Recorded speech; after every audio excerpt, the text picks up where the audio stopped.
I believe we are back. Something horrible has happened on Team Tonberry's stream. I didn't see it. But thankfully, Nothing think, happened. Yeah, I think Okay, we're I was about actually to say. privy to it, so we don't have to talk about that. See, the real way to save Leo is just turn off the stream before it happens. Yeah. I was gonna say, but no, never mind. I was just.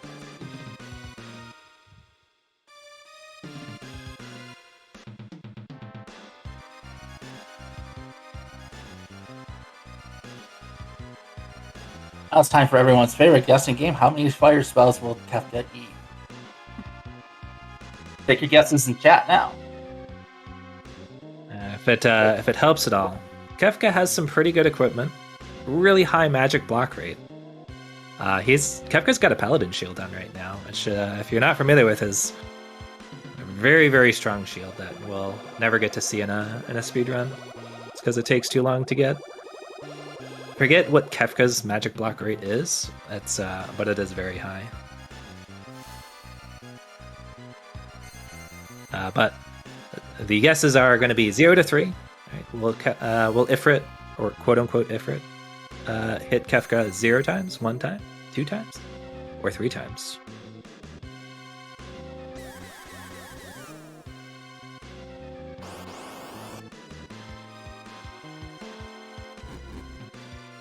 Ooh, Yeah, there's 1, 2, There's 2. 3. Wow, that Ifrit clone is hot. And Fuego. Does that mean this run is blessed? That is exceedingly rare to have all 3 of them actually hit.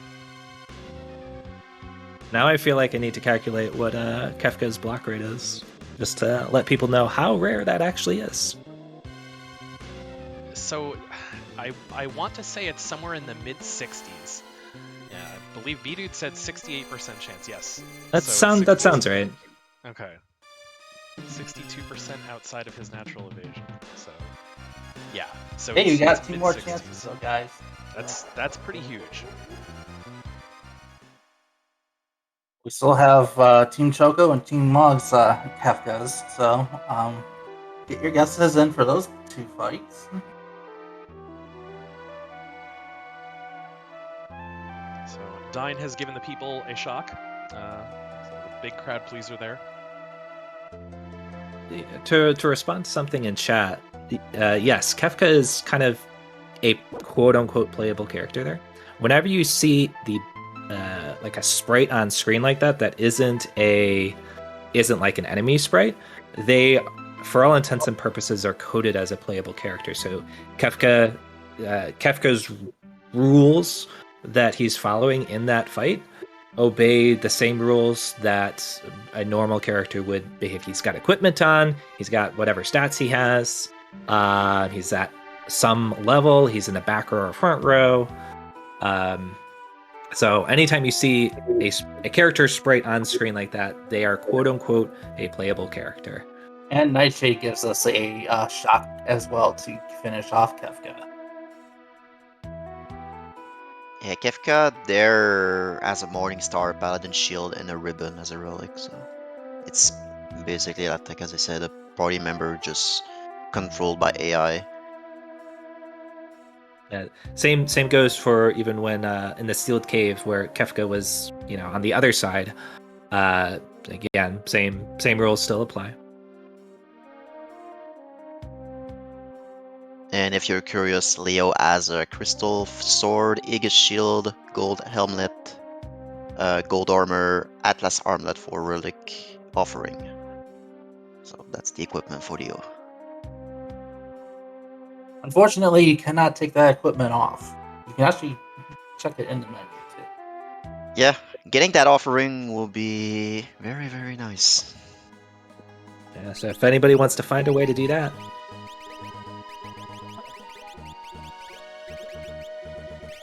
So bdude is finally back in control, doing a quick couple of menu equipment swaps. taking some gear off of Rom and Strago, giving a Terra the Ramu Esper, which she will be needing coming up here. And you, So we go. I was just gonna say, you thought you were done with cutscenes. We're not. Yeah, as we go into another cutscene. Yeah, the game is teasing us. It's like, well, one step, one Gameplay? press. Yeah. Yeah. But what shouldn't be noted that we saw, like, we're seeing a really good job of all of our runners today. The really good menuing that all of our runners are using whenever they need to jump in, equip some stuff, change things around. There is no short amount of time that can be saved or lost due to just how good your menuing is. And as a runner of RPGs myself, and maybe for you too who like watching RPGs, seeing really good menus are really crisp to see. We had one spell on Kefka for Team Log.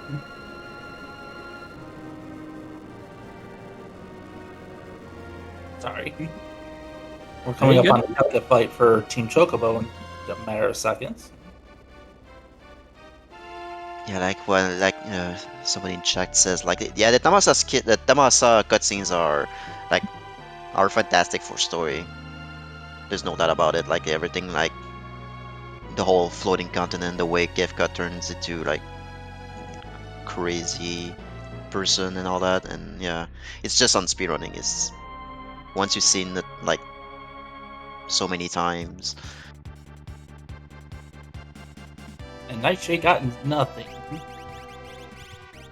We got to see a bit of everything out of Ifrit today.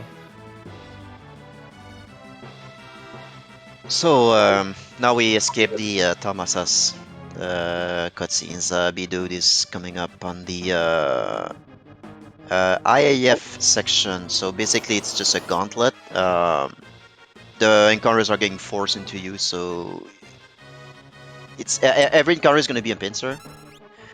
So the strat here is to have Terra cast Ramu, and that will be able to kill everything. Sal's Dyne there is not good. Yeah, I think she needs magic points, right? Or XP. She can die once, and that's fine. She needs both. The death there is not a big deal because she doesn't have the Esper on that she needs the magic points from yet. It's after, like, it would be nice for experience sake to keep her alive there, but it's not a massive deal. If she drops again, it'll be a little bit annoying, because we will have to take an extra fight before the upcoming, it's not really a boss, but an upcoming enemy that she'll need to get a lot of experience from. Yeah, the strat here, the strat is to have Runic up, so that that mitigates the magic spells. Died again. Oh wow. Yeah, bad ATB, the laser tech hitter. Yeah, even with the running shoes, you can get pretty unlucky with enemies getting good ATB and you getting bad ATB and just not able to get the runic off, or just getting physical hit and absolute zeroed. So sometimes you just have to put up with what the run gives you. Like usually that tech laser is getting runicked, so like the second one got, but so yeah, just go through all these and cast Ramu and win the fights. Yeah. All you're really hoping for in this is just Terra to have really good ATB and get that Ramu off as quickly as possible to end the fight. And Celeste has the running shoes too, so she has haste, so have a higher chance of casting runic to mitigate the damage. As a safety strat, and like when you're learning the run and such, oftentimes runners will, before they go to the floating continent, they'll actually set their party with 4 people first. So just to not actually go up to the floating continent, but to be able to have all 3 of these characters in your party to set their equipment before you start the floating continent IAF gauntlet. But these 3 won't be doing that. It's a little faster to just take the risk. Right. Yeah, you saw after the first encounter, saw bdude hop into the menu to revive Celeste, but then all that menuing was done after the first encounter, because before the first encounter, the game actually won't let you pause and do anything, so you have to wait for an encounter to pass before you can go in and do anything.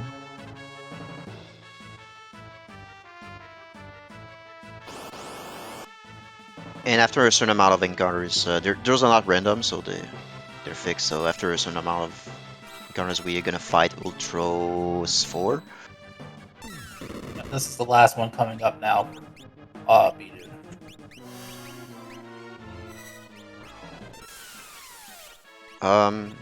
Ultros 4 is pretty straightforward. Still has the same weakness, thunder and fire.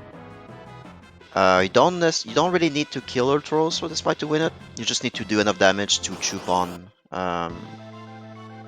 so you can get sneezed after that. So you just do enough damage on Ultros.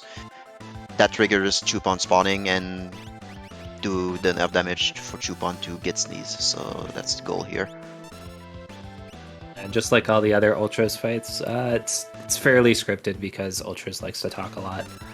So Ultros' ATB starts out at nothing, and yours starts out at full after the dialogue. And Chupon being weak to eyes, so using the rods that we bought from Tamasa to just go through.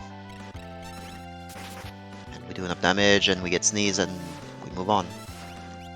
Dyne got abused pretty hard on his first fight as well. Ooh, that's rough to see.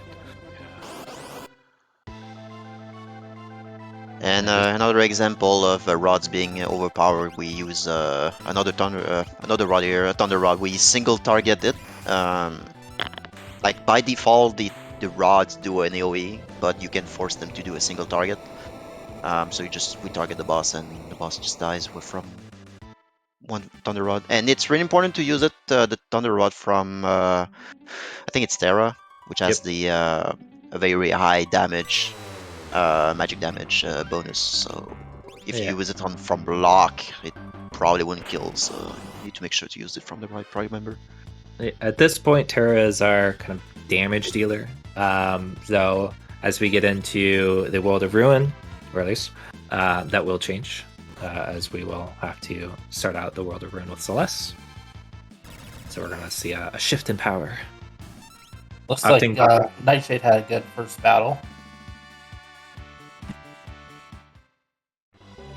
Or not. It's very important to learn bio before an upcoming monster in a box here, and because bdude had a couple of unfortunate mishaps in the IAF, making sure to actually take a fight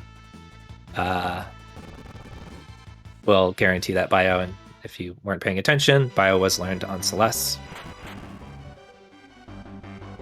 Which we will see very shortly here. I'm using, since we don't have access to a single target Vanish, so we use Phantom to just have everybody vanish, but we need some party members to be targetable by physical attacks, so we use in-game spells to remove that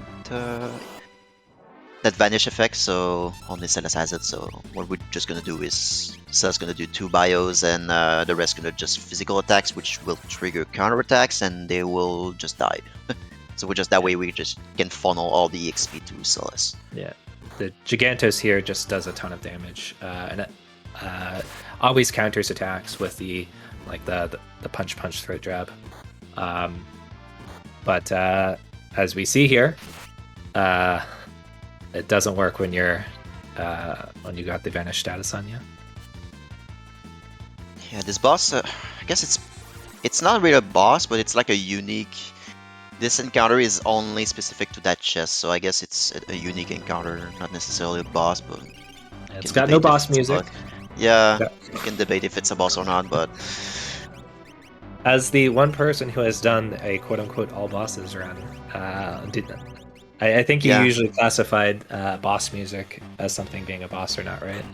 Yeah, way back I routed all bosses, which was using all the glitches allowed, and the definition of a boss was unique and had the boss theme attached to it. So that was the rule set I made. fun route to like we sketch and we get paladin shields and lots of cool stuff. And the thing to probably watch for all of our runners as they're making their way through the floating continent is pay attention to ninjas. There's going to be some fights taken because we want to make sure Celeste gets up to level 19, as well as pick up a couple of points to learn Doom on Edgar. Ninjas are a scary fight, and you can't run from them. And they don't give a ton of XP either. They give pretty okay AP though. So, it despite being on step count, it's actually somewhat random in terms of what encounters you get. There's each encounter you get into actually has 4 potential formations, even when you're on step count. So the runners aren't really sure what they're going to get. You could get really lucky and not see a ton of ninjas. You could get really unlucky and just see ninja after ninja.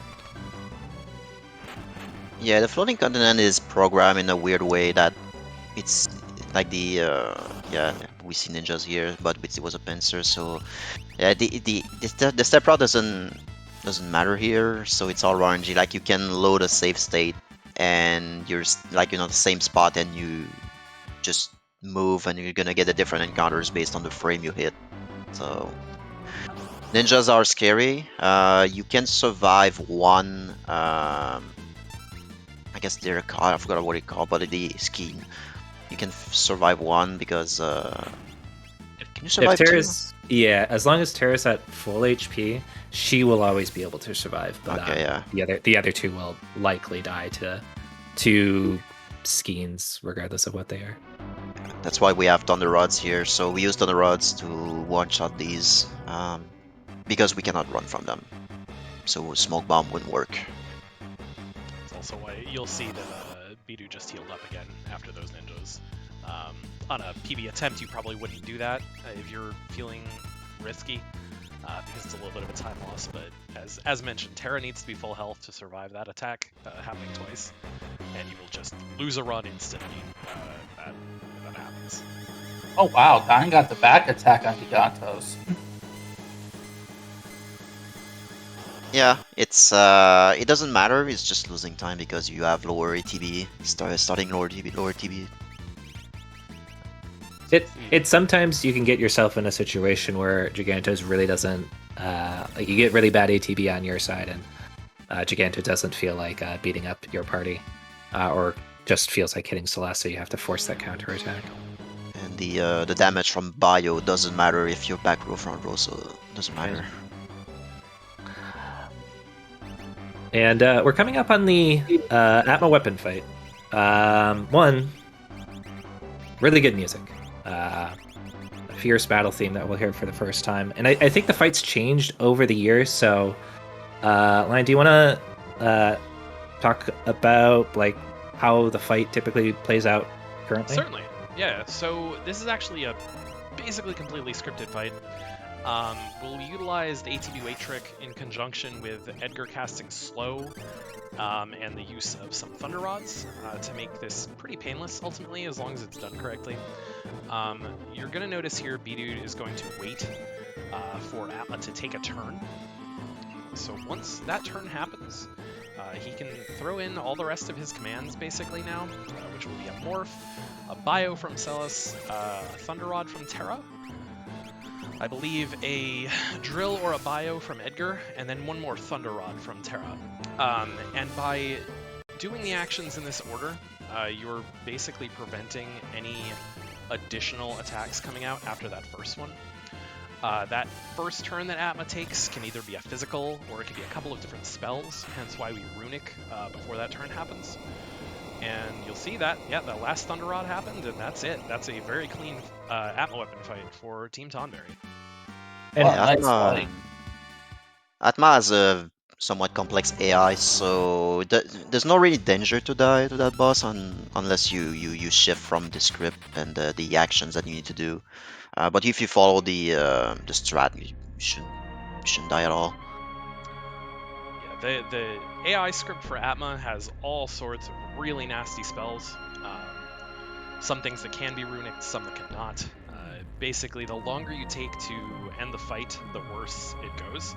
He'll use Quake, he'll use Flare, all sorts of fun, nasty things. Yeah, I think there's 3 phases, depending on its HP, and it can counterattack in some phases and not counterattack in some. Quake is probably the worst thing that you could see, which it only does at lower HP. Also, Flare Star and Meteor as well.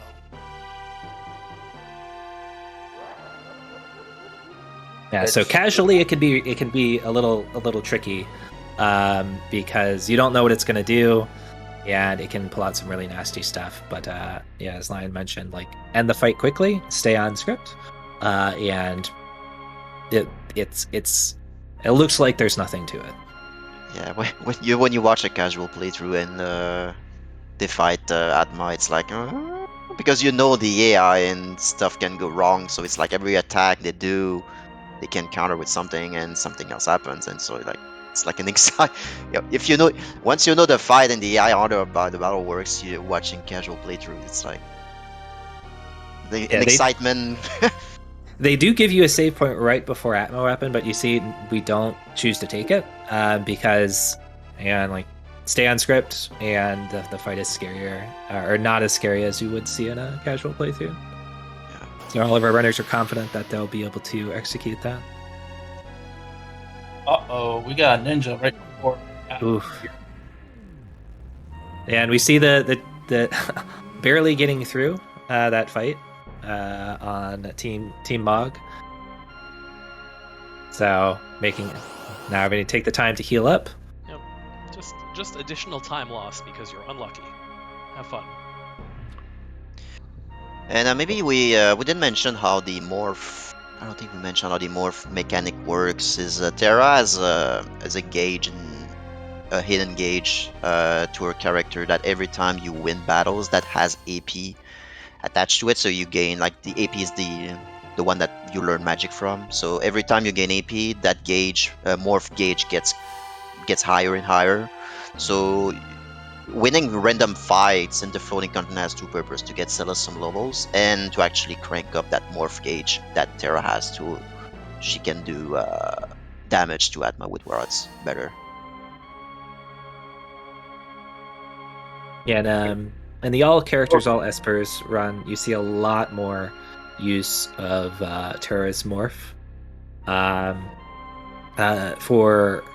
For this run, you primarily see it for Atma Weapon, and what is the other fight that we use morph? I forget. It was Ultros 3. Yeah, Ultros 3. Another good clean Atma fight out of Team. Nice Team fight. Mog. Dyne. It's actually really important to when Terra is morphed, it's super important to do weight trick as well, because if you down the morph gauge, was just going to be depleted faster and you won't be able to cast 2 routes out of it. Unfortunate to see. For Team Choco?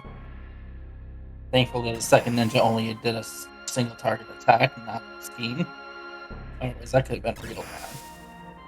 Yeah, and I don't think that's the first ninja that we've seen for Team Choco. I think it looks like Team Choco is having it. I mean, being given a rough floating continent, again, nothing these runners can really do to manipulate what encounters they get. You just you get what you're given. So Mog got 2 ninja encounters. Tonberry got 4. I think at least one of them was preempt though. I think 2, yeah. Yeah. And then I know Choco has had at least 2 as well. So Yeah, I think it was 2 or 3 for Choco. I know Mog had at least 1.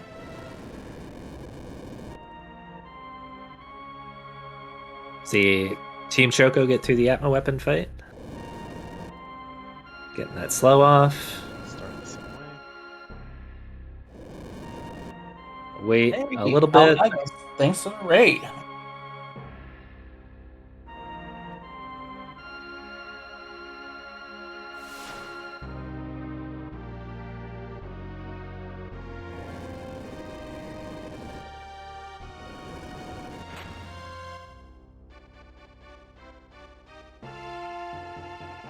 Bio does pretty good damage here. One more Thunder Rod. I think that should do the trick. This should be the last. There you go. Nice. So well done for all three of our winners, getting through the Atma Weapon fight, and almost done with the World of Balance. And just on to some cutscenes. And, well, it looks like Tonberry is just finishing up those cutscenes as the other two teams are getting into them. So, now that we are making the world explode, we're gonna get out of this island, and all the encounters here are unrunnable. So we will be forced to defeat all of them. Fortunately, they're pretty easy to kill. They can freeze one of your party members. That's probably the worst you can do. This encounter right here was enforced, so you always get it. So it's not a random one. There's like 3 forced encounter in this island, but yeah, we killed those naughty. This one is also forced, yeah. Yeah, there's one on the south, but we never go there. I believe these are not affected by like the charming. Yeah, they're kind of like the river. So Yeah, there's it's an like event. one on It's the an event south tile, here, yeah. but fortunately these encounters are very, very good to get AP, which we'll use to learn the magic that we need before we jump to the ship. So Edgar needs Doom, I think. I think he got Edgar Doom. might already. Yeah, I think you might already got Doom. Okay. Yep, he's good. Ooh, and do we see the condemned skip? Oh, nice. Done skip on bdude. That saves like 20 seconds or something. Yeah, that animation is like that the boss casts like condemn like 4 times. That animation takes like 5 seconds each or something. Yeah, nothing that runners can really do. Like, I mean, getting into the menu really quickly, getting off that Thunder Rod, definitely something that bdude had to do there. But sometimes your ATB just doesn't line up. So long, and thanks for the shadows. Yeah, Spoilers? What Bdude happens decides to to do a speed run and ditch shadows or press F for shadow. as you might guess, waiting 5 minutes for Shadow is not fast. Shadow is actually a really strong character, and if we didn't have to wait so long, we probably would use Shadow in the World of Ruin. But yeah, just waiting like 3 extra minutes. It's far too much to lose. If you ever happen to see the all characters in Esper's run, we do have to wait for Shadow because we need everyone. We do use him later on in the game. He's like a better lock in a lot of ways, in that he's very fast, and throw is actually an incredibly powerful command. Man, the most fun you get all those. Oh, go ahead. Yeah, I was gonna say, yeah, you get all these like pieces of equipment and weapons that have no use in the speedrun that have really high attack, and they're really great for throwing. Oh, the real fun weapon to throw is actually the Impartisan and Halberd in this version, because it's got 253 base attack.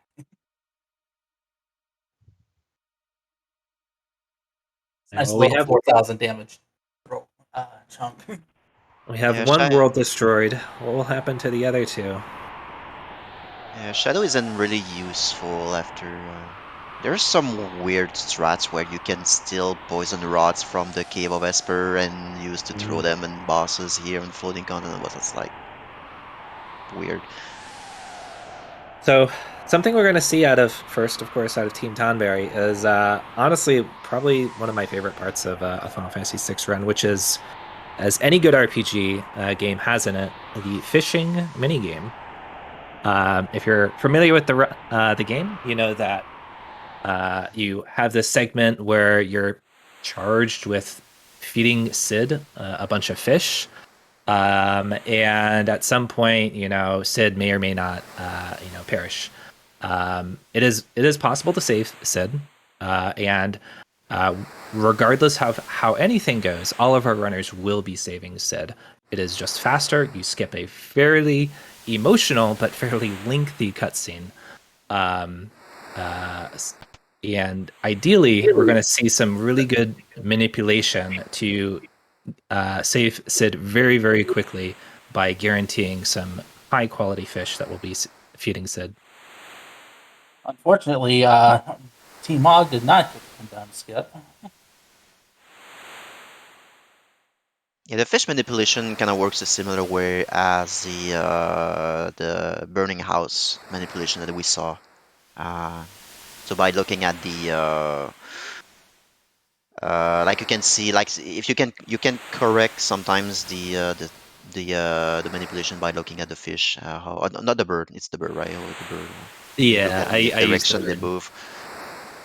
So what we're going to see to start off with, like most of the manipulations, like the elite river manipulation that we saw earlier, there's going to be a save and reset that gets the that NPC RNG value that we mentioned earlier to a known state. And then we're going to be talking to Sid, going down, collecting some fish, taking a very precise movement, picking up a good fish, and I forget what the in-game things calls it, but a very good fish and a good fish, which heals, going to heal Sid a certain amount of HP. You want to get to 255 HP on Sid. There's a hidden HP bar that you're kind of healing Sid. You're avoiding the bad fish, which don't heal Sid. They hurt Sid. And if it gets off script even just a little bit, you're not guaranteed to get the best fish. So at that point, it's just kind of like you just have to deal with the RNG at that point. So a good manipulation is going to be 4 cycles. So let's see how Team Tonberry does. Alright, chat, you can spam your Sabaping to channel your energy for pro bass fishing. Talk to Sid once. Here we see the fast-moving fish and that slower fish close to the beach. We pick them both up. That looks like a pretty good segment here. Looks like bdude kind of goes in and out of the beach. I use that strategy myself too.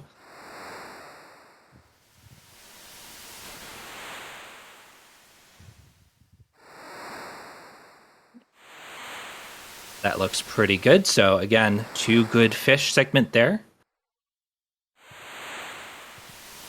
And talking to Sid actually also increments that value. So you can talk to Sid a different number of times to increment that NPC movement RNG value that we've been talking about. So that's 3 so far. Will we see 4 out of 4? Yeah, I think at the third one we were out of script. Out of the script. He got it though. Yeah. Yeah? That's not the usual NPC value he uses, but it worked out. It's very nice to see. Oh. 4 out of 4. Let's see if our other 2 runners can accomplish the same. So long, and thanks for all the fish, Sid. This is probably the hardest trick to do. Like even like 4 hours into the run. It can be very stressful if you've had a really good run and then this is just a really rough segment. And if you can always guarantee yourself 1 good pattern, but after that you have to make sure you move correctly. You don't bonk into a rock. You don't bonk into the bird. That you pick up the fish when you mean to. For every time the bird or the fish move around is incrementing that hidden RNG value that we've been talking about. So just sticking on the screen for just a couple of frames too long is likely going to get you off script.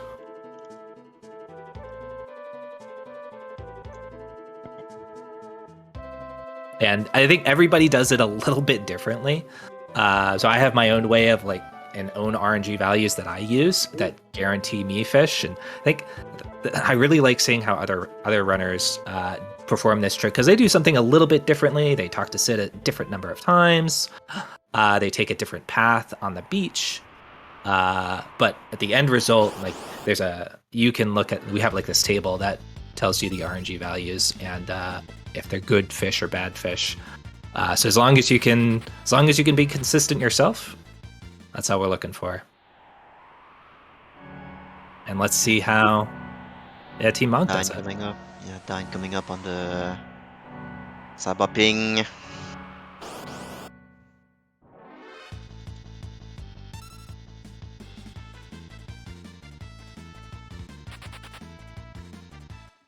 If you're feeling frisky, you can put fish moly as well.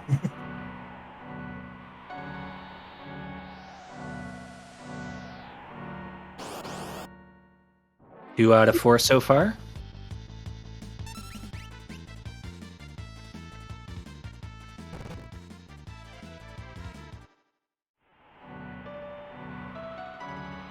Yeah, it's a different strat for sure than bdude that Dyne is going for. And you see actually like Celeste getting into bed there and actually talking to Sid and incrementing that value. And we see 4 out of 4. So far 2 of our runners have gotten the pro bass fishing. Let's see if Team Choco can follow up. In my opinion, this is the hardest manipulation in the game. So Oh, for sure. it's like you mentioned, it being 4 hours into the run is just it's really rough to have these frame perfect manips come up at that point. You have to be precise and Yeah. execute 4 hours into a run. If you're on a good pace, the pressure is on and the nerves and all that. So I don't think it's quite frame perfect, but think of it as a series of, I think, 4 frame, like a series of 4 frame tricks that you're doing constantly. So if you're ever off by just a couple of frames, pretty much at any point, you've probably messed up the manip. It is like you can take extra time when you're in the house, but any time on the beach is what matters. So if you linger on the beach too long, or you don't pick up the fish a couple of frames too late, or you bonk into the bird and it changes the way that the bird moves, that's what everybody has to keep in mind.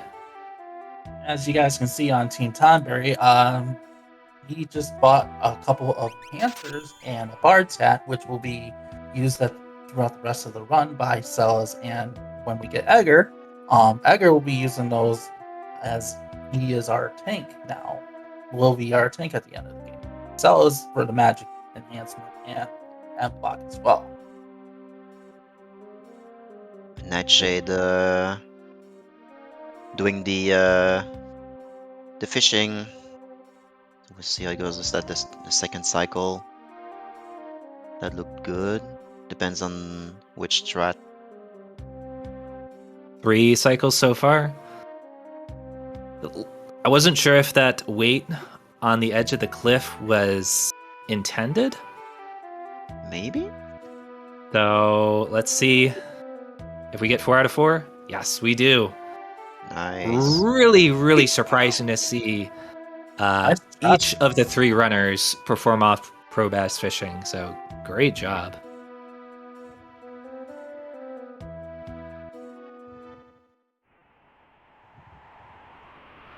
And yeah, it might not look it like it might not. They're just going to the beach and picking stuff up, but there's a lot of things that are going on there.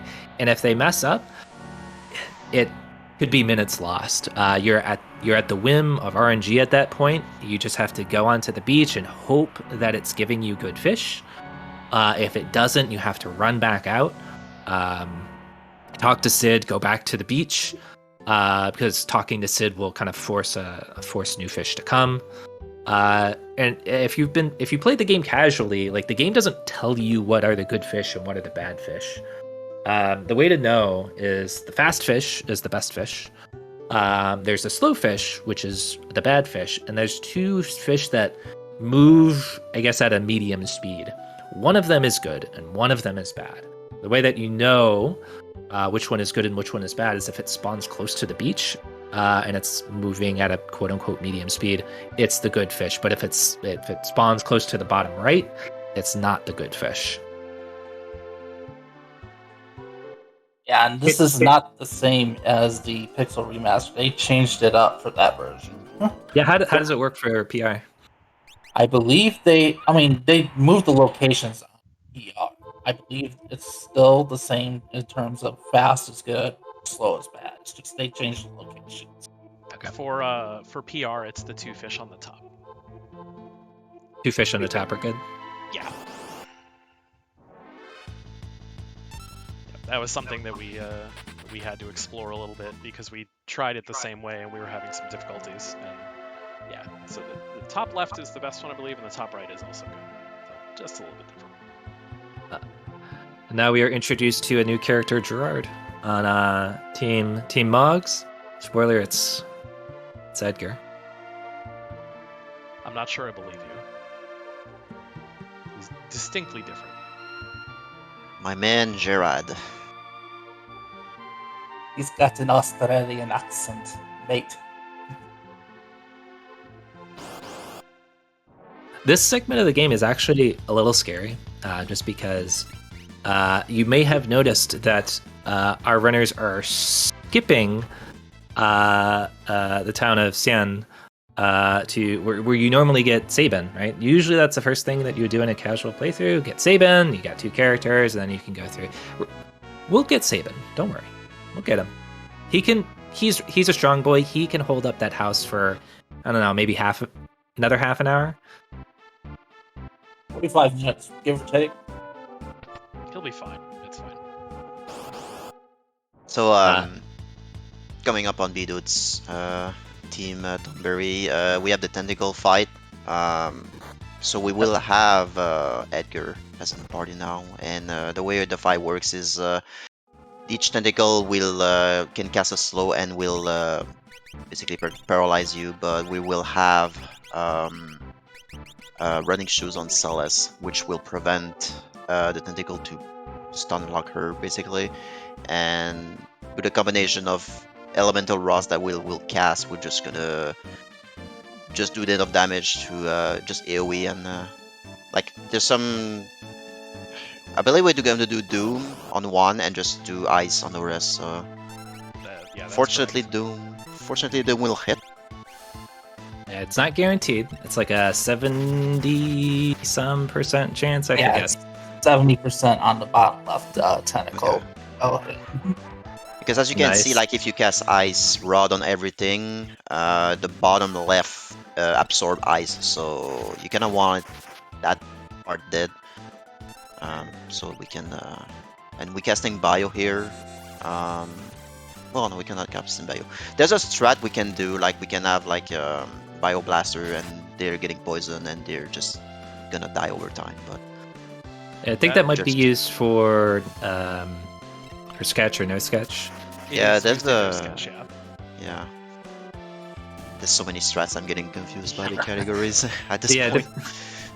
Depending on what route you're using, even though you kind of have the same people and the same equipment, like because of level amounts or future strategies you need to use, you encounter the fights differently. nice tentacle fight by Tonberry. Yep, relatively calm tentacles. The bio casts can be a little scary. The bottom left one that we doom, and one of the other ones can both use bio. Multi-target, it does about 250, as you saw. A single target, it'll do about 500. And it's easy for things to get out of hand if the first doom misses and you get unlucky. Yeah, and something else that that can happen that we actively prevent is the seize ability from the tentacles. It first slows, and if you get seized while you're slow, you kind of correct.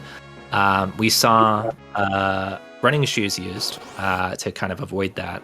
You can't get slowed if you got running shoes on. So that will prevent Celeste, at least, from getting seized. We can't do anything about Edgar because we don't get a chance to menu.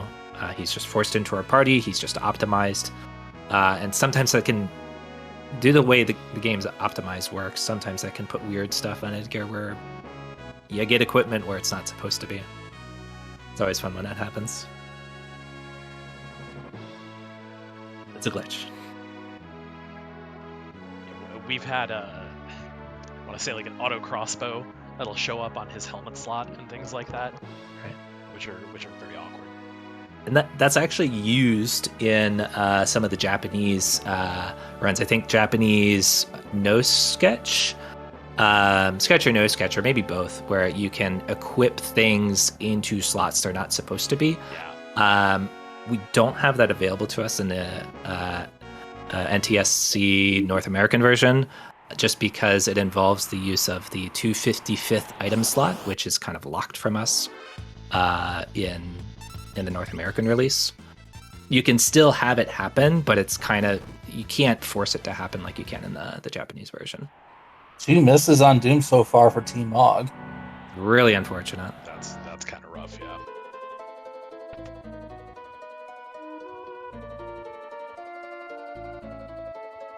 And hopefully Celeste doesn't take too much more damage.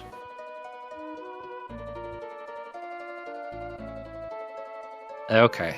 Thank you, Edgar. The third time's the charm. Nice. A little scary, but still made it through. Yeah, that's the gist of late game Final Fantasy VI. Honestly, is there's nothing the runner did wrong. It's just sometimes things don't work. Most of the fights from now on. Oh, go ahead. That fight can be a run under 2. Yep. Was what I was gonna say. Yeah, like basically at this point, every single run is a series of calculated. Every single fight is a series of calculated risks, and we just perform the strategy. And sometimes there's just a below % chance of things not working out, and we do the strategy that's fastest, knowing that there is a very small % chance that it just doesn't work out into our favor. And that's just the nature of Final Fantasy VI.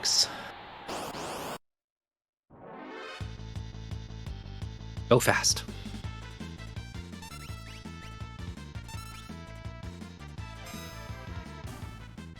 So we've got one more Tentacles fight coming up.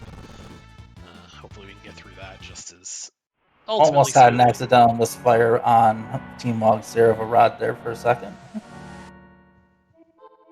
That's another little scary bit about Turbo. Sometimes it's easy to forget where you're at on the item menu.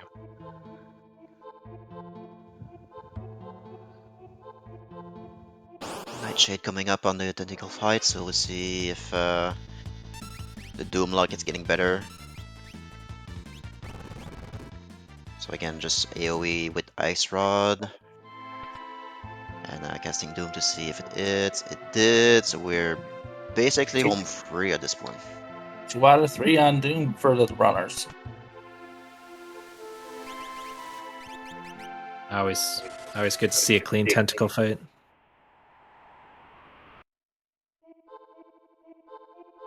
Also depends on your definition of the word clean.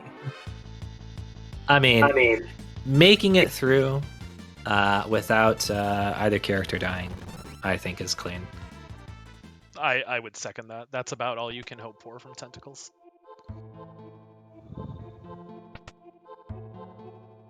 Yeah, I forget if it was mentioned earlier, but each of the Tentacles has different HP values, different immunities and weaknesses. Only that bottom left one is susceptible to Doom, so that's why we're always going for the bottom left one there.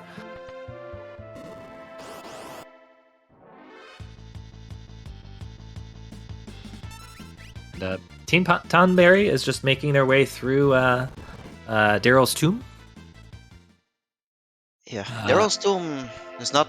The encounters in here are pretty harmless, except like you can like the revivifies that we use from the Cave of Esper for the grind when Terra was grinding to level 20 or something. So we keep those for this cave in case we get zombified.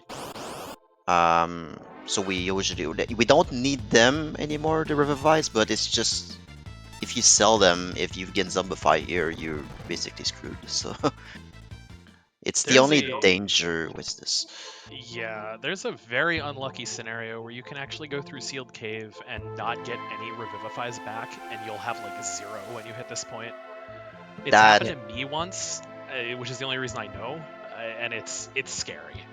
That seems very rare, yeah, because it's extremely rare, yeah, because usually those fights in Sealed Cave give more back to you. Yeah. And you can also put yourself in a situation in Tier 2 Kefka where you can get zombified. So it's always good to have an extra revivify there. And the Dullahan fight that's coming up on Team Tonberry, I think is a really cool fight because there's a lot of hidden manipulation kind of happening behind the scenes that isn't going to look like anything is going on, but there's a lot of pre-planning. So you're going to notice the wall ring equipped on Setzer. That's intentional, part of the manipulation. Dullahan is going to open up with the question mark ability, where it's based off of the your last digit of your gil count. If it's if your level divides evenly into the last digit of your gil count, you get pearled. It's your level and gil count, or last digit of your gil. Right. The wall there was forcing out the quarter out of Dullahan there.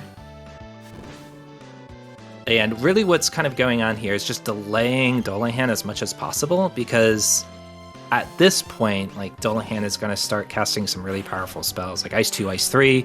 So if he gets going, you're probably not going to make it through the fight. So there's just little bits of manipulation that are happening to delay Dullahan from getting to that point where he starts throwing out, or he starts blasting. I think in this version as well, it's the with the pearl question mark is if it's like if your last gil is 1, it's gonna hit everybody because everything is divisible by 1. If it's 0, it's gonna hit no one, and the later version is gonna hit everybody because math, or there's something weird about that 0. Yeah, everybody should be at level 19 at this point. So like part of the thing of leaving Floating Continent is making sure Celeste is level 19, and then that gets other party members to join at level 19. So we can guarantee that we're at level 19. 19 is a prime number, so not a ton of things divide evenly into 19. So really just avoiding the 1 slot of the last digit of your gil. I forget how 0 works though, but I think it's okay. I think it's okay on the SNES, but GBA and it's might be different. Weird. Yeah. Yeah, the GBA run is very different than the SNES run. Some things are identical, but some things are quite different. Like the step route is. Yeah, they patched a lot of things. There's a route available made by Sadarak and notes for the GBA version. But... FF6speedruns.com.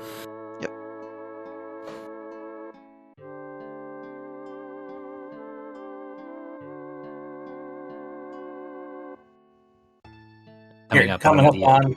Go ahead. Sorry. I was gonna say we're coming up on one of my most favorite cutscenes in the game coming up here on Tonberry's screen.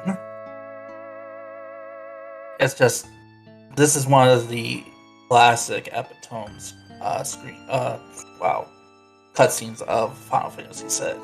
So yeah, really cool cutscene of Setzer and Daryl.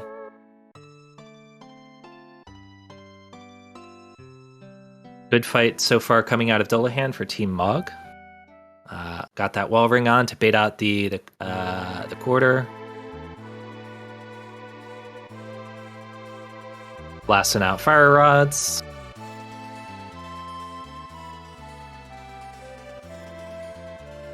And yeah, this is probably one of my favorite OSTs. Yeah. Friends.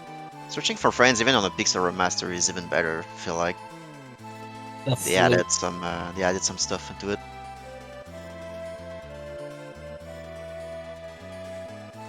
Good Dullahan fight for Team Mog. Let's see if how it goes for Team Choco in just a minute here.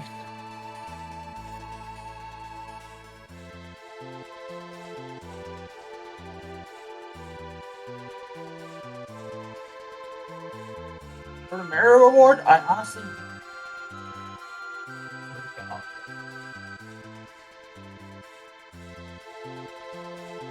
Yeah, merit award is definitely a relic. Sorry. To answer the question, yeah, PR, unless it's been patched recently, PR does prevent Gao and Gogo from using it. So on bdude's side, what we have going on is we have access to the airship, so we basically unlock the old Wall of Ruin, so everything is open to us. Excuse me. I just saw someone use Vanish Doom. I'm reporting this to the authorities. This is a glitch. Takaze told me earlier in the run that Vanish Doom is a glitch. Why did we see a Vanish Doom? Yeah, it's just that Edgar is he's gonna die from Doom anyway. So there's an alternate strat that I use as a meme to just have break, so we just petrify Edgar instead. But the way the rules actually work is the way the Japanese define it is you're not allowed to cast Vanish offensively, so can't cast Vanish on an enemy to force you to not use Vanish Doom. It's perfectly fine to Vanish Doom yourself. You're not bypassing the death immunity there, and that's really the thing that we're avoiding with Vanish Doom is bypassing death immunity for things to be able to cast Doom on stuff that you're not supposed to be able to cast Doom on. The thing is enemies would be able to cast that on you too, so that's why it's a loophole in this case. So yeah, we have the old Wall of Ruin open to us, so we can go anywhere, but we're kind of like under level. The reason we made it this far is because we bought like a lot of rods from Tabasa, but we're running out of those, and we need new strats. So what we're gonna do is we're gonna grind. Celeste right now is Vanish, so all the encounters in this forest, there's 2 packs of encounters, like these frogs and the I forgot what they're called. They're and toads. Yeah, so those 2 encounters give a lot of XP and money and all that good stuff. So we're just gonna stay there, just grind and use the rods, the leftover rods that we have. Those frogs are weak against ice, so we can easily kill them. And Celeste being alone, all the XP is being funneled to her, and we want Celeste to be like level 42, so she will learn Ice 3.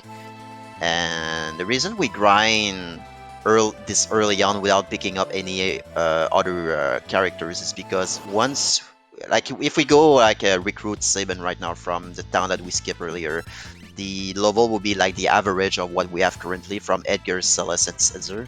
So what we want is we want to recruit Sabin with a higher average level, so he will join our higher level. So that way we grind here until she's level 42, primarily for Ice 3, but also for having an high average level. So when the party members is gonna join us, we don't have to grind them.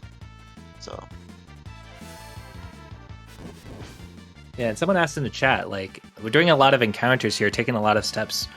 Does this ruin the step count? But in short, it doesn't, because it's built in. So based off of, like, if we're on step count, we get the expected number of reach frogs, expected number of mantidillas. Mantidillas give a little bit more XP, less money. Reach frogs give a ton of gil, and we need both. So we both need to get Celeste up to 42, but we also need plenty of money to invest more into rods, because we ran out.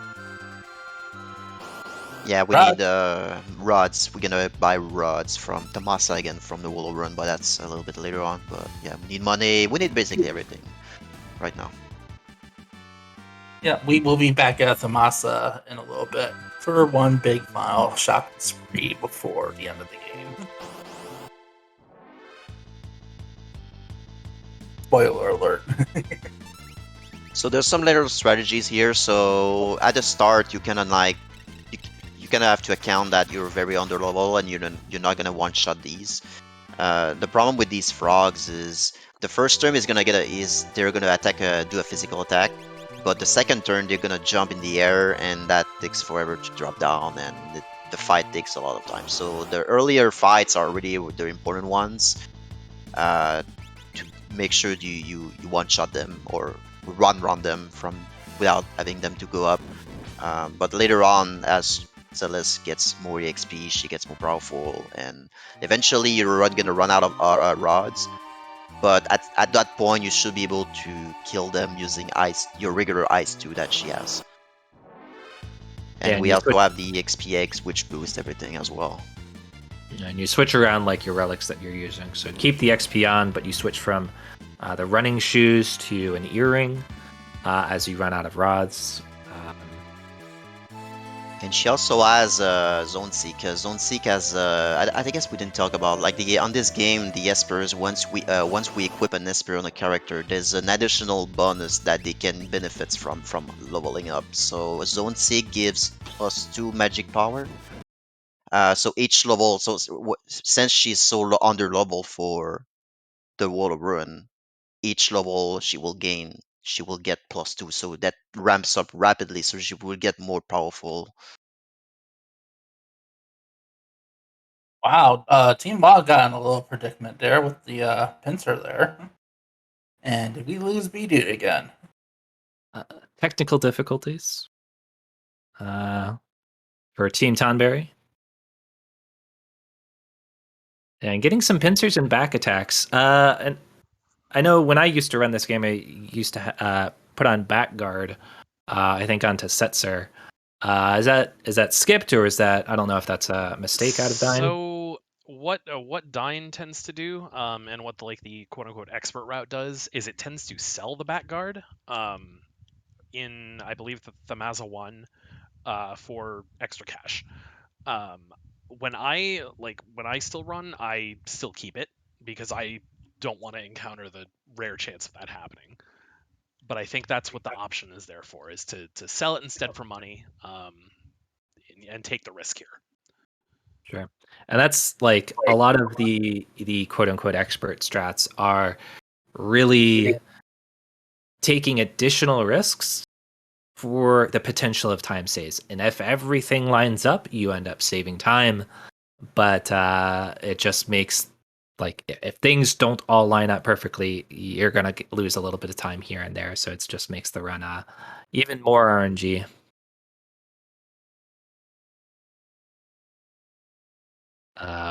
Currently, question in the chat for which team is in lead. Currently, Team Tonberry is in the lead, followed up by Team Mog, just 2.5 minutes behind. And then another 2.5 minutes behind or so, Team Choco. So it's still fairly close. All three runners are on the same grind right now, which is pretty crazy. Yeah, the grind itself is a little under 10 minutes, if I remember right.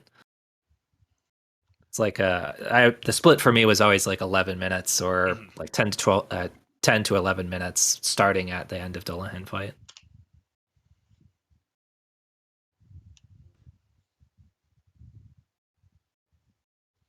Team Mog is going to have a slightly longer grind because of that pincer. The early pincer forces you to use multiple rods on one fight, which is typically something you don't want to do. It's not a huge loss, but it will be a little bit. Right. Looks like Team Tonberry has now gotten ourselves our best legal friend, Mog. Reload bdude stream.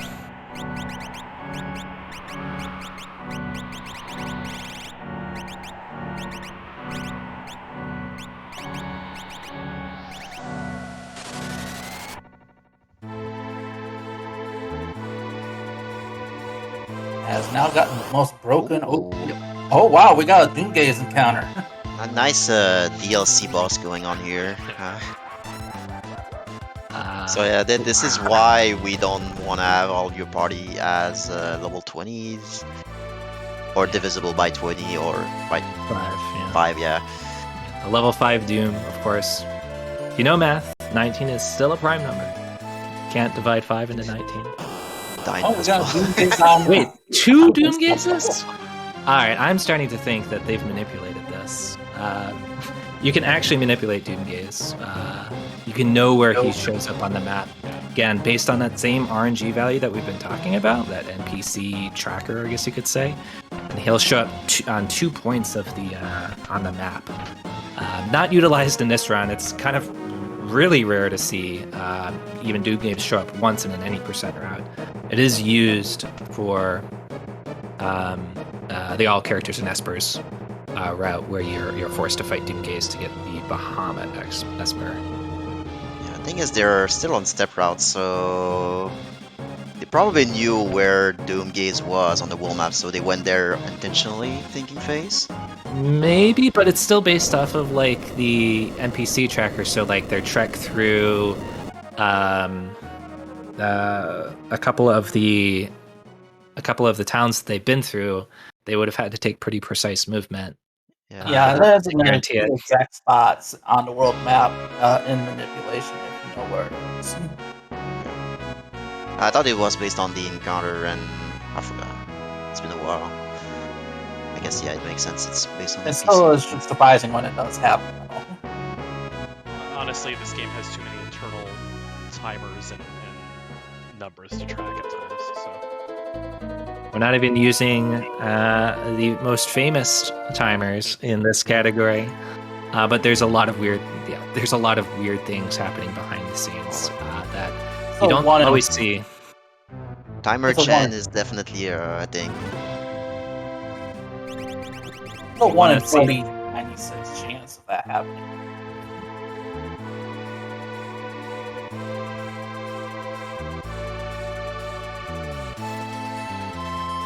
So now we got better levels. We go recruit some, like I mentioned, like the party members are gonna get higher level.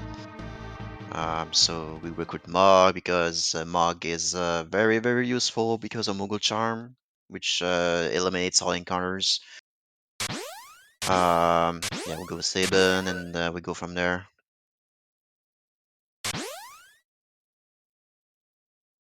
So we don't need to grind anymore any of the new party members from this point. So having Celes at 42, it's enough. So the rest of the crew is gonna be high enough to beat the game. Thank you for that correction, bdude. It is 2 in 4,006. once we grab Mog, we'll go grab Sabin as well. Done. We will then take Sabin up into this little cabin, where he will learn the other most important ability we have during this run, which is Rush. So he's going to have a fight with Better Bannon. And in the gray.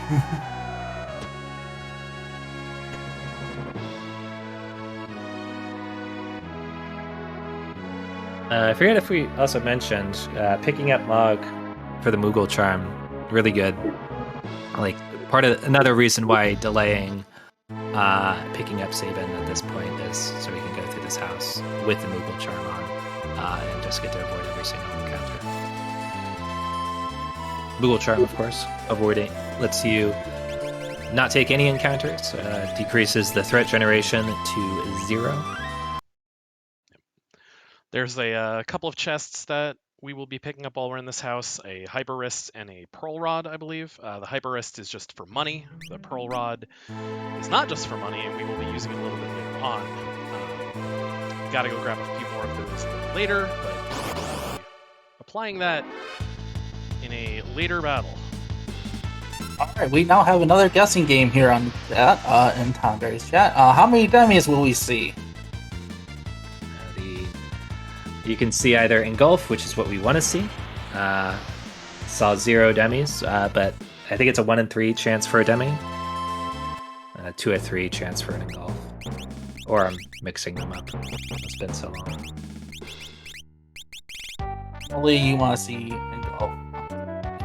Of course, not forgetting to put the Moogle Charm back on. There's some nasty encounters in this area. Having a pretty good pattern for these green dudes for Team Tonberry. Maybe they're nice to other green dudes. And it looks like Tonberry is opting to skip getting an item that if you get knocked down by the green dudes, it's called the Red Jacket, which gives you fire immunity. It is useful. There's actually a manipulation being done here. You'll notice that bdude saved and reset his game before the Zonator encounter. By doing so, he's also resetting that NPC value. And if we get engulfed by Zonator and actually keep the proper step route and timing, just like in the Burning House, you can manipulate where the green dudes are going to walk. So if you don't get the red jacket, if you opt to not get knocked down, you know that that one guy is going to walk to the left side of the bridge, and you can just skip by him. So it's Hot one of new the tech. one of the reasons that we've moved this last save and reset, because we used to take it after the last shop. Right, Now right we take before it- you go to the tower.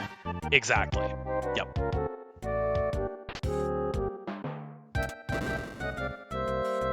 So I believe all 3 runners are doing that same reset, and so you should be able to see it with all of them.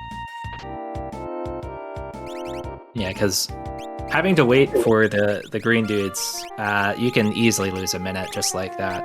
And of course, also like having to go down and pick up the red jacket is does cost a little bit of time by itself.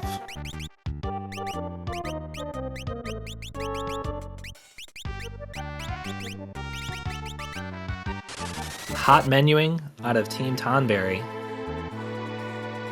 And gonna make their way to Thamasa for a final shopping trip before they go to Kefka's Tower.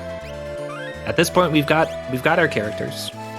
We're only getting 6 characters, and we will be making our way through Kefka's Tower with just those 6.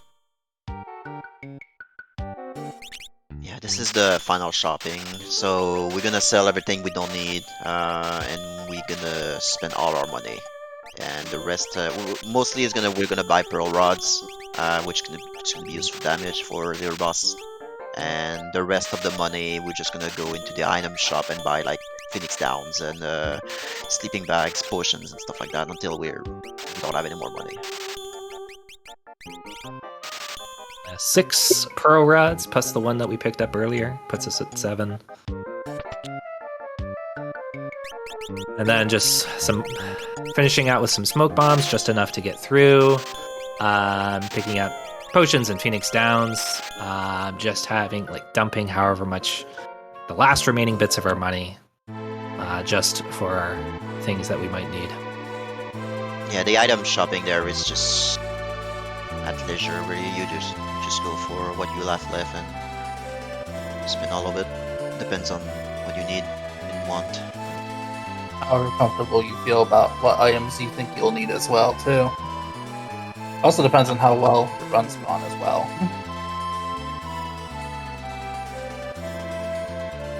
I can trust Fish Manipulator to do good on Kefka's Tower, no problem. So entering Kefka's Tower, we just select our party members specifically for each group. It's very important because they were depending on the boss, depending on the group we put our party members on, they're gonna be specific bosses, different bosses. So yeah, the first party we're gonna go cruise and all that. And the Moogle team is the only one who's not gonna get any encounter. Because the Moogle charm doesn't affect the other party members, unfortunately, the other groups. So we're still gonna get encounters from the other groups, but the Moogle team is not. So. Yeah, and what's cool to see is for this first party, just kind of getting through to basically to the end, not taking any of the fights, but other than that, you're kind of forced to share some equipment, even if it's just the charm bangle. Between kind of your 2 parties, so you only have 1 charm bangle, and you have to share equipment for some of the different fights. It's really cool to see a lot of menuing done during Kefka's Tower. And the faster our runners menu, the faster they get through stuff. And we've got some skilled runners that can menu quite quickly. bdude picking up the Minerva, which is an item in the Kefka's Tower specifically, and it makes immune to fire attacks, which is going to be used for woman characters, especially Celeste. So, and it's pretty important to be in Step Route 2 because there's some encounters in this tower that are unrunnable, so you're forced to do certain things, but we skip some items in the Gogo's Cave that we're allowed to do, so it's really important to not make mistakes on the step route here, and because the encounters we will get we will know what we will get, so it's not random or anything. So right, but if you accidentally take a couple of extra steps, you can find yourself getting into one of the encounters you don't expect. Yeah, the encounter you do not want to see is a great thing.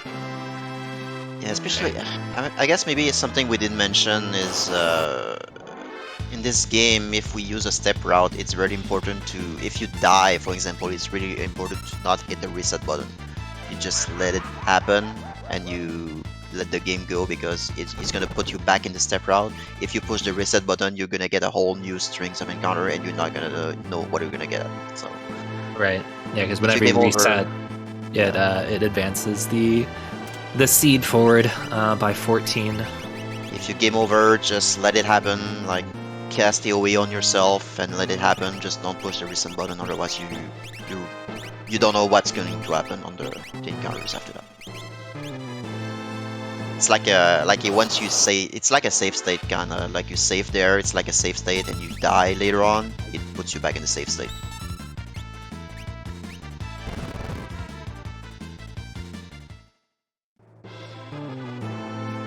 So Team Tonberry should be coming up to the first of the Kefka Tower bosses in just a moment here. Bringing along the Edgar Celeste team. Edgar, as alluded to earlier, kind of playing the quote-unquote tank role, while Celeste is going to be dealing tons and tons of damage.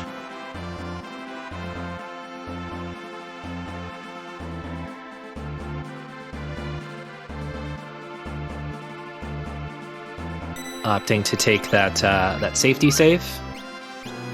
Because, as we mentioned earlier, sometimes you do all the things correctly, and the game just says no. And this can be a fight that can end very quickly, the Inferno fight. So we're going to just see we got up to level 42 on Celeste to get Ice 3. We're going to just start blasting with Ice 3s. Yeah, and we see the Minerva gig being used here, so that did 0 damage on Celeste. So yeah, we just need to use this single target the body, and we use Ice 3 from the level 42 that we learned, that we grinded. So just single target. And if this fight lasts for, I think, 30 seconds and the arms are still alive, then the fight is scripted in a way that Delta Attack will be used. And Delta Attack is just a petrify attack. And if that happens, if Edgar gets bopped early on and doesn't block it, and the fight lasts a little bit too long, you can just get petrified on Celeste, and that's an easy game over. But it's not what we saw from Team Tonberry. Made it through the fight cleanly. Yeah, Edgar here is mostly used for weight tricking because Celeste is doing all the damage. I believe during that fight, bdude opted to use a Thunder Rod with Edgar. One of the typical strat is to have Edgar drill the main body twice, because the boss has, I believe, it's 3,800 HP. Mm-hmm. So you have to do 2 drills to actually kill it. The Thunder Rod does more than what's needed, and if you happen to have one left over, it can be a little bit safer in the event that he only gets 1 turn before he hits the floor. Yeah, if you didn't get any, if you were lucky on ninjas on the floating continent, you're getting some leftovers from the earlier shopping, so you can use one there. We'll need at least one or 2 Thunder Rods for the Tier 2 Kefka fight, remind me. Yeah, it's 2. So there are 2 strats that can be done on the Tier 2 Kefka fight. One of them involves Edgar casting Doom. The other one involves Thunder Rods. So we will likely see both of them during these runs. So Dyne is coming up to Inferno now as well. It's important to point out that Edgar has the Force Shield, Forward Armor, and all that good stuff. Helps us block a lot of things. So, like, Edgar doesn't have a lot of levels, but at least he is one of the best to block. If you have the... I forgot what the sword is named that you buy, but there's a sword that moves... Enhancer. Really powerful weapon for just being able to pick it up in a shop. Gives you magic block, gives you magic attack. One little side note, just because I'm not sure we went over it. but Magic Block is the end-all be-all evasion stat in this game due to a coding bug. Yeah, there's a really complicated details of why, but yes, I don't think we did mention it. Magic Block blocks both magic and physical attacks. The normal evasion stat is unfortunately completely useless. 128 and block is blocking everything, physical and magic. That is something that has since been fixed, but it is definitely prevalent here, and there's really no way to play without having it impact us. Right. And Edgar naturally has a higher hand block compared to your other party members, so having the enhancer boosts that, and force armor, force shield, and White cape. White cape. So there's a lot of things you. Yeah, the short version of it, it's all due to retort. Retort is the reason why M block is broken. Always blame Cyan for everything. I mean, it really is Cyan's fault. It's accurate. And bdude is coming up on the Guardian fight.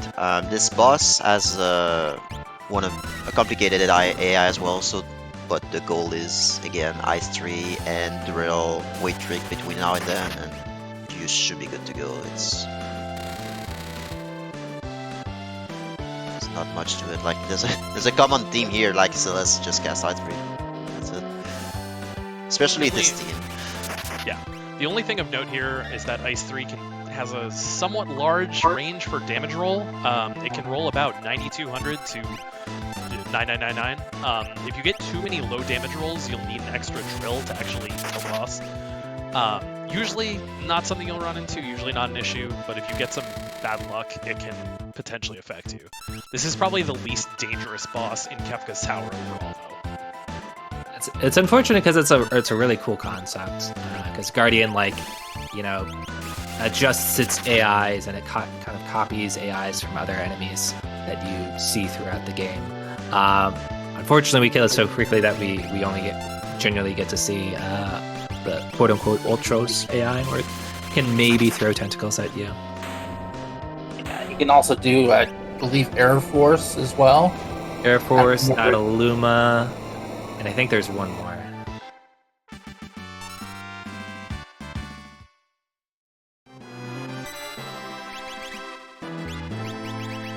Depending on how the fight goes, we will sometimes see the Ultros program. But past that, it's very, very rare to get anything else. It's weird seeing tentacles come from a machine.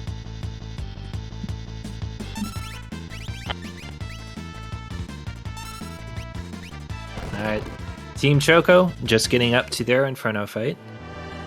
Let's see how it goes for them as Team Mog is in their Guardians fight. And Team Tonberry is now hitting Poltergeist. All in a fight. Each one of these has something that really could go wrong. 3 different boss fights. Well, Poltergeist hit Sal's the stop. Oh, that's the big one. You know what's coming next after that stop, if we see it. Blast. Poltergeist likes to cast stop, and then if someone is stopped, it always will follow up with Blaster, which is an instant death move.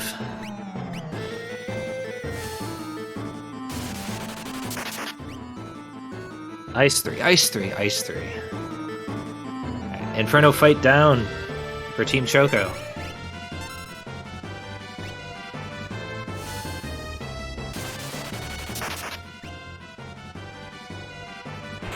And Poltergeist is interesting because it can counterattack with Fire 3, and sometimes you can get it. You can just constantly counter cancel it. I forget if we mentioned, but counter canceling is this behavior where if something's ATB is filled as it counterattacks, it kind of delays its next turn a little bit. So something that's sometimes that's what you want to see, just because it makes the enemies get less turns. Sometimes it's not something you can plan around. It just happens or it doesn't. Nice Poltergeist from Tonberry. Yeah. And Guardian fight done for Team Mog as well. Everybody getting through their fights so far cleanly.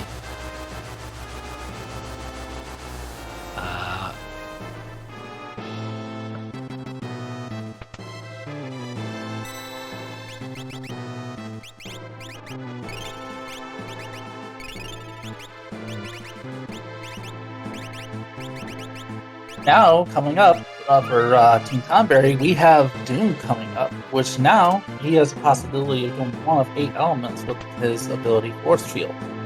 Or he might even just skip it altogether if bdude's fast enough. Yeah, so... Go ahead. Yeah, the strat for Doom is all the rods that we bought from Tomasa, we bought like a bunch of pearl rods, so now we're gonna be able to use them. Doom naturally is weak against Pearl, but eventually there's an attack that will immune one of the 8 elements in the game, and there's a 1 out of 8 chance to beat Pearl. At that point, if that happens, the backup will be fixed dice, using fixed dice from Setzer, but I've yet to see it being successful, so we'll see. So the strat, like every time you use a Pearl Rod, there's a counter attack. So you use Setzer here to wait trick and heal Mog as needed, and Setzer he's gonna cast the last Pearl Rod at the very end to finish the boss. And there are strategies that you can use to try to force the force field skip by using that counter canceling I talked a little bit ago to delay Doom's turn, allowing you enough time to kill it. But I think most people nowadays just opt to not bother to do it because it takes a little bit of setup, and even if when you set it up perfectly, you're still beholden to whether or not Doom will counterattack you. If it doesn't counterattack you, you could do everything right and still see the force field.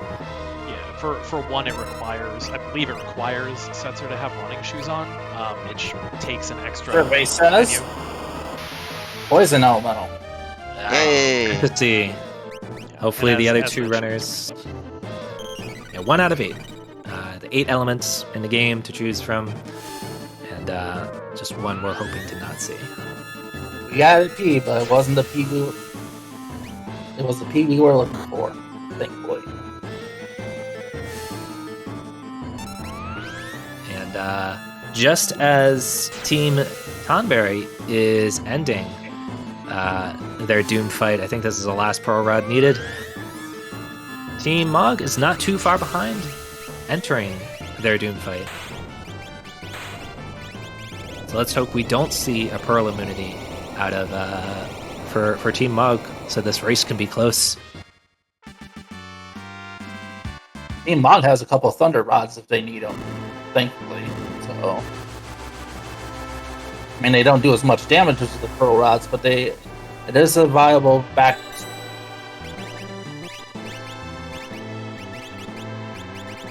Guardian fight a little spicy for Team Choco.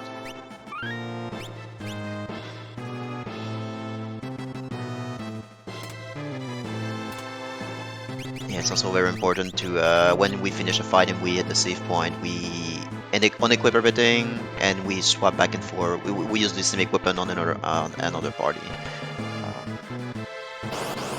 And coming up is on bdude, it's Goddess. And we should figure out in just a moment Yeah. what element we see be negated for Team Mog, so we're hoping to see anything other than Pearl immunity. 7 out of 8 chance to see something we want. So the Doomzara is shaking, he kind of buffs himself up, he preps a force field cast. Lightning Elemental. There we go. So 2 out of 3 have bypassed the Pearl immunity.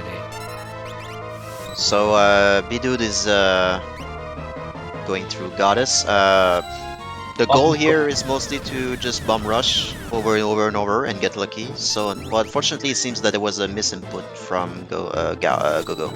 Oops. So the goal The goal that's is just a little scary. yeah. The It goal is just to spam the same ability over and over. But there's an attack Goddess can do. There's counter attacks from Bolt as well, and she can do Quasar, which is a non-elemental AoE that is probably gonna be deadly by everything. Well, we can see one Quasar. Quasar is fine because Gogo, or Barry in this case, has enough HP to survive a max hit. Quasar at max HP, but we see the Flash Rain coming out immediately. That's a turn 2 move. Turn 3 of phase 2 of Goddess, we have a 1 in 3 chance to see that Quasar, and Gogo is not at full HP. If we see the Quasar, there it is. Oh no! Oh, That's an unfortunate reset for Team Tonberry, giving Team Mog time to catch up. And Team Mog has just taken the lead for now. that is brutal. Yeah, Wait. fortunately it's RNG, but the misinput probably didn't help. That's the big thing there. Even like you can miss an input, but you're just delaying. Like depending on how the counter cancels work and how your turns line up, and if you opt to do any weight tricking, you still might be in a situation where you don't see that turn 3. But even if we do see that turn 3, you're not guaranteed to see that Quasar, and the Quasar is really only bad if there's an immediate Flash Rain before it. So. Like one bad thing happens, but you still need a couple more bad things happen in sequence to end up in that situation. But that's what we saw for Team Tonberry. We commentators cursed that Quasar, by the way. Yeah, the thing is as well, like she counters attack with bolt attack, so she can heal Gogo because Gogo is absorbing thunder. Right. But if she decides to not counterattack and heal Gogo after Flash Rain, it's So let's see how that works out a second time for Team Tonberry.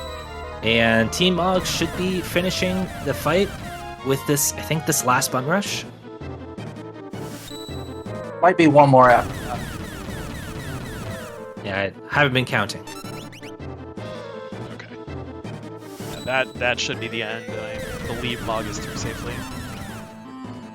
nice. Yep. Nicely done. God as the great equalizer. Yeah.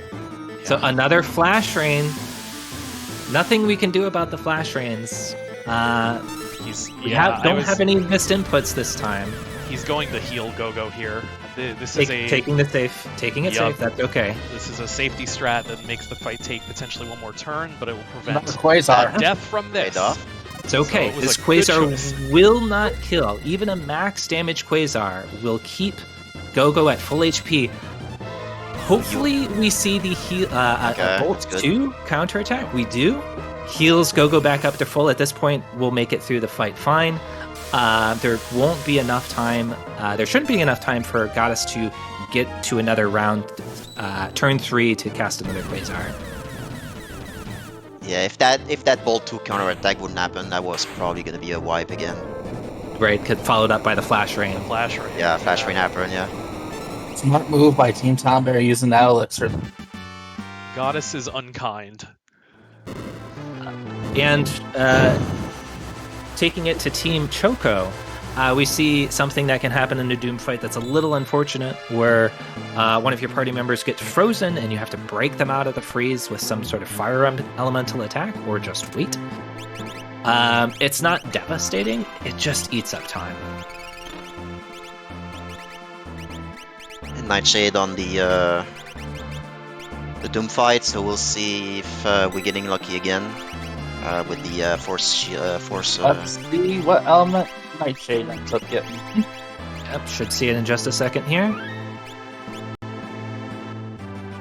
Hope for no Pearl immunity.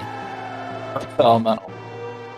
That's First. okay. Nice. 3 out of 3 runners made it through Doom without seeing the Pearl immunity. We see just a second ago, we saw Team Mog set up for the Kefka fight, doing a bunch of equipment. We just saw that for Team Tonberry, just a little bit behind.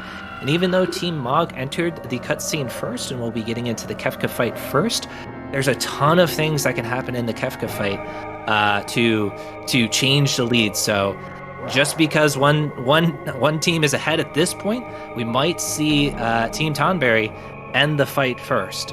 We probably have about 12 to 14 minutes until, assuming everything goes okay and we don't have a reset on the fight, before we finish off the fight, and we'll see the next run, which I believe is Final Fantasy V after this.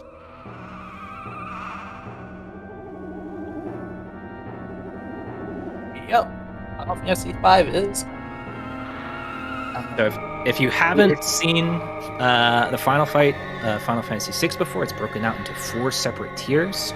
Every tier is essentially its own fight. You finish off one tier, you go on to the next tier, and every fight is different. It has different enemies, different AIs that you have to pay attention to, different strategies used, different things you have to make sure you're avoiding to make sure you don't lose one of your characters. Even though when you phase transition, your dead party members get replaced, we have set up the party in a way that all of our strongest members are in the party, and if we lost any of them, that would make for an interesting rest of the fight. So we're hoping to not see any deaths, or at the very least, if someone decides to take a nap, we just make sure to revive them before that the fight is ended, moving it on to the next phase. And here goes Nightshade on his guys. Let's wish him some good luck.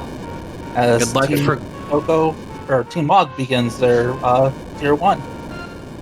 5 hours later, we finally have the names in order for Team Mog's party. Team Mog wins, yay. So for tier 1, the strategy here is to the head is weak against fire and has 10k HP, so a fire 2 plus a physical attack from anybody seals the deal. The left hand is weak against break, so we can one-shot that. So the goal here is to not kill the head last, because the head last casts quake on everybody. So we want the head first. Yeah, first try break on the left arm, so that's optimal. And every enemy in these phases has a different, I guess you could say, retaliation or revenge move, where if they're the last one standing and you kill them, they counterattack with something. So we have to make sure to kill things in the right order. Otherwise, we see some really scary stuff like Quake. Yeah, we kind of want to not transition. Fight finished for Team Choco. He's on guys for night.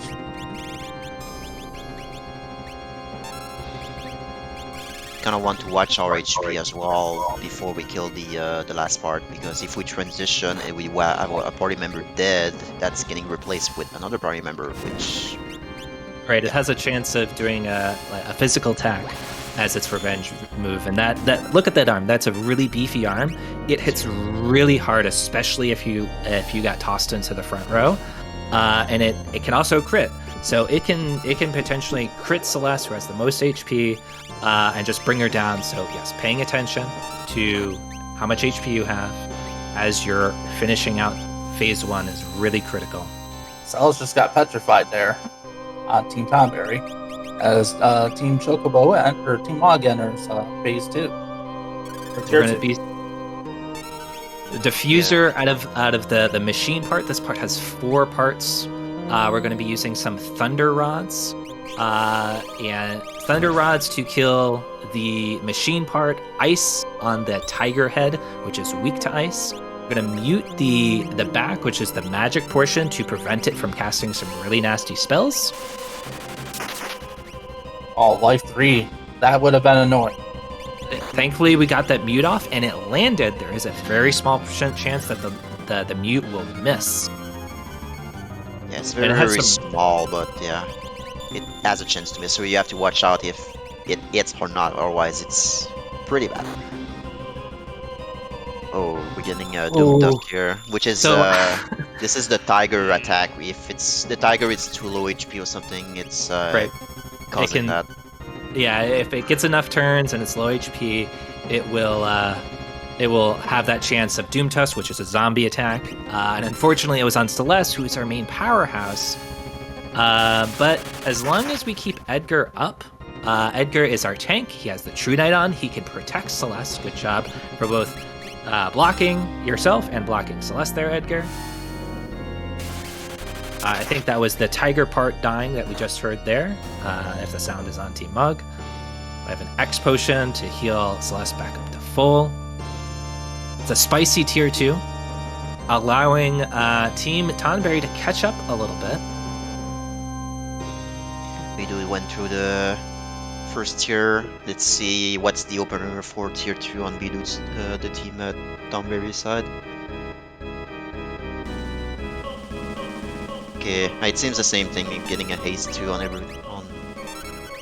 everybody. A little, not the greatest, but it's very dealable. It's annoying because the enemy now has haste, but like it means Tiger is almost guaranteed to get its turn. Second turn. Yeah. Yep. So we might see that. We might see another Doom Tusk. That's on Tonberry for the machine part. Slightly different strats, not opting for the Thunder Rods that we saw out of Team Mog. First try Doom regardless. We saw the Dispel on Go-Go, which is okay. I think it's just Celeste for Team Mog that has haste, so it's okay that we don't have to re-up that haste. And Mog is getting to tier 3 as Tonberry is still on team tier 2, and in just a second here, Team Choco will be on tier 1. So we actually did get the Doom Tusk on Team Tonberry. Thankfully, it was targeted on Edgar, and he blocked it. So very nice. Good job, Edgar. There. Edgar doing his job. All right, so for tier 3, we're fishing for bum rushes, but we can't target them. We want to kill the left side first. And it looks like it happened. Right. What's interesting that Mimic not only targets that copies the previously used ability, it copies the target. So as long as you can land one bum rush onto left side, you can, following it up with a mimicked bum rush will guarantee that it also lands on the left side. So fortunately, she got a pearl wind off before the second one. So she did recover some of her health. And the way that tier 3 is working, like, it's all routed around making sure that you managing the rests HP, so the right side is HP amount. Another Pearl Wind, which is you have to deal with having to deal with that tier 3. It's not a great tier 3 for Team Mog. Again, a little bit more time for Team Tonberry to catch up. Nothing that Team Mog has done wrong here.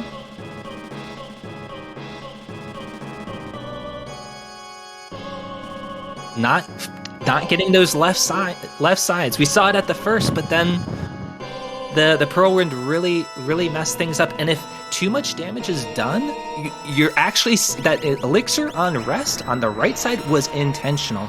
We don't want the rest's HP to drop too low until we're ready for it. Team Mog doing everything they can to kill the left side,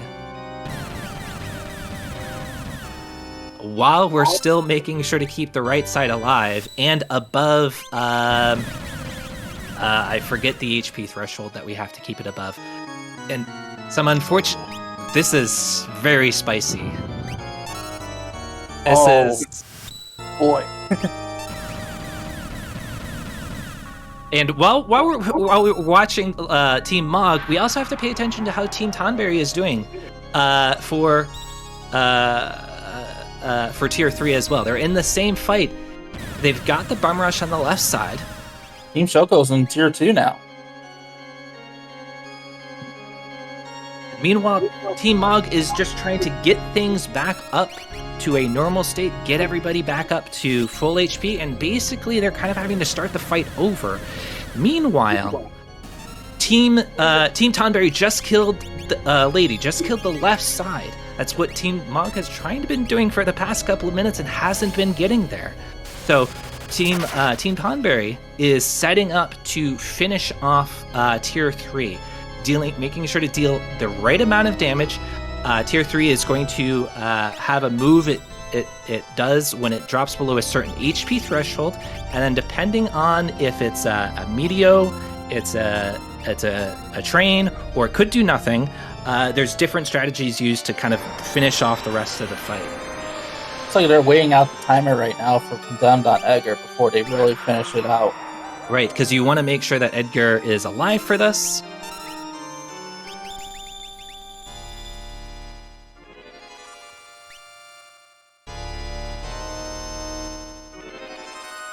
Team Mog having to use an elixir on Celeste to make sure she has enough NP.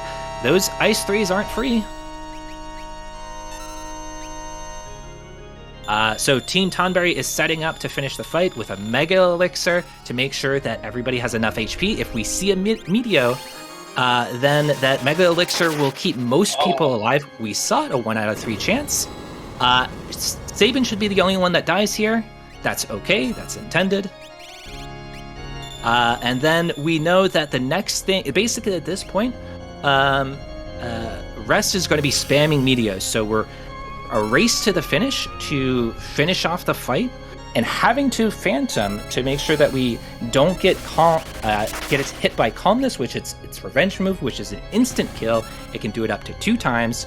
And with that, Tier 3 down for Team Tonberry, moving on to Tier 4. Looks like Team Mog is following right behind. Just a couple seconds behind, we do see the double hit Calmness. This is 10 seconds between the two. Very, very close. Say we're about 2 minutes, give or take, from time as well. So for both Mog and Tonberry Final Fantasy runners, this is going to come down to making sure that each runner skips. I'm blanking on the attack that Kefka will do. And Goner. Yes, Goner. So the strats, I know Dyne on Team Mog does strategies on Tier 4 to guarantee skipping Goner. I'm less familiar with bdude if he uses the same strategies, but there's managing the amount of HP that Kefka has, avoiding really nasty counterattacks and really nasty phases. Let's see how each runner does. Again, time will be coming up very quickly.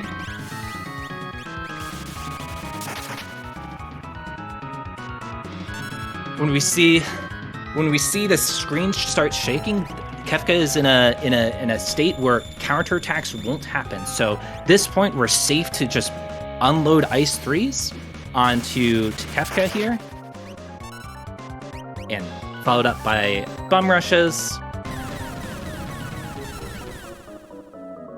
Making sure to wait trick, because you really want to make sure that this next attack doesn't land. It's the Goner. Okay, so we see Goner for Team Tonberry. That might be enough to put Team Mog ahead. The Goner won't kill. It's mostly just a time waster. That's correct. Yep. Team Mog has finished. GG's bdude Games and Team Tonberry is also finished. And Team Mog is finished.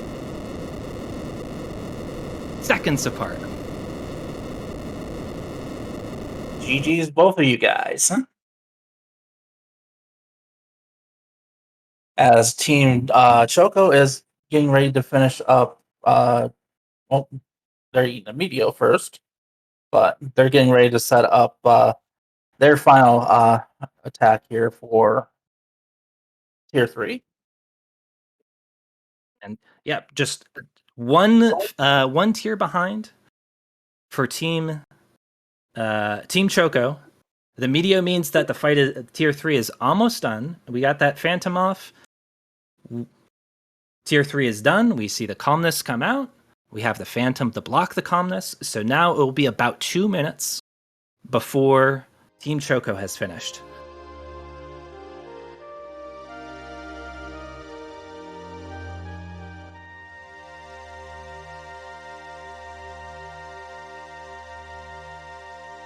And I know there's not a ton going on at the start of Final Fantasy V, so once Team Choco is done, we will toss it over to the Final Fantasy V commentators to watch that great run.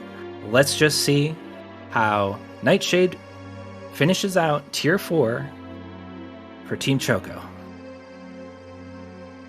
Send your support on over to Team Choco. Let's cheer them on.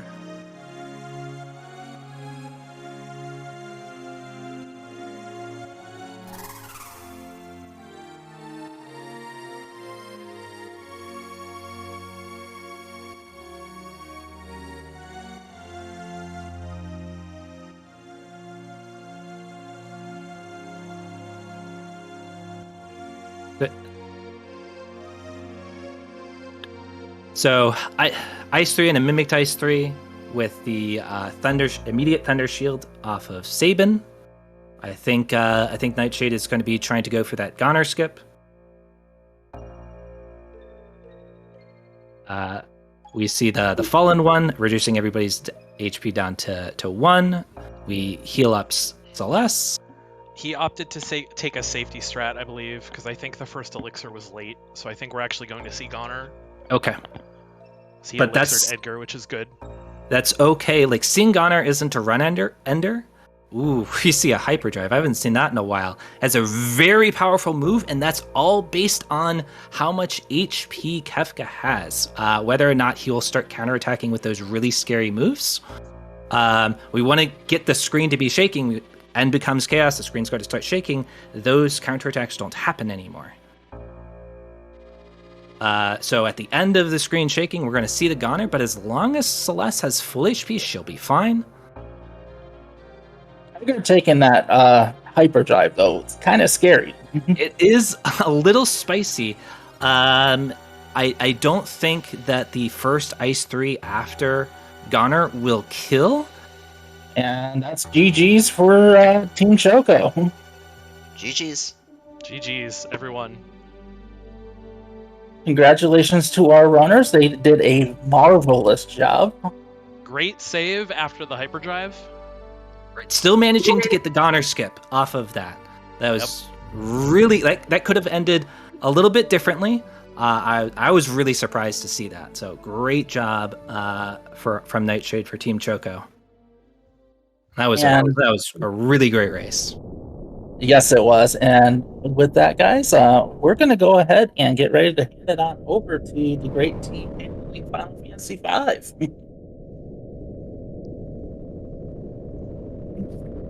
Hello there, I am part of the commentary team for FF5. First and foremost, brilliant job from just everyone who was involved in some way at FF6. That was a very close race. Kefka really did his best to try and sow the chaos into the race, but everybody still managed to finish with completely reasonable and respectful times across the board as well. Joining me in commentary, I have... Hi, I'm Cereth. Thanks, Chris, for the intro. Yeah, I'm And I'm also joined...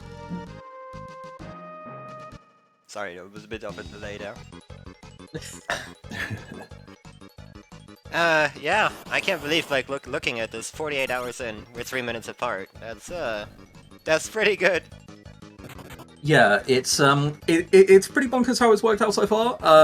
And good news, Final Fantasy V. We'll get into the game a little bit. It's a very consistent game, so I'd be surprised if we drifted too far off. And I can say these things because MrZwanzig has spent most of the afternoon, the Team Tonberry runner, jinxing his run by saying absolutely nothing can go wrong. So I'm letting his confidence inspire me.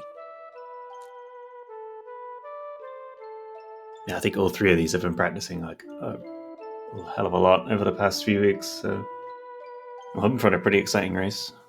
Yeah. And a great start too, with them being so close together. Yeah. They are quite literally frames apart at the minute. It might be less than a second, you know. Yeah. Yeah, it is a second, actually. From my perspective, it's like watching the same feed. Yeah. I know on the stream they're a little bit separate. But yeah, neck and neck. And the start of this game in particular is super consistent, so they're going to be very close for quite a while, I think. Hopefully, as long as nothing goes wrong, of course. Yeah, hopefully. We don't want Zwanzig to ESA it up again. But I think we're already past that, so we're safe. So part of the reason this game is as consistent as it is, a lot of the boss fights are very, very consistent, but there is also a very, very, very rigid step count. Ultimately, don't lose steps and you'll be fine. That does mean that you need perfect movement throughout 95% of the run, because I guess if you lose it in Exdeath's Castle, then it's fine. But until then, you'd really, really like steps. Yeah. The big thing is that the random encounter formations that you meet are routed out in a way that they are not dangerous for you, and some of them are essential for you to obtain some items as well.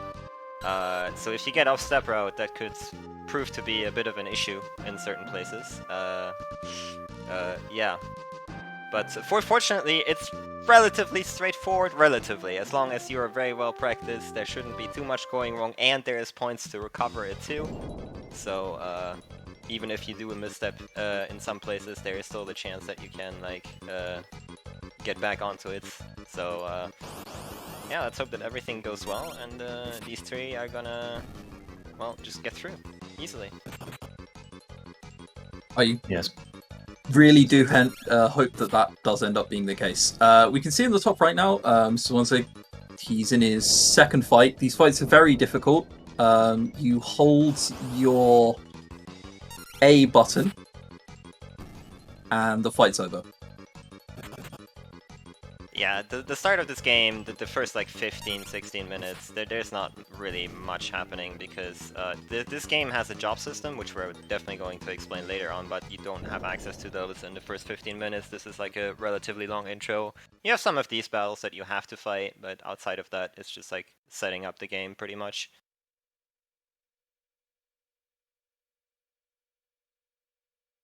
Yeah, exactly. Okay, we're not as far along as I thought we were, but regardless, after this earthquake, we're going to be on Boko. Does someone want to explain half-stepping? Because that's going to be coming up soon.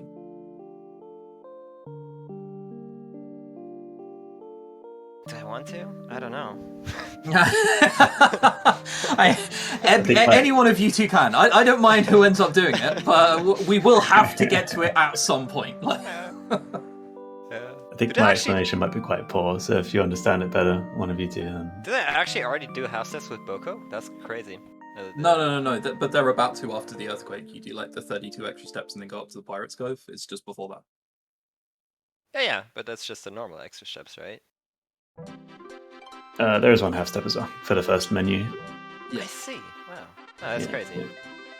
These people are crazy with their step routes. Anyways, half steps. All right, so normally it's very simple, right? You move one step, it's like the game counts that step. Very simple, like doesn't need an explanation. Now, what is a half step? In this game, shortly after you take a step, you can open the menu.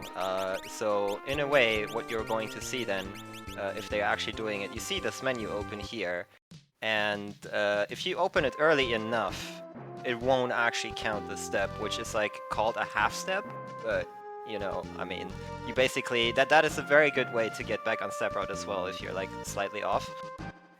You can just like basically on the world map specifically ignore steps by using this technique if you open the menu early enough. Yeah, pretty much that. As Magnus touched on, you can potentially save your step count, but if you go into a dungeon and then immediately misstep, you're probably in a bit of trouble. So in the top right gets his first encounter. That is in the right place. I will try and keep an eye and make sure that everybody is still on steps or hasn't missed out on anything. This is relatively early in the game, however, so I do expect them all to be on step count for now. And Metako's encounter is also in the right spot in the top left. Nice. Yeah, so as you can see, the formations and everything is static. Like, you should see the same thing on all screens at all times, as long as they're maintaining their step route. Yeah. The Teamlog did get a little bit unlucky there with the back attack. I think that's the only random encounter in the game where you can get a back attack. Yeah.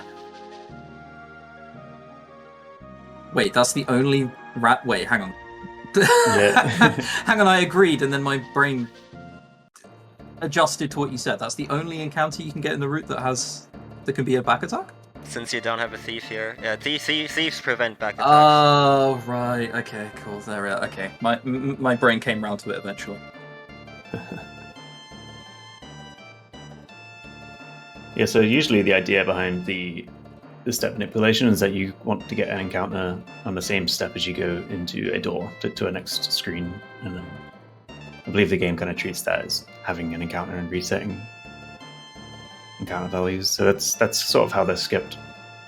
And so sometimes they'll take extra steps here and there to delay an encounter so that it happens when they go to the next area, and then they won't get the encounter.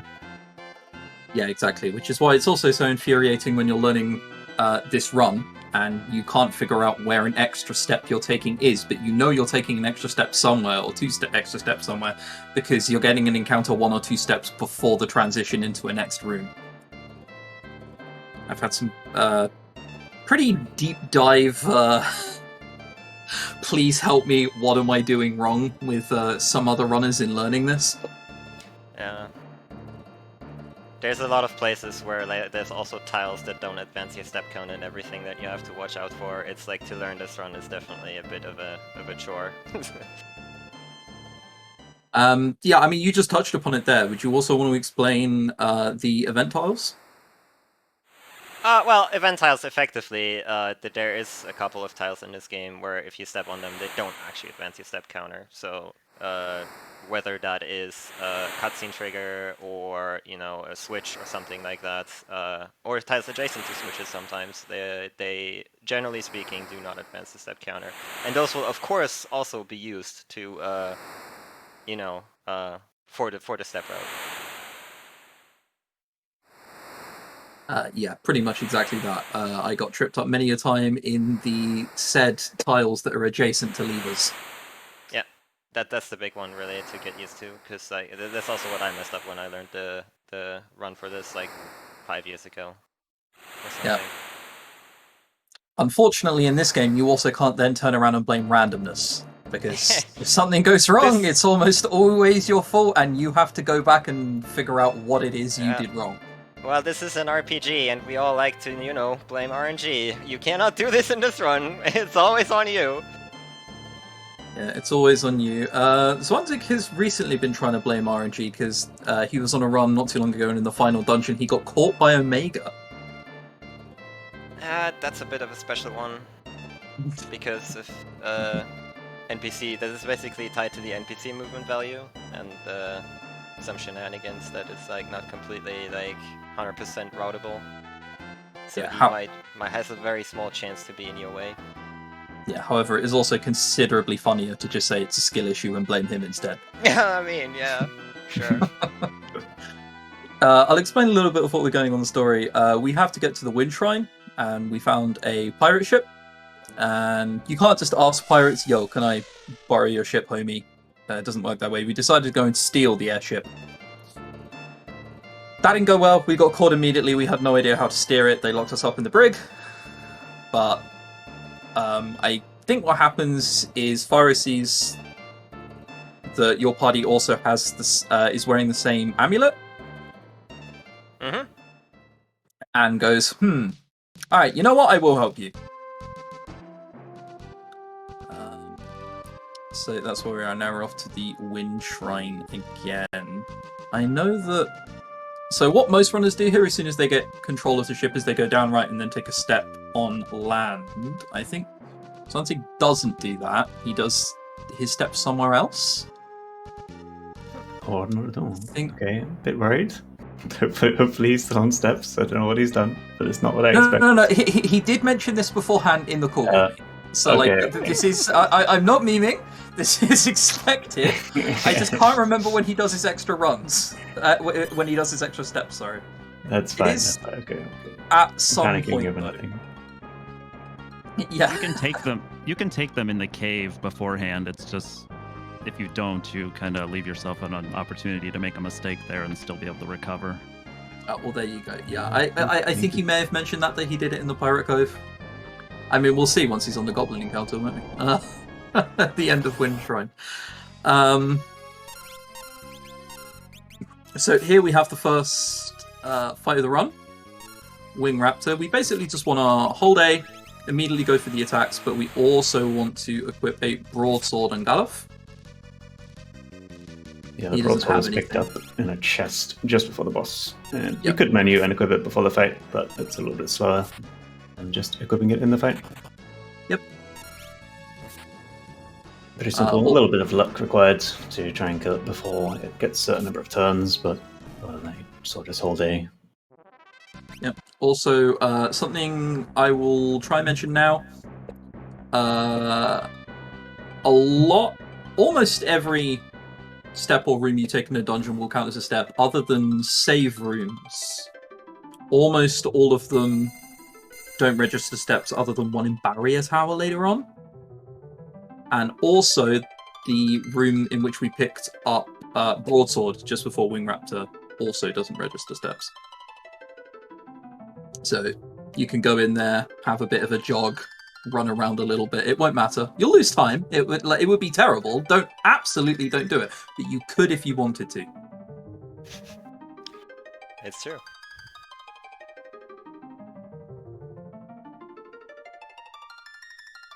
Anyway, we've hit the top of Wind Shrine, and the crystal is going to explode.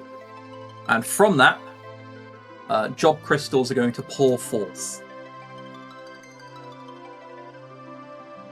I'm really trying to rack my brain as to remember what the jobs are besides Blue Mage, Warrior, Thief. Warrior, it's Knight. Knight, sorry. This is what I get for playing too much Final Fantasy XIV. It gets to you eventually. Knight, Monk, Thief, Black Mage, White Mage, and Blue Mage. Yes. Black Mage and White Mage, thank you. Yes, okay. Pretty much, yeah, basic standard Final Fantasy jobs plus Blue Mage. Plus Blue Mage, very, very which important. Is a bit less standard. Yeah, Blue Mage is definitely less standard, but it will have its uses. We'll actually drag it along with us for a while and abuse a certain ability called Goblin Punch. We'll learn that from a manipulated encounter at the end of Wind Shrine that will proc on the last step before we leave. Goblin Punch is, I think it does normal damage normally, but if your level is the same as the enemy you're hitting, it will do extra damage. A lot of extra damage, yes. 8 times damage. Yeah. 8 times damage? Yeah, it's a lot. That is a lot. But So also we'll the be- condition is quite precise to be the exact same level. Yeah. Yeah. So. But also the unsung hero here, Thief, is super important. It's never useful in a fight. Well, kind of passively because of the speed of the Thief. But it most importantly gives you the ability to dash, so now everyone can run twice as fast, which makes encounter manipulation harder, but obviously it's faster, so you have to do it. Prevents back attacks, so you can, removes an RNG element, which is nice. Yep. And later on also learns the escape command, so you can easily escape from battles, guaranteed, as long as the battle is escapable. Yep. Can end up being a hindrance sometimes. Okay, cool. So once they did get Goblin Punched onto a Blue Mage. Yeah, can end up being a hindrance sometimes because they're so fast. Some battles in the mid game, you'll end up just defending with the Thief first to get their turn out of the way, and then let the damage dealing characters do the damage.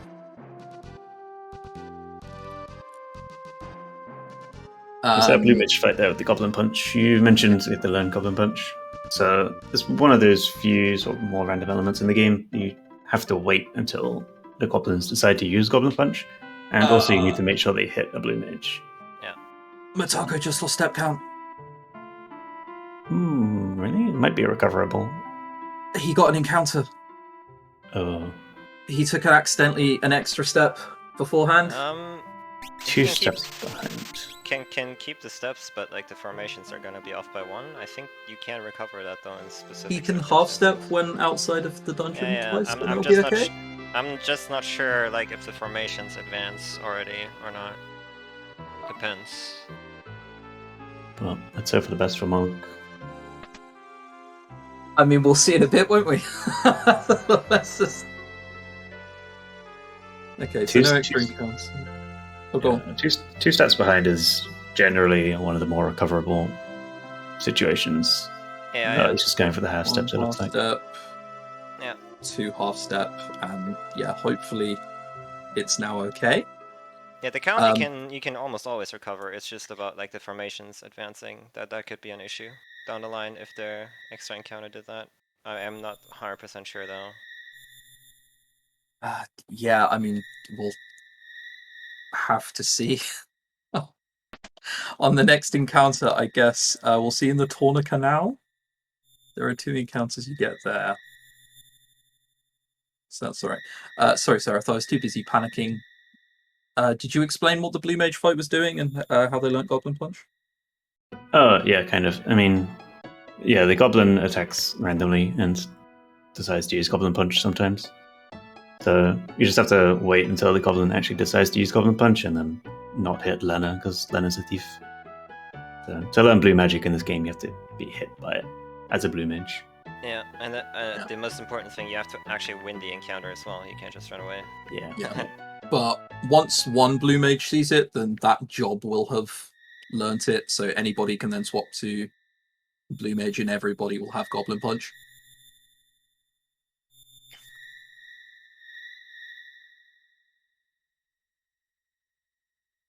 So anyway, we need to go see Zoc.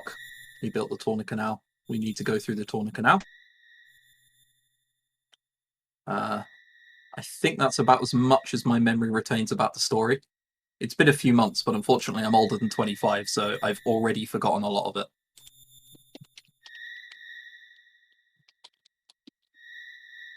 Yeah, basically in the Wind Shrine we see that the crystals, or the crystal shattered the Wind Crystal, giving us the jobs of course, and King Tycoon, which is the father of Lena, like, is also there, which is why Lena went onto the journey in the first place. And he tells us that we must protect the crystals, because we are now the Warriors of Light, of course. Chosen by destiny. And yeah, we're pretty much going to travel around the world trying to find the other crystals and protect them. At this point. And so also Ferris doesn't have another choice but to leave the pirates behind here. They are damned to be drinking beer the entire day for the rest of their lives until Ferris comes back. Sounds like a dream, if I'm honest. Cereth, are we pirates when we go on holiday? Is that is that us? I think what you're saying is British people are just pirates. I think. Yeah, British people in general are just pirates, but only like binge pirates. Only for a night or two at a time. Right, we saw Aexoden, he got Goblin Punch, everybody got it very cleanly. They can keep whacking and not using Goblin Punch, or using Goblin Punch on the thief, and it can get a little hairy. Nobody ran into that, luckily, so we're safe on that much, and we can go straight through to the Torna Canal, where I'll wait with bated breath to see if it's the right encounter or not.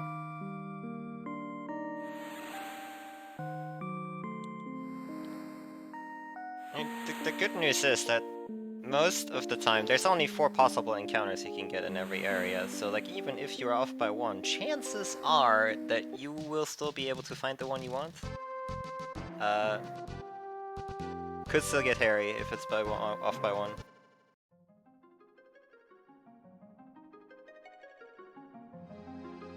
1. Mentioning event tiles, the 2 tiles in front of the door are both event tiles, so we Ta-ta.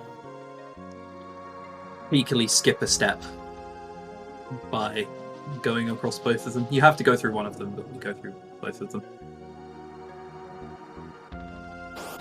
door somewhere here. Okay. MrZwanzig for Team Tonberry still has steps.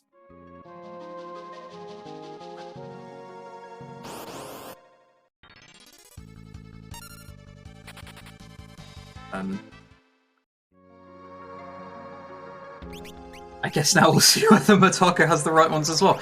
There is a brief setup that Zwanzig is now doing for the next boss, which I think is called Kala Boss. Yep. We're switching 3 characters to Black Mage. And they're going to be thundering it down. Wait, no, we're not switching 3, we're switching 4. Everyone's turning into a Black Mage and thundering it down. Yeah, so in the last time we bought Thunder, Fire, and Cure magics. And this fight, Kala Boss will most likely paralyze one person, and it takes 6 Thunders to kill the boss. So just to ensure that it can be killed in 2 rounds, all 4 go Black Mage for this fight, and just cast Thunder. Yep, there is a small chance that nobody gets paralyzed. Let's see. Okay, well. Yeah. Not for Pretty much Zwanzig. always. But it is a consistent fight. I think he usually follows up the tail screw a lot of the time, which just looks scary, but just sets your health to a single digit, so it can't kill you. And just like that, Kala Boss is dead. Pretty straightforward.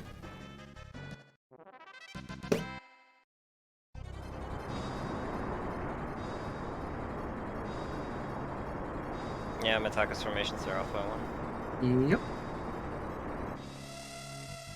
Like I said, there's only always 4 possible encounter formations, but yeah, could still prove to be an issue at some points.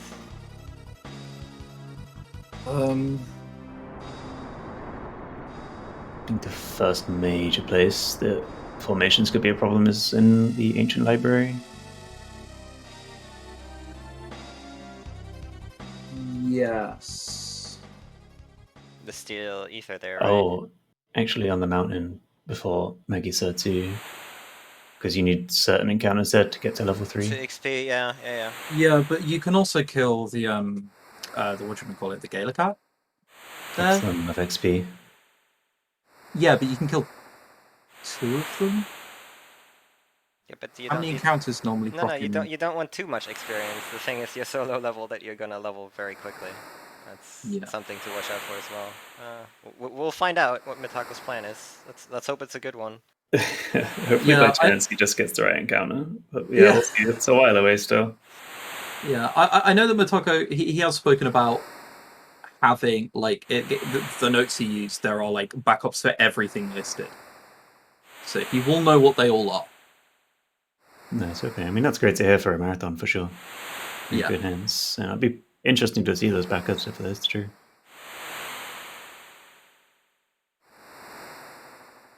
Oh, no, go on. There is definitely a safe way, quote unquote, to play through the game, even without step routes. But like, it obviously takes a lot longer. I'm not sure how much he wants to like go that direction.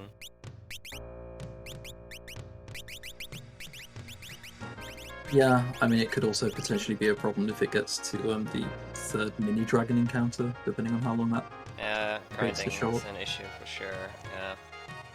Yeah, anyway, in the top right, we're in Shipyard. Now you really get to see the joys of the step count. There are a whole bunch of extra steps there. You saw, like, Zwanzig, like, take 16 extra steps there and then re-enter the room. There are a lot of extra steps. This is probably the first area where, when you're learning the game, it's like, oh boy, this is a lot. This is a lot of extra steps. There's a lot of extra ways to go. You have to remember the way and all of the extra steps. It took me a bit. It's pretty crazy. Like, every screen there's extra movement to take, and then you go back a screen, do some more movement, go forward again. It's crazy. Yeah. But it's worth it. You don't get any encounters in this whole dungeon, so... Yeah, it's absolutely worth it, the amount of time you save across the run and then favourable encounters. It adds up somewhat strongly, especially in a consistent game like this. Yeah, it's quite intimidating to learn. But the way these runners do it is, like, to take these extra steps, you could just run back and forth a number of times. Like, if you need to take 14 extra steps, you could just run left and right 7 times. But to help memorize these, like, the number of steps, they'll take certain patterns around a room and, like, run around in a circle and try to run into walls and stuff to prevent, like, running too far. So you'll see them take these, like, really intricate patterns and things that just helps to memorize and to remember which steps and, like, where you take these steps and stuff. It's quite interesting. Speaking earlier of not getting paralyzed, Aexoden didn't get paralyzed at all. Physically hit twice. Perfectly fine. Never a problem.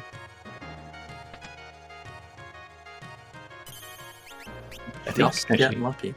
I never thought about it before, but I think getting paralyzed is probably faster because you have one less character to menu onto Thunder. I've only just thought of it, but I assume that would be true. Yeah. Alright, sorry, when I said that Aexoden got lucky, what I meant was Aexoden got unlucky. He has lost probably upwards of 2 seconds. It's a crushing time loss for Aexoden, unfortunately. Yeah. Run over. Should reset, honestly.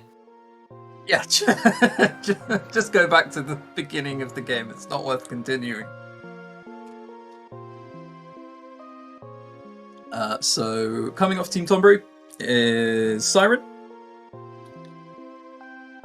Siren tries to lure us in with things that we want and nearly steals our souls or something.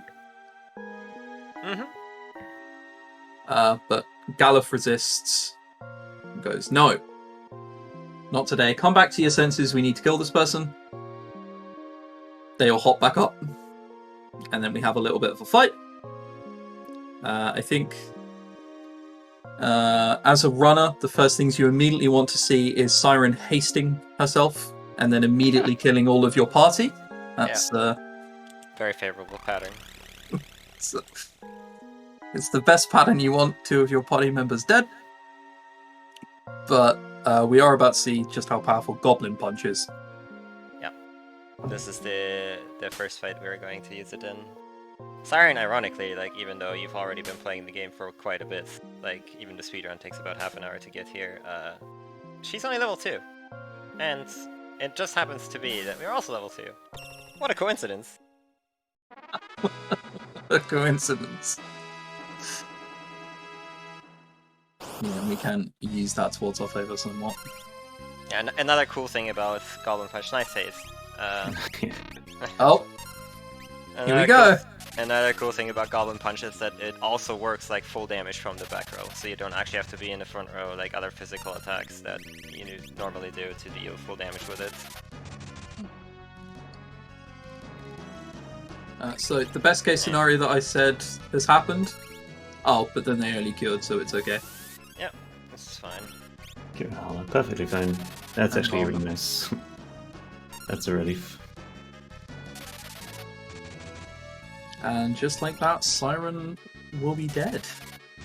After this one, right? Yeah. Yeah, 6 punches, yeah. There we go. Nice fight. Always thankful to get through Siren without wasting Phoenix Downs. Yeah, that's a big thing in this game, Phoenix Downs, you just mentioned it. They are very, very rare at the start of the game and very expensive to buy once you can. Fortunately, we have ways to get money, of course, but the first hour-ish is going to be very limited on Phoenix Downs, so reviving party members is going to be difficult for us. We can, you know, like 2 times or something, but, you know, you'd rather not, if you can help it. Yeah, there's a few extra pickups you can do in a lot of the towns in case you're lacking resources, but it's just extra time you don't... you'd rather avoid. There's a whole Yeah. bunch of different things you can pick up in this town in Carwin, but nothing's gone wrong, so we can pick up the Ice Rod and immediately leave. Rods are quite powerful early on. Early on, I would say they're powerful the entire game, but... Yeah. They're powerful the entire game, but we find a even better way to do damage later on. I think we pretty much only use them for like the early to mid game, and then we have other ways of slaughtering. Audio is on Tonberry, I believe. Yeah. Okay, one of the most underrated tracks of Final Fantasy V. This theme. It's such a banger. Every time we get here, I can't help but just like bop my head back and forth a little bit. FF5 soundtrack is pretty good as a whole, I think. Yeah. So this encounter on Tonberry is being killed to get to level 3. We just saw how effective Goblin Punch was in the previous fight, because Siren was level 2. And, well, if we're getting to level 3, you can probably guess what level the next boss is. 6, I assume. Yep, definitely. Yep, you got it. Thanks. I think developers wanted to try and circumvent Goblin Punch by making the bosses at a lower level than you. I don't know if this is true, but it's probably implied. Yeah, I would guess so. But it works out really nicely in the speedrun, because we just don't kill stuff, except like in this one case here. We happen to be the same level as it was. And the random enemies in this area, I think are like level 8 or 9 or something, like quite a bit higher. I saw nobody from Metako died to Siren. Right, that's what I was going to ask. We just deliberately walked over a poison plant in North Mountain, and our screen is getting very pixelated. Do either one of you want to explain why we walked over the poison plant? We like the thrill. It was in the way. The thrill.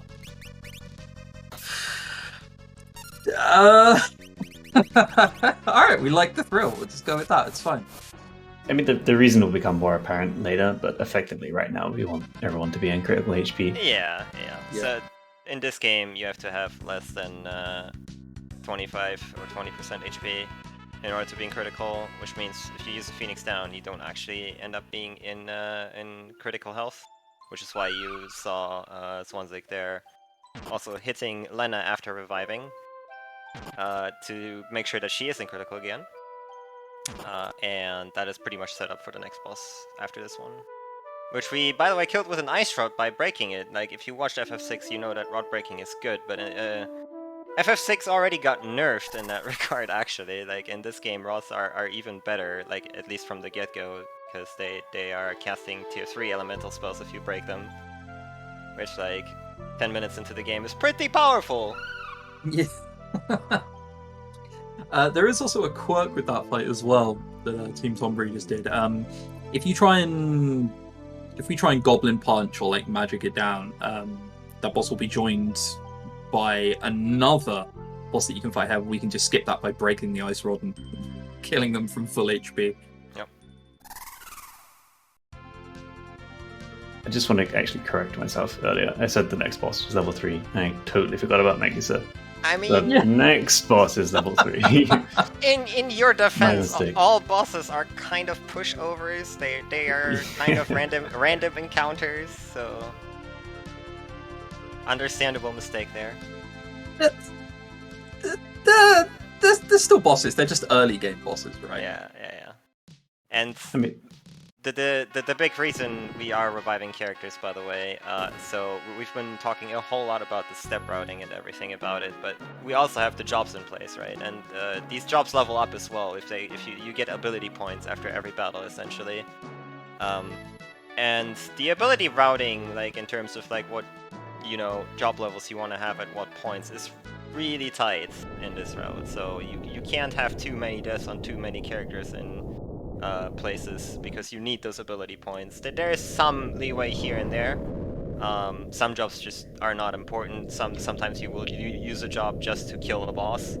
But in general, like when you will see reviving in battles in order to obtain the ability points. We can see Metako in the top left just got good RNG.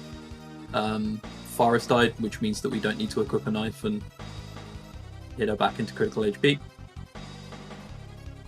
Yeah, so everyone needs to be critical HP except Faris. So don't need to damage her back down. I also looked it up. Megisa is level 8. Much It's higher quite than strange. Yeah. That one maybe you could ordinarily Goblin Punch, perhaps. But that fight's kind of interesting too, because we only saw half of the boss fight, really. Usually when you get Megisa low on health, she switches out to a boss called Forza, I believe. Not too familiar with him because we'd never see him. So in the previous town, you can actually buy the sleep and protect spells, and that is the fight where you are supposed to use that, and silence. So you can silence Megisa, which like you're supposed to do, I guess, and you can sleep Forza with the black mages. That's like kind of like more or less the introduction to those spells. That's the intention behind the fights. There's of course numerous other ways to kill these bosses quickly, as demonstrated. Like using a rod. Yeah. We also saw Team Tonberry just steal from an encounter and get a mithril sword. That makes the upcoming boss a little bit quicker. I think it means you can skip an attack or two. Yeah, so Goblin Punch scales with your weapon that you have equipped, so having a stronger weapon makes for a stronger Goblin Punch. Yeah, it takes weapon power. And now we get to show off the Knight Job class, so the whole reason why we wanted the single-digit HP or critical HP on our characters. Knights inherently protect people. They cover if a person is in critical HP. And Galura right here, he hits pretty hard, so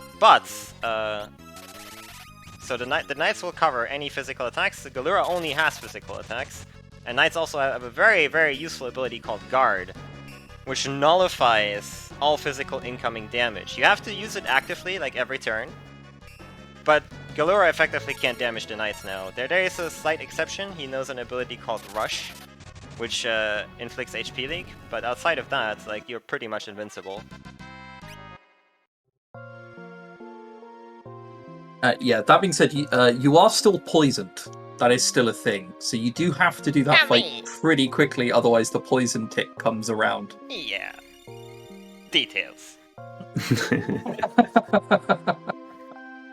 It's pretty scary. Yeah, you have to win in 2 rounds, otherwise you're dead. It's over. Yeah, pretty much. Accidental misinput, something like that. You're in a bit of trouble.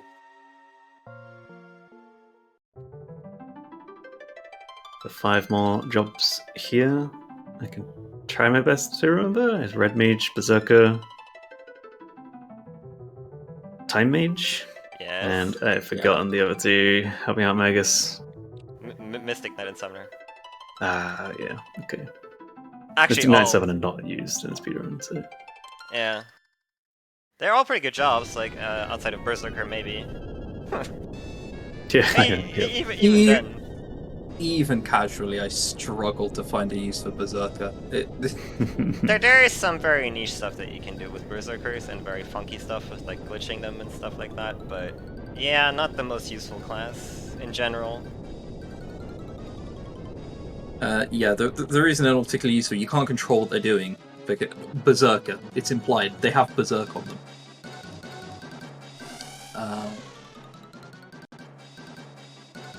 Right, okay, so Metako immediately ran from his encounter because it's the wrong one, right? That's what happened? I would guess so. I did not see, but yeah, I assume it wasn't the one with the mithril sword. It was 3 mages, yeah. Right. That's fine. There's still a backup for not having yeah, getting exactly. The steal is not guaranteed, so... Yeah, nowhere near as bad as it sounds because ultimately, he'll now just do the fight as if he didn't have one. Which just means instead of defending on the second round, everyone will Goblin Punch who can. I think you have to set Galuf to a blue mage as well, if I recall. Which is just a small time loss because you have to set him back to a blue mage after the fight. Oh, sorry, send back to a thief after the fight. Yep. Heal? No. Oh. I don't think he heals Terrace. Oh. I hope he saved. Yeah. Okay. I don't think this is salvageable. Yeah. But maybe, because Lena doesn't have poison. Well, I guess he can win. I think it might be alright. No, actually, it's not. Since No? Galera, yeah, there it is. Okay. Yeah. And Galera is faster than you. That's, yeah. Okay. And poison's gonna come through now as well. Well, Death for Mog. Hopefully they saved. I did not see if they saved in the They tower. did save just before. Okay. Now steps are definitely gone. Yeah, that was my next question. I've not done this in this game. I assume steps don't save through the save file. Yeah, it's completely gone now, as far as I'm aware. It's over, yeah. Alright. Well, that's okay. Metako does have a list of backups. Yeah. In some way it's nice, because now you just don't have to worry about it at all. You just run through dungeons. Finding myself at a step. No, I don't have to care. I'm not entirely sure I agree with Cereth's mentality. It's going to be like the castle we're about to come up to is going to be a bit of a Monko. Oh no, Karnak escape sequence! Yeah. No! That was since the dawn of the speedrun. We've always had a step route up until that point, because that point in particular is really annoying on low levels. You really do not want encounters there, because it's super hard to run away from them, and you don't have escape yet.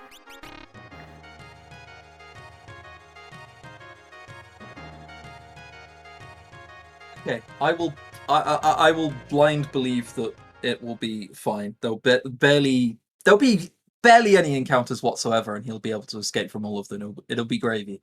If he gets good encounters, he doesn't need to do anything. There is like a single wolf that just runs away. In fact, that gives you 2 ability points, so he gets more leeway with ability routing, right? Yeah. Sure. We're really grasping at straws here for positives. Yeah. Yeah. Make no mistake, losing steps at this point is really bad. It looks like at least Aexoden had a very smooth tower. Yes. Aexoden just went their merry way through. There aren't that many points where it's mainly up until an hour and a bit in. Yeah. Then you can lose steps, and it's not actually that bad. It's mainly kind of escape. It's trying to find mini dragons in the forest. That is going to be a huge issue now. Yeah. Yeah, because unfortunately now we're off steps. We have to find Metako has to find 3 encounters that are mini dragons, and ultimately you just kind of save and hope you run into 3. I'm not sure. He should be able to still, if he resets, since it's... I'm not sure how it handles deaths, honestly. Normally, if you are just 1 off, you can actually reset and it will immediately give you the mini dragons. Like, that is a thing that works. But I'm not sure how the reset exactly handles, or the death exactly handles, advancing the formations. I have actually no idea. Because usually, if you die in a speedrun, you just reset, you know? Like... Right. Yeah. Okay, cool. Alright, yeah, that's cool. I was basically told that if you lose encounters by then, all you have to do is just save and hope you run into mini dragons, but what you said gives me more hope. Yeah.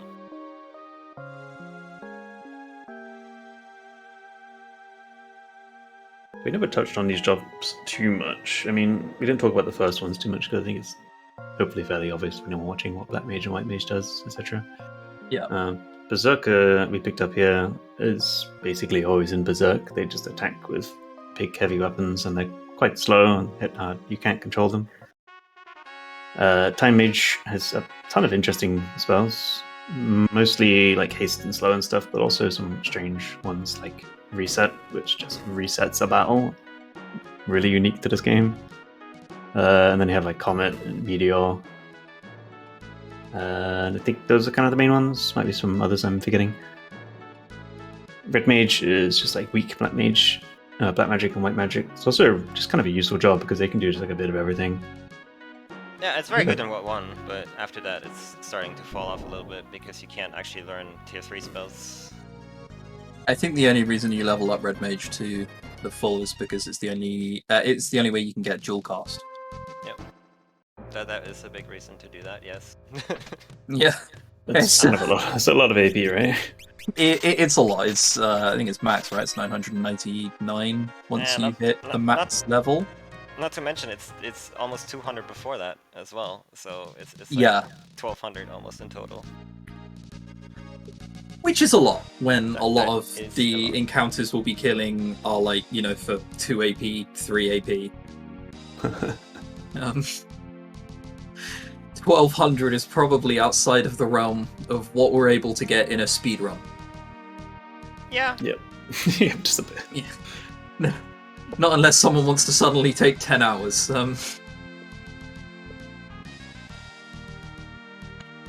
Another random spell that Time Mage has that I always thought was interesting is it has Comet. Yeah, Comet's just random damage, right? Yep. Yeah. You just roll the dice. Yeah. I just never really understood why Time Mage had it. It's kind of... Time Mage in this game is also like gravity stuff. So... Like time and space, I guess. Yeah, Yeah, I guess. Yeah, I can see that. Alright, yeah, I'm sold now.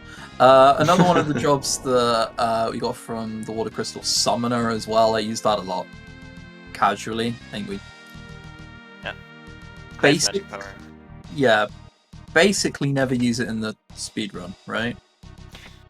No. Not used at all.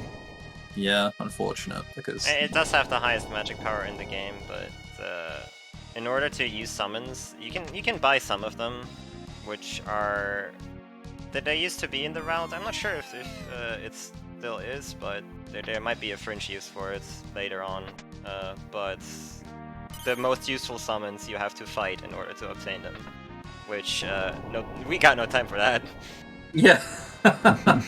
Yeah, especially with the source of damage that we find later on. Summoner is again, as I found out in my casual playthrough of this, very underwhelming once you find out what is very powerful. I think they're still pretty handy, just quite specific situations. Like they're quite versatile. And when you have like Shot and Odin, quite useful, and Golem's usually quite really useful too. So very strong, yeah. Yeah, I guess they serve rather well as a flex spot in your party. Also worth mentioning, Team Tonberry at the minute, still on steps.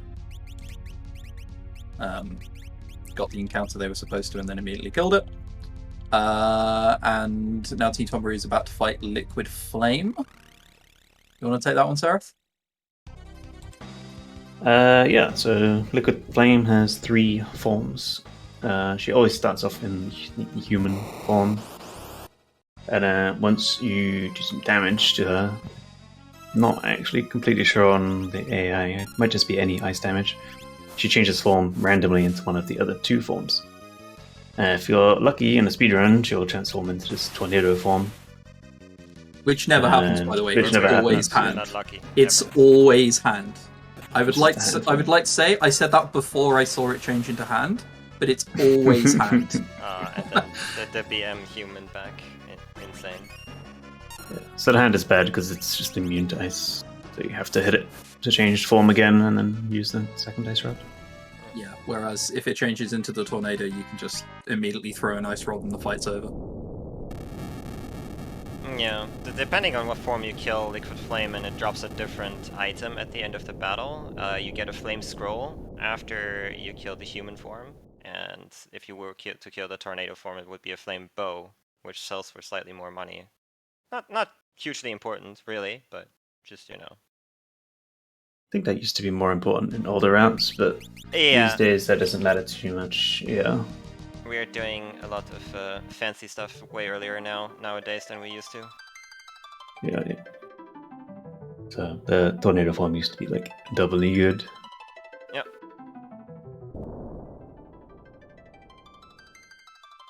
Oh look, it's Doubly a crystal. good? And we are Leave me alone. Twice as good. I said it and I was like, just don't talk about it. Just move on quickly. Okay, so now we have another set of drops? Not yet. Oh. Yeah, no, Technically, that is not... yes. You get them before you pick them up, right? No. We have No? to for first run. Oh, I could have sworn you got them in the escape. Okay, I must remember. Run like crazy.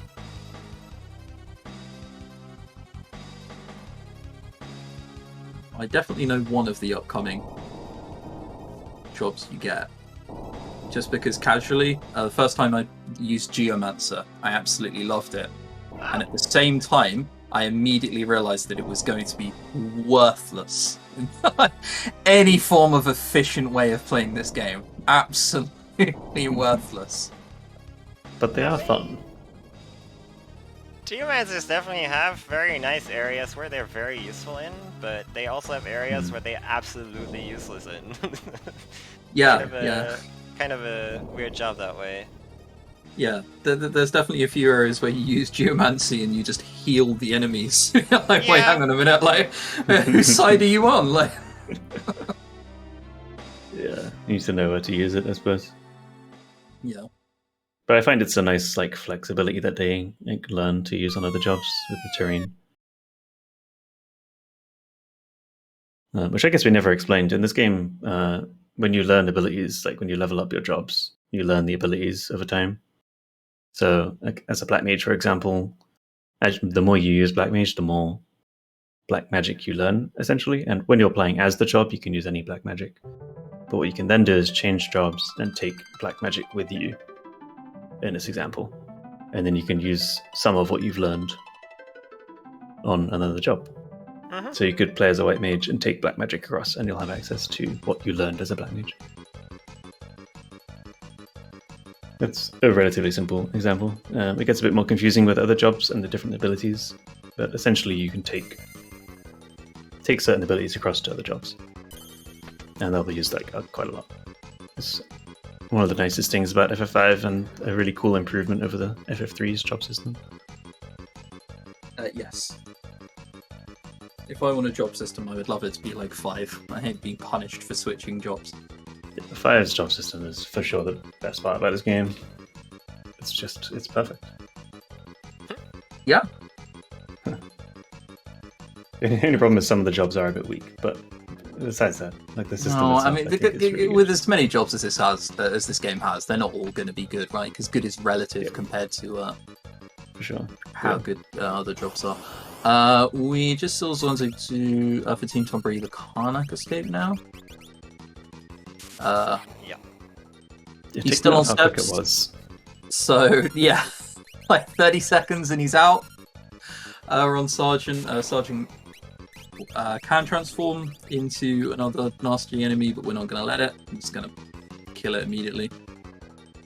Yeah, there's a bunch of chests in this escape that you could potentially open. There's encounters in there, and like you can find elixirs and other good stuff, but we just want to go fast. We just like basically after picking up some money, just head out immediately. Yeah, you did a World of Final Fantasy earlier on. They give you a 15-minute timer when you go to escape from a place, and you can do everything you want and still have an almost comical amount of time left. It's amusing, honestly. But if you try and open every single chest in the Karnak escape sequence, you have 10 minutes. It's surprisingly tight. Yeah. If you want to get everything. So many of those chests are just like monster in a box as well. So you open the chest and then have to fight whatever's inside it. genuinely takes a while. Also, I believe there we just got the Fire Crystal jobs, Indeed. which are Geomancer and Ninja, Mm-hmm. Beastmaster. Mm-hmm.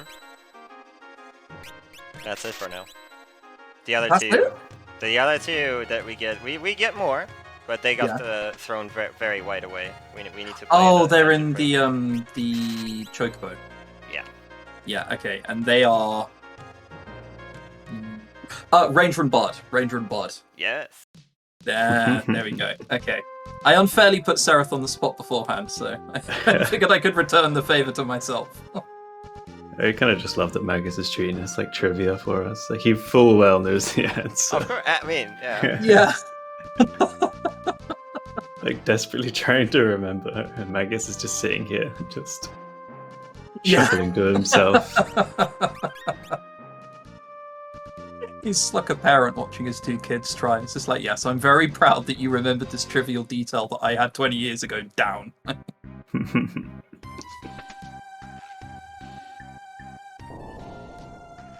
Alright, so we see Team Tonberry now enter the library, the ancient library. Steps are still quite important here, and we'll be setting up a dupe later on. But first we have to go and kill Big Bad Ifrit so we can get through. Which is this book. I also just want to point out as well, Aexoden got the hand, and so did Metako. I'm telling you, Tornado doesn't exist. It doesn't exist. I cannot be convinced otherwise. I'm told that it is a form that it can be transformed into, but I'm yet to see it. But yeah, the Ifrit fight isn't anything particularly exciting. You just break 2 ice rods and ta-da! He says you're strong for paying your way through the battle, and just like that, it's over. Yeah, what you can do here, and what you might see runners start to do is like rearrange their menu and organize things to the top of the menu that they're going to need, just while they're waiting for like certain boss scripts to go through and dialogue and stuff, just to make use of like free time essentially.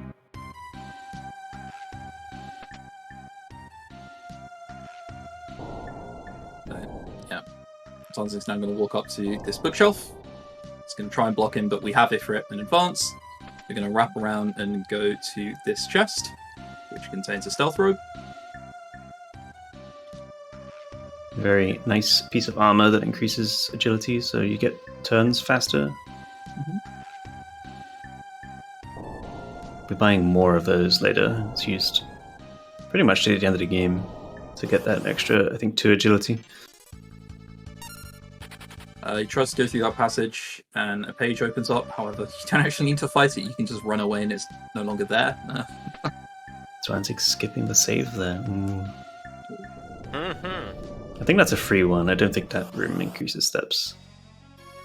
Yeah. But I'm sure he's fine. Fine. So this is Biblos. This may sound similar to how we defeated Ifrit, but we're gonna break 2 fire rods on him. It's the same, And, but different. Yeah, it's the same. It's very important though to distinguish what rod you're using on what boss. I've seen runners use ice rods on Bibros, and you know that doesn't work very well. It heals him, doesn't it? I think, or is that just Yeah. Ifrit? Yeah, no, yeah. Yeah, and it's the same as if you use a fire rod on Ifrit as well. Yeah. Yeah, so there's that menu sorting there that I mentioned. There's a pretty important glitch coming up here in the next fight for Zwanzig on Tonberry. Going to be duplicating 255 ethers for a lot of money. Yeah, basically set us up for most of the game from here on in. Did you want to explain what's happening? Why everything's working the way it is? I'll do my best. Okay, I believe in you. So we're going to need thieves and we're going to need a ninja. Ninjas are a little bit broken because there's a glitch you can do where you throw an empty slot into your inventory. So by equipping the dagger from the inventory in battle, it leaves an empty slot in the item menu. where the weapon was that you just equipped. Then when you can then throw that empty slot, because the game still thinks that there's a weapon there, but there isn't because you equipped it. So then you throw an empty slot, and then you have -1 nothings in your inventory. Then when you steal the ether from the enemy, the ether goes into this empty slot, and then you have 0 ethers in your inventory because the -1 has gone up to 0 because you gained something, and the empty slot is filled with an ether because you stole it. And the game doesn't like the 0 ethers, but you can then use the ether and you go down again, but you can't go down to -1 because -1 doesn't exist. So instead it underflows and you go up to 255 ethers. And then you can just escape. Yep. Yeah, Hopefully you that sell makes them all sense. for like 167,000 gil or something like that. It's definitely around that number. And as you see, it happened so fast that Cereth's explanation took about 4 times as long as the actual shooting itself took. You got a first To try be steal, fair- it shouldn't help. Yeah, that was very good luck. It was a first try steal. Yeah. The steal is not guaranteed. Oh yeah, I'm genuinely not flaming Cereth there. It's just it's very, very quick to do, but what's happening is also very, very complicated. I also believe I'm trying to keep an eye on Team Mog's Tarnic escape here, but coming up is us capturing an enemy. Did Magus want to explain that? You throw a net and then it's caught. Okay. You and I both know that there's more mechanics to it than that. Yeah, so we did pick up the Beastmaster job. Beastmaster's specialty is like catching enemies, which you can basically capture any random enemy in the game. Not bosses though, and some are excluded as well. Some like special enemies. And in order to do that, you need to damage them for a bit. We are capturing an Agil here because once you capture an enemy, you have a one-time release of that enemy. They need to be below 12.5% HP. So we need to do quite a bit of damage, but fortunately, since damage is relatively static with most abilities, we just throw a weapon that we know exactly does enough damage, and then capture immediately. The Agil will release for an ability that will inflict HP leak to an enemy, which is going to be very useful to skip some stuff on a boss later on.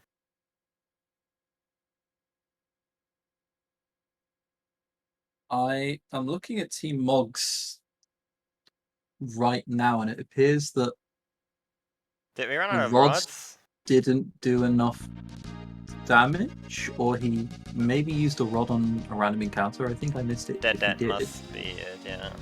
So I don't know how much more HP you have to do to the Sergeant, which is now an Iron Claw. Okay, alright, okay. Alright. Alright, goes down. Oh, he might have Rods- queued up the second rod when the wolves were still alive, and that was an AoE damage as well instead of like single target damage. So it wouldn't do exactly enough to kill him. Okay. They look pretty good Karnak, all things considered, for Mark. I mean, I don't think they got any encounters inside, which is nice. Yeah. I'm sure Metako had a backup for it or something. So that could have gone significantly worse. That could have gone a lot worse, and I'm pretty sure if you tried to shake on, hey, 0 encounter and maybe Sergeant or go a little bit Ori, I think he would have tore my hand off at that, so...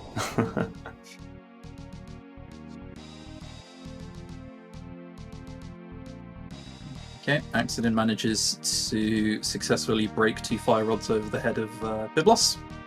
Is it Biblos? Biblos? Mm-hmm. I say bit boss.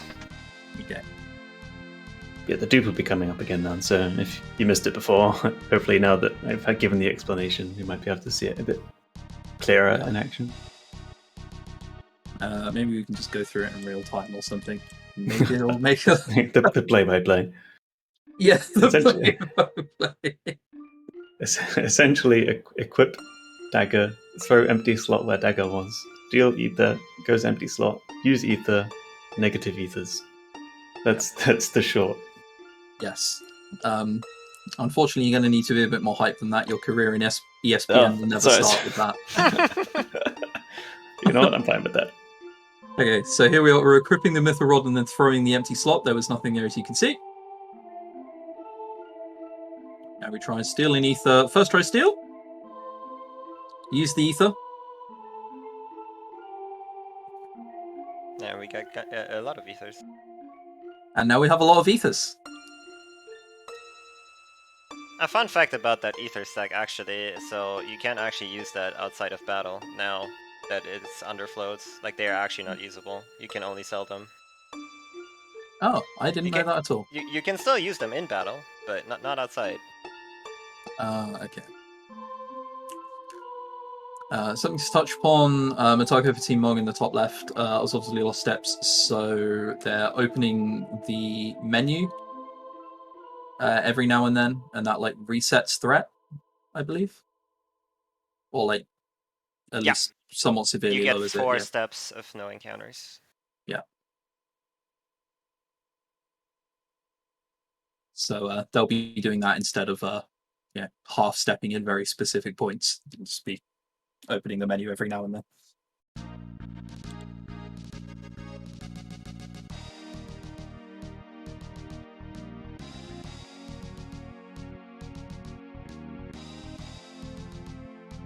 What level are we right now?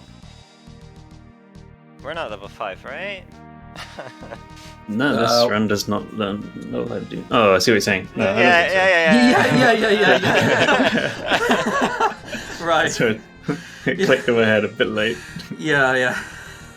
I think Cereth and I both had the light bulb above our head turn on at the same time now. I think they're level 6. I think he's safe from a random level 5 too. But that would be funny. Yeah. I speak for yourself. Good God. Wants to see the world burn. Yeah. Look, it's entertaining. Yeah.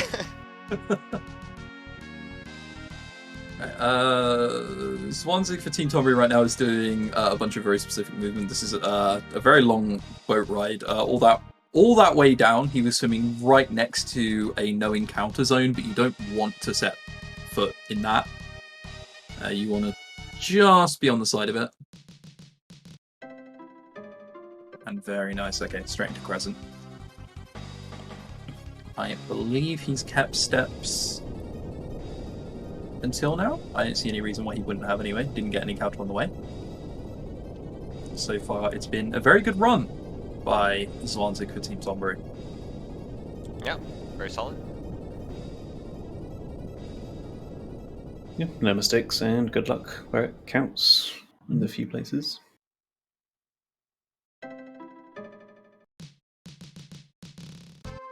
Wouldn't surprise me if he's on PB pace, to be honest. Did Metako get the stealth for it? It's about to. Getting it now, okay, yeah. Cool. Yeah, okay, cool. Alright, yeah. He went through the North Passage first, and I was briefly concerned, but it's fine. Might be trying to reset encounter values. I don't know. Like I say, I think Metako knows a lot of backups, so I'll just trust in the madness and yep.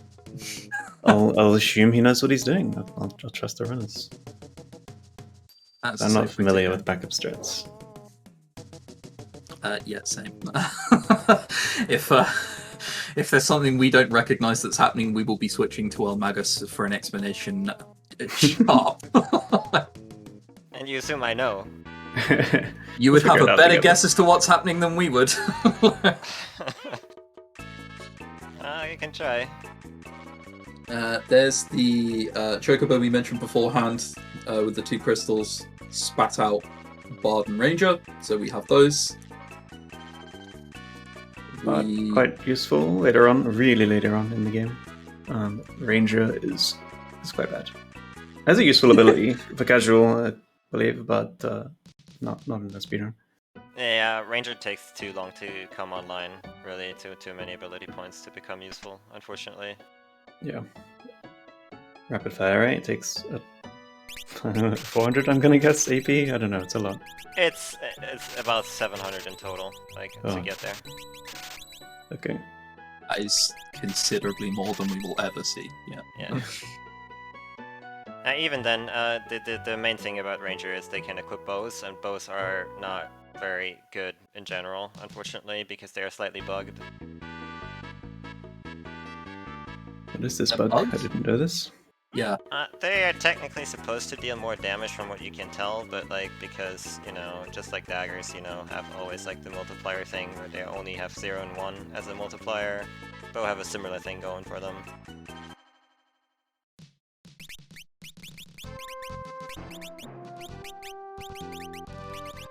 The more you know. Timo is now doing Biblos. No, Biblos is done. This is setting up it's to done be... Biblos. Oh, I completely missed that. Alright, well. So Mog is doing the dupe. They get the fight, so that's nice. I'll assume that was Minute. And Zwanzig on Team Tonberry is now doing the mini dragon grind. So this is one of the most, if not the most important place to have encounter manipulation, where they need to get 3 of these mini dragon fights in a row to like get all the levels for the rest of the run. Well, pretty much all the levels for the rest of the run. You get a lot of XP from these, like way more than any other place in World 1. And World 2, for that matter. Like, Right. this encounter gets a ridiculous amount of experience. But it's a kind of a rare encounter, which is why the manip is so important. Yeah. Yep. It's 1 in 64, and you don't want to wait 64 battles to see it again. Oof. Okay. I knew it was a rare encounter. I didn't realize it was a 1 in 64. Oh, God. Yeah, I didn't know it was that rare either. Yeah. There is a backup to kill one of the other encounters here, the Black Flames, I think they're called. Yeah. But the They're third just encounter outside you the get there, forest. the third encounter there is Ramu, and he is really annoying because he's very fast. If you encounter Ramu, he'll pretty much always kill. He'll just snipe one of your characters before you can run away. Yeah, the best thing you can do is just tend to revive them if you have it, or just load your save and try again. Turn off the game is also an option. I don't know how far you're going with that. I don't know if you're suggesting a reset or just turn it off. And Just walk away. turn it off, walk away. I've seen people like get like 35 removes in a row, and at some point it's just kind of like, man, why do I do this to myself? Yeah. At that point, you do turn off the game and go grab a bite to eat. Maybe have a drink or two. I don't know how Metako now deals with getting an Aegir, one of those. They are in a lot of formations here, so he shouldn't have too much trouble finding one. Okay. That being said, of course, since I just cursed it, it's gonna take a while. Yeah. Ah, never mind. Easy. Okay, there, the exact formation we need. Who needs step count when you can just get it anyway? I'm not sure if this fight was explained, but throwing the broadsword is doing like It was. most of the thing south. Okay, cool. It Nice. was. I won't explain it again. Catch it. Yeah. Nice. That's Get what I it low on said. HP and catch it. Throw a net. Yeah, Yeah. exactly. Yeah, I stuff. initially asked Magus to do it, and he threw some sass, and I then asked him to properly explain it. He did. It's fine. He had to get me back eventually for the former speedrunner accidental jibe I gave him the other day. So Accidental, huh? yeah, yeah, I'll stand by accidental. We miss Sandworm, sadly. It's actually one of the most annoying bosses in the early game, if you play casually, because the Sandworm will like pop between the holes normally, and if you cast magic or hit the holes, they counter with Demi, and the Sandworm can inflict HP leak to you and all that good stuff. But we leveled so much right now that we're high enough that we can throw some shurikens that we picked up in order to make short work of it. We also, in the previous town, bought one whole water scroll to use on this encounter. And we got escape with Thief now. That's great. Yes. So we no longer have to just hold LNR and hope for the best. Yeah, so like at the start of the game, most encounters are just instant runaways as it is. Like they're easy enough to run away from, but the further you get into the game, the harder it will become to run away from enemies, so having the escape ability is very essential. What? Okay. What? I'm glad it wasn't just me that saw that. Aexoden, what are you doing? Yeah. I'm assuming what happened there is Aexoden accidentally had turbo on, so he was selling 255 ethers one by one. That's one way of doing it. It's funny He to just watch. popped up in chat and said it wasn't an accident. Interesting. So it was a deliberate. I didn't see it. I have to assume it's sarcasm. I mean, Yeah.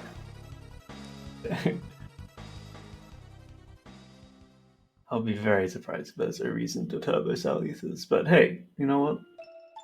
I'll believe it. It's excellent. I'll believe it. Aexoden is considerably better at Final Fantasy V than I am. Exactly. I mean, probably got more money out of it that way. That makes sense. Does it make sense? I didn't If see some- it. I can't comment on it. I didn't see what happened. You sold, I don't know, like 10 individually? Like one by one? Yeah. And then- Instead of the 55 stack in one go, and it's more money for sure. Right. That makes sense. Makes sense. Okay, alright.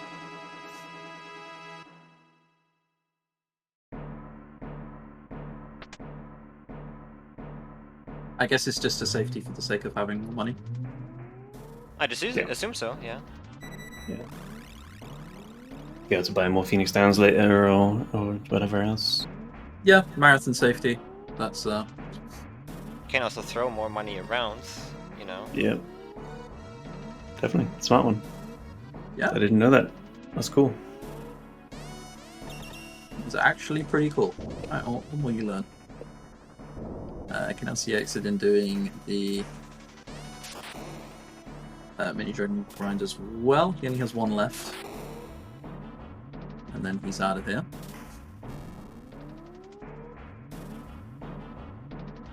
And there they are. You can see just like by one fight that the damage you do increases by like 100. That's how many levels we gain. Crazy. Yeah. Yeah. Yeah. I think those 3 fights is like level 6 to level 15 or so. Yeah. It's pretty immense. But that level, like you mentioned, it will do for the entire game, pretty much. Yeah, there's a couple more fights, like the one we saw in the desert using that water scroll. And I'm sure there's maybe more later on.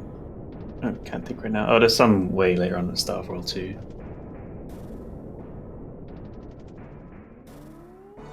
Yeah, you kill a few more things. Some encounters in the Forest of Moor come to mind. Yeah, I think those are more for AP than levels there at that point. Yeah. Yeah, that's so much further on that we'll just discuss it when we get there. Yeah, exactly. I think one mini dragon is like 900 experience each. So it's 4,500 experience for... That sounds right. I'm gonna double check it. But that Okay. sounds right. I might be right, it might be local man's dubious facts. We're about to find out, I guess. That's like half of our commentary, I think. Yeah.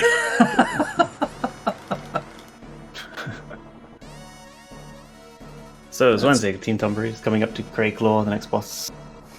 These days, not a notable boss whatsoever. You just defend and throw Thunder Scrolls.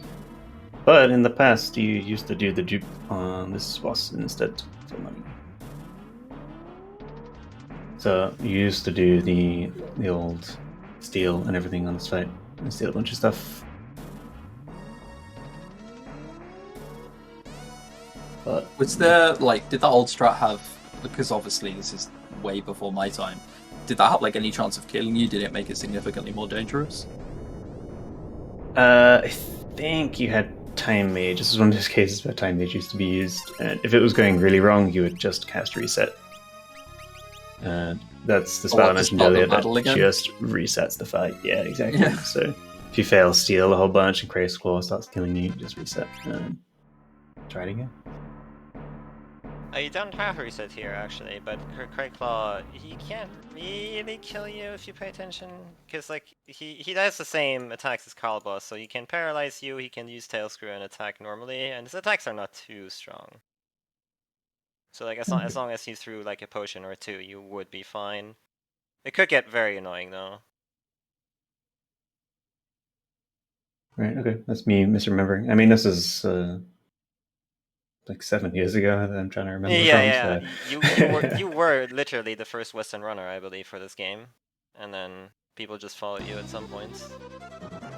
Possibly. I know I was the only one to run in Japanese. No, I don't think I was the first Western runner. But I only ran in Japanese because I just didn't like the idea of running the fan translation. I wanted it on console. You were one of the first ones, at the very least. Yeah, translation, he's a weeb. I mean, to put this into context, Cereth ran FF5 before I knew who he was, and I've been around since mid to early 2016. It's been a while. Yeah, at least 6 years. it's been a while. I last ran it in 2015 for sure, because I ran it at ESA, which is another speedrunning marathon. And I think that was my last run. What was your time? Do you remember? It wasn't bad. It was the only time I ran in English. 402. I just looked at the leaderboard, which is not terrible. That seems pretty good for a 2015 run, if I'm honest. My PB is certainly worse, and that's not a 2015 run. It's funny because I only ran in Japanese. I was actually a bit worse at English because I just wasn't used to the menus. Yeah. Like, what is this language that I can read? It's a really strange experience. Yeah.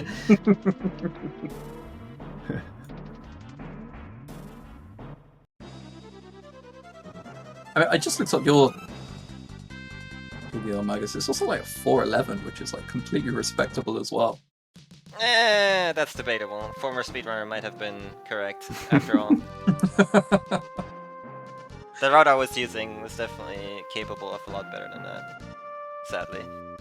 Yeah, I mean, it was also the 31st of March 2015, so it was a while ago. It's been that long, has it? Okay. Yeah. I think we're just outing ourselves as the most underqualified commentary for the whole relay.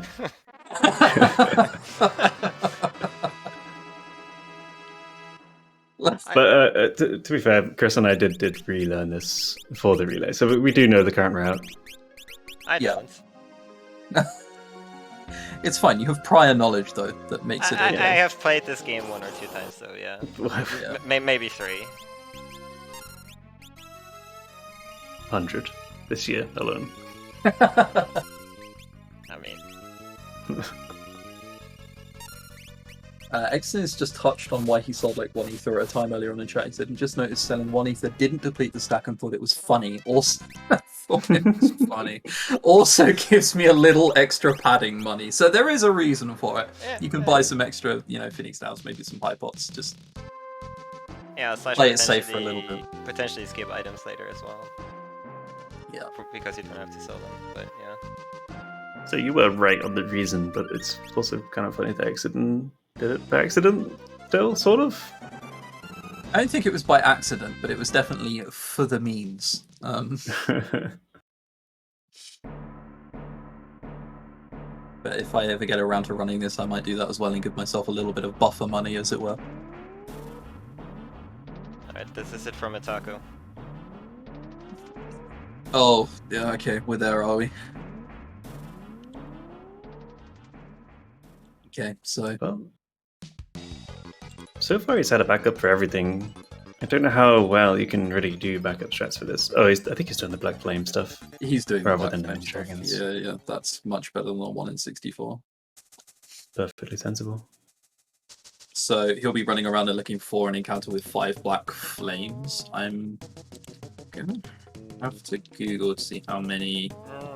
how much experience Black Flames give. There is no 5 Black Flame encounter here. Is there not? No. Is that somewhere else, or am I just Forest, misremembering entirely? There is 5 Black Flame encounters in a lot of places, but not here. God. Okay. He's probably, instead of like trying to farm the... There it is. Yeah, but you're wrong. Why would you farm it here though? Like this Oh! is... So you see, this is the rare encounter here, which means like this could have been the mini dragons. I thought he might like know where he is in the formations and then go for the mini dragons. But there's like literally places that give you guaranteed 5 black flames every time. Yeah, I was confused about that too, because this one kind of used to be used to learn Blue Magic Dark Shock, which is not used anymore. But yeah, when we did that, we didn't do it here, and probably for good reason. But I mean, it still seems to be working. So the only catch with this strategy is I think he needs to do 4 fights instead of 3, maybe 5. I'm not sure. So if a mini dragon It should gives be a lot more. 900 experience, it looks like a black flame gives 290, which is a third. Okay. Which means we need 9, right? Yeah, and even then you'll be a little further behind, but I mean, Which is depending on... I Go on. mean, he could have just like done this somewhere else if he really just farms these. But I guess, I don't know. Luckily, you will still have enough Thunder Scrolls, because we like massively over by how many we need. I mean, money is definitely not an issue. Like, Yeah. Yeah, and whilst we're talking about Team Log here, Team Tonberry has come up to the Lonken Ruins. I think we missed Adamantini entirely, but you missed 3 Thunder Scrolls and then I was gonna a say, nice blood break. you're pretty much missing Thunder Scrolls at this point, because they are reasonably powerful. Like, Adamantoise wasn't weak to it, but you know, you do enough damage that with an Ice Rod that was good enough. And here, the outside of these ruins have like cannons everywhere, and they're all weak to Thunder. So you would just see more of these Thunder Scrolls. Now, an interesting fact that we didn't touch yet, we did mention that you can equip secondary abilities. But some of these secondary abilities also have hidden properties within them. As in, for instance, if you, as a ninja, equip Black Magic, you do receive some of the Black Mage's magic power, which in return also makes your scroll throwing stronger, because those the damage for those is based on magic power. So that's a very nice way to boost the damage for those.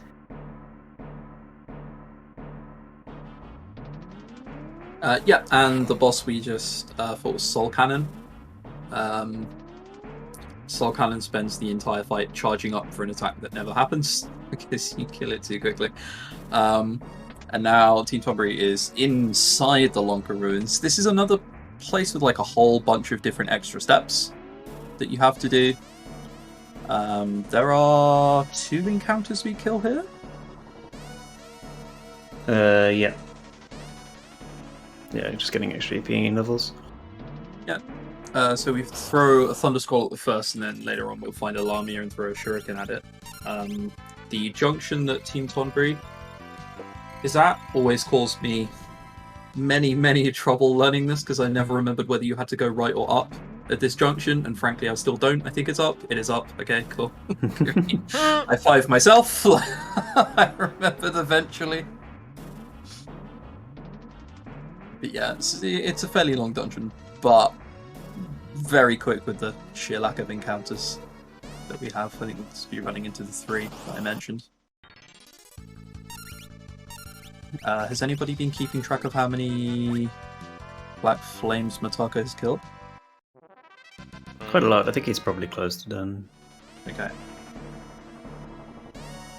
It's painful to watch if you know that like other islands have like 100% 5 Black Flames. I guess sometimes you don't know the I mean, at least they knew a backup. Credit them for that. I mean, they probably just like, I don't know, somebody must have told something wrong, maybe. I don't know. For instance, I didn't even know that 5 Black Flames were here. Like, literally didn't know that. I don't think the islands are 100% there. I know they're super common. I don't know, there's spots 100%. on Okay. islands. It's basically zones that are some islands have split zones where like there's like 2 zones where Right. there's different encounters, but you just have to be in the right zone.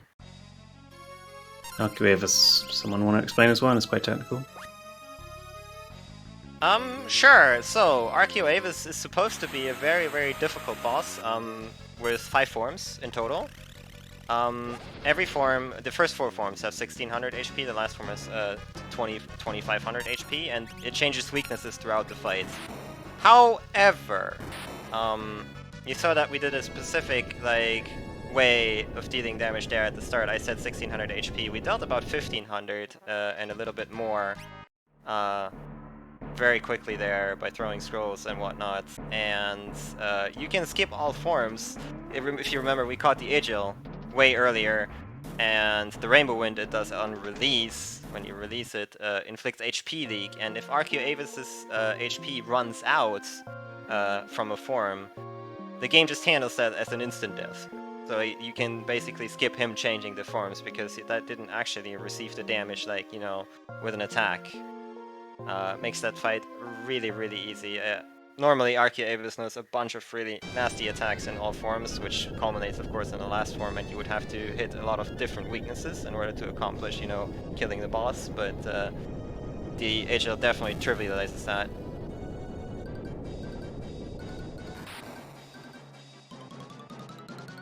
Yeah, it's one of the first uses of Beastmaster. Some pretty interesting effects when the Beastmaster captures. Just kind of unfortunate, I guess, that you only get to use them once, and it takes a while to set up a capture and everything. Yeah. We will see some more Beastmaster quite a bit later on. But quite a long break now for MrZwanzig on Tonberry. After Archaeoavis, you get the last set of jobs. And then Okay. just clean up the first worlds. It's also, I think, the longest cutscene, like, continuous cutscene in the game, anyway. Yeah, it's long. I think I remember it being like a 7-minute break with Turbo or something. Sounds about right, yeah.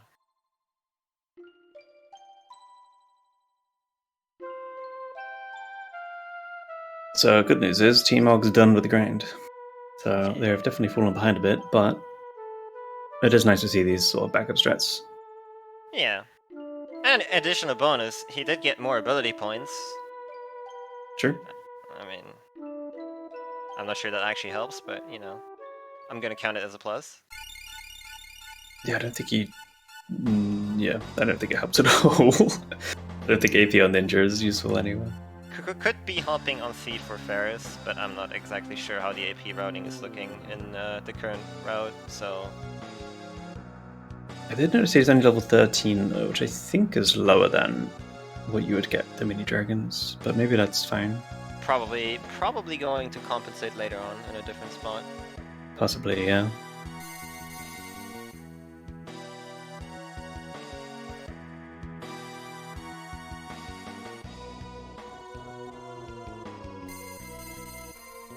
Aexoden is also on Soul Cannon now, with the very effective strat of throwing 10,000 Thunder Skulls at your problems right now.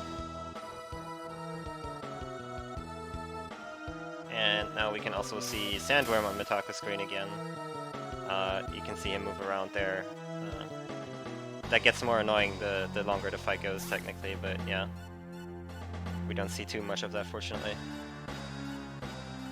Yeah, thanks to the early Ether dupe, we got enough money to buy a bunch of shurikens, which are quite expensive. An old strategy here would use water scrolls to deal damage. It's just 2 water scrolls to kill it. Because these enemies in the desert are really, really weak to water damage. But the problem with the water scrolls is it's AoE, and as was mentioned earlier, if you attack those holes, either through AoE damage or otherwise, they counter-attack with Demi on everyone, and that's just really slow. Really long animation, so the shurikens are much faster. Yeah, the one exception is, for some reason, on Super Nintendo, if you summon, the holes actually don't counter. Don't ask me why that is. They programmed it that way. Interesting.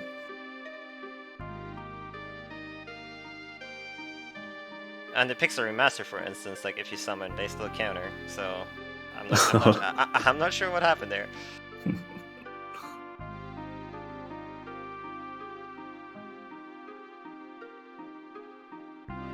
Okay. Hello again. I see that Aexoden is still on step count. Yeah, looking good.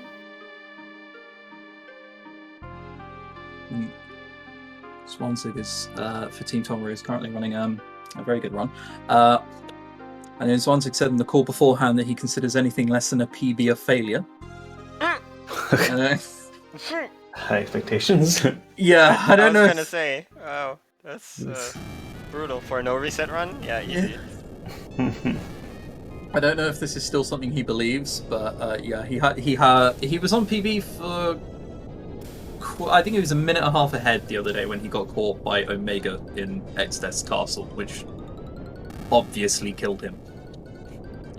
Yeah, it's entirely possible that he PBs for sure, and it seems I have not been timing it, but it seems like he's on a really good run. So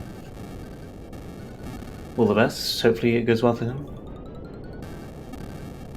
Yeah, I can't quite see what his Arcanist split is. Oh, he was 3 minutes ahead the other day when he ran into Omega. Oh boy, that is. Yeah, that is pretty crushing. 3 minutes in FF5 is pretty much an unassailable lead. You're going to struggle to be a. I mean, if it was me, I would have definitely just quit the game after that. I think he is after this relay. Yeah. Yeah. Understandable. Yeah. Yeah, it's very difficult to blame him.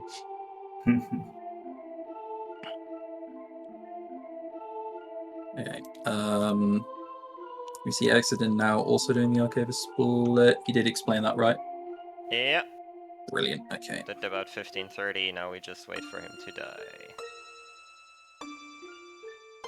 There is still, while most damage is pretty much like routed out and like relatively stable, there is like small damage rolls before 4 attacks, so it's not like 100% always going to be the same damage if you throw a Shuriken or a Thunder Scroll, but we can route it out close enough to that it's going fast enough for the HP leak to kill Archaeoavis off here.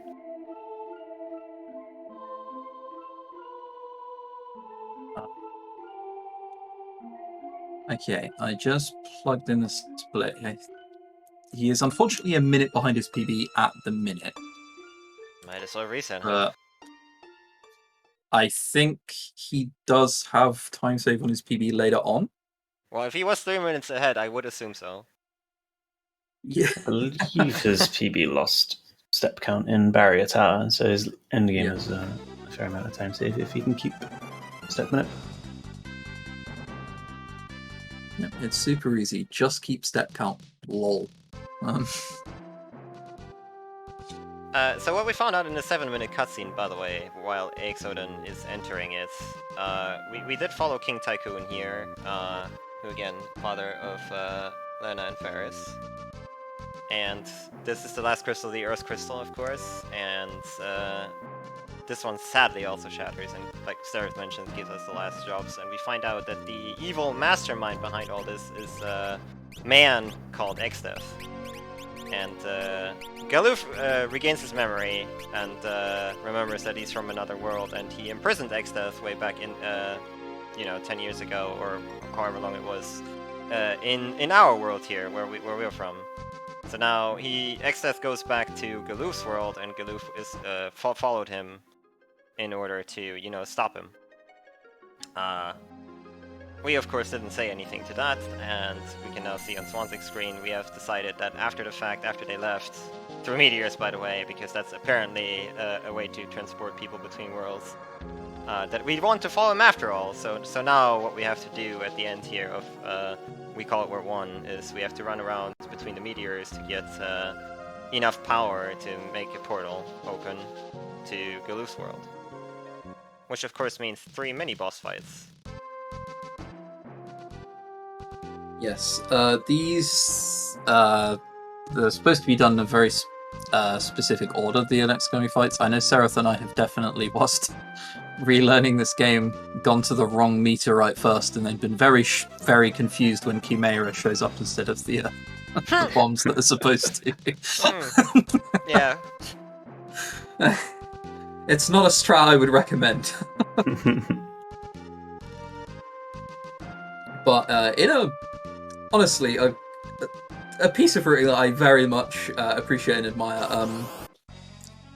You do these things in order and leave on such inputs that for the third boss you can just hold A to win. That's it.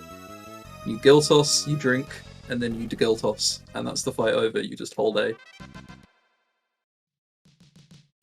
Yeah, so one of the new jobs we got is Samurai, and Samurai is, while also being very good at fighting, like physically, have this ability called Guild Toss, which is actually one of the best abilities in the game and will be used quite often, actually.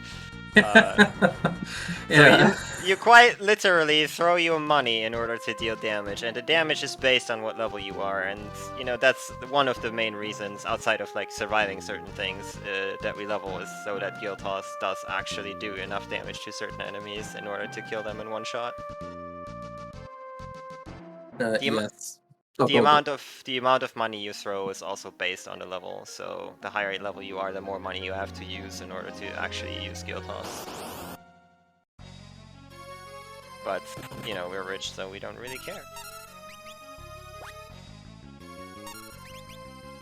Yeah, it's definitely a metaphor for something.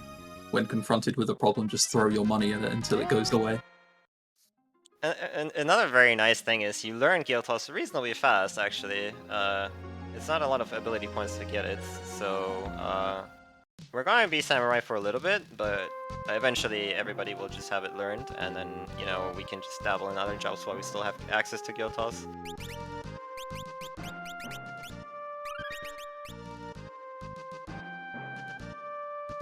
Yeah, which we will do every now and then.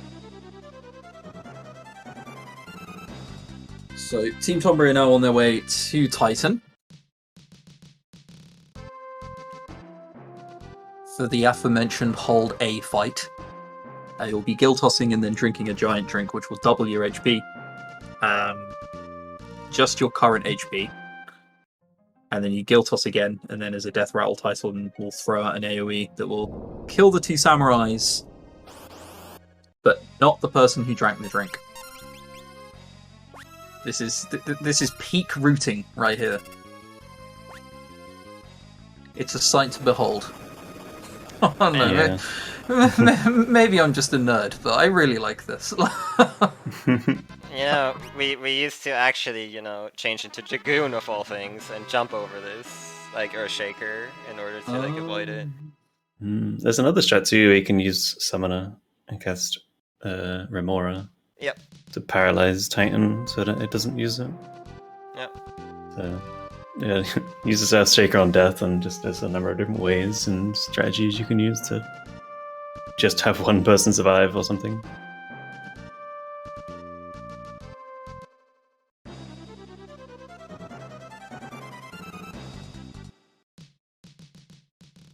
And that's one done. World 1 done. So we're going to jump into World 2. Luckily, it's a happy place. Full of happy creatures and happiness. Nothing will happen when we get there.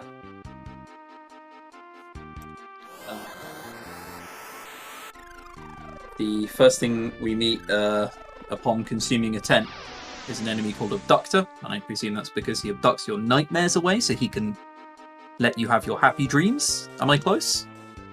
Close. Very close. Very close. Okay. Also seeing Team Mog kill off Adamantimi. An interesting thing about the Adamantoise fight while I was watching it, you actually specifically use Red Mage here to be faster than the turtle, because the turtle does hurt if it hits you. Yeah, it's actually like kind of a tricky fight. You have to be really fast with your minions, and yeah, the characters are like just that fast enough, so you have to be really, really quick. It's easy to be a little bit slow, have someone die, and it's a problem. Yeah, that is something we haven't really talked up enough, actually. You do have to be quite fast in like almost all of your menus. A lot of the fights, if you take maybe like a second or two longer than you could, suddenly ATB wanes on a little bit and you get slapped. And depending on what boss you've hesitated on, suddenly you might be in a bit of trouble. Yeah, that'll be quick. And what you can do is set battle speed to 5 instead of 4, and that will make things a lot easier, and you can be a bit slower in menus, but it's also just slower overall, so not really advised, but kind of nice for beginners, maybe. I did it for, I think, like the first run, but then I think to run FF5 you should probably just be on battle speed 4 regardless. Yeah, for sure. I mean, it's encouragement to be faster at the end of the day.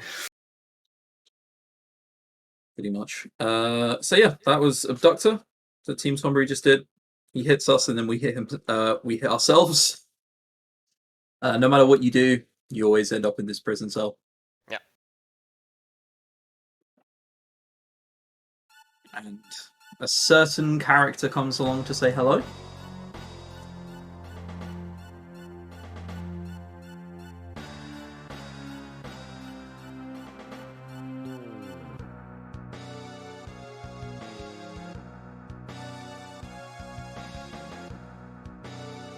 Also think Greg is knocking around here somewhere.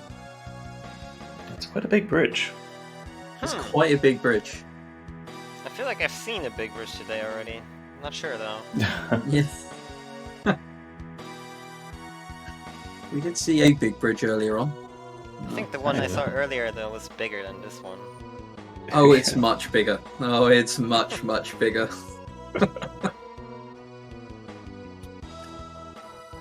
Referencing, by the way, World of Final Fantasy. I didn't watch it, but I know what you're talking about. Yeah. The big bridge section in World of Final Fantasy is huge. Yes. You say huge, I say pain and suffering. It's way huge too also big. Yeah, you will see, if you were around earlier for the World of Final Fantasy run, just how large that bridge is in comparison. They really went all in on the adjective big. They heard big and went, alright, emphasize that as much as you can. Where in reality, the big bridge is over with fairly quickly in the speedrun. Oh, for sure. This bridge, by comparison, is not big at all. It's a small bridge now. Yeah, that's nowhere near as exciting as a name, unfortunately. You can't just call it Small Bridge. Battle on the small bridge. On the small It's Gilgamesh is just like a little troll that comes out from underneath. Yeah. It talks like a goblin. You're right, mate. I'll challenge you and take your weapons after you, mate. It's just getting on. Yeah. Don't worry about it. Don't worry about it. Right. We're now in control of Galuf. First thing you do is switch to a thief, so we can run really, really fast. But right before we get to a certain someone. Oh boy, I thought he went too far there for a second. But no, it's a step too early, so you're supposed to. I'm going to swap into a samurai. I'm sure those astute viewers among you will have guessed why we've done that by now. Throw money. Gilgamesh takes the money and leaves. Yep.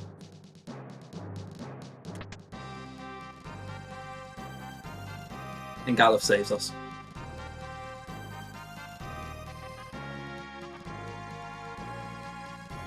Hip hip hooray.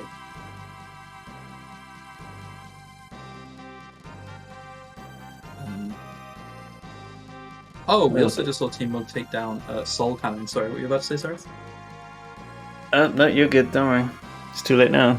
FF5, like if you've missed something, it's gone. It's too fast. It doesn't matter anymore. It's fine. I presume you're going to talk about the pro move, but we can get that one next. It gets there, I guess. The weird thing is, I wasn't going to say much more other than Metako has now killed Soul Cannon. So, slowly clawing their way to Archaeovis.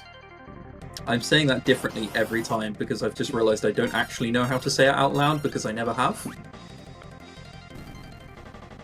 Chat has the right idea. Yeah, chat has the right idea, however. I'm going to adjust my audio so I can hear it and then do this dance in real life. You can't see me, but I am doing it.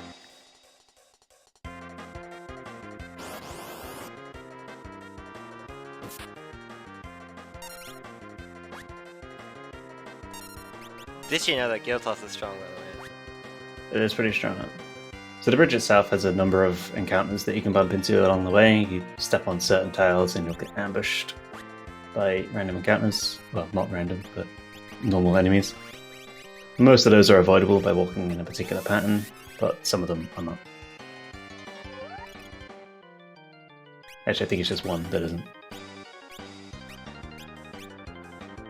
Yep, the first one you can't avoid, but the rest is all avoidable. Right. So specific movement to sort of walk around these tiles that trigger battles. Gilgamesh himself is a battle of two phases. The first phase is he's quite weak. You get him low with a certain number of guild tosses, and then before you sort of send him into the second phase, in which he sort of powers himself up with haste and everything, you make sure that everyone's ATB is full, so that when you push him into the second phase, you can just quickly finish him off with guild toss before he has a chance to start killing everyone.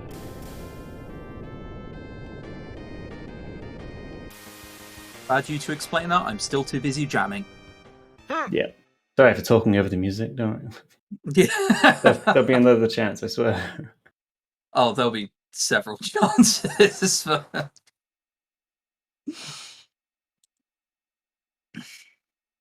Yeah. Good jam, everybody. Good jam. Good jam. We all did our job of moving our forearms in a certain way. Like the emote.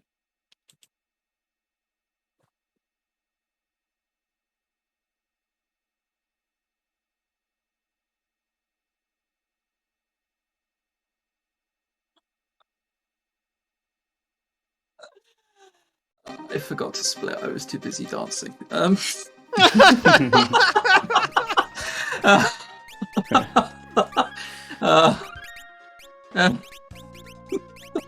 Unfortunate. Just every time I do this, it has to be fixed. So I'm just going to send Maelstrom a cried uwu emote. Please fix.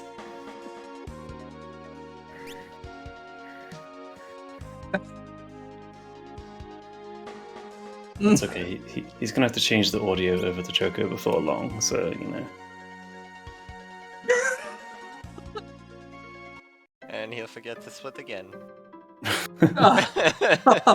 I'll split then. It'll be fine. I promise. There's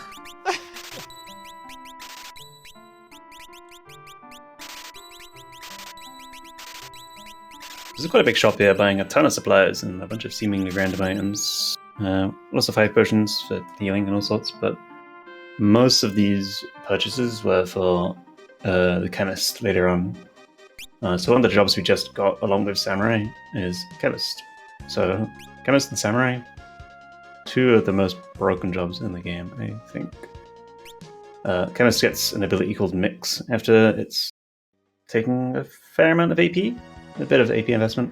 I think it's 40, I want to say, but I could be way off. And with Mix, you can mix together 2 items for various effects. One of the more notable ones being to increase your level by 20 or 10. And there's just a bunch of other ones for interesting effects. We'll cover them as we see them in fights, because there's quite a few different uses of Mix, and we haven't even learned it yet. But the point is that the shopping menu there was just buying sort of like cheap items for really effective mixes.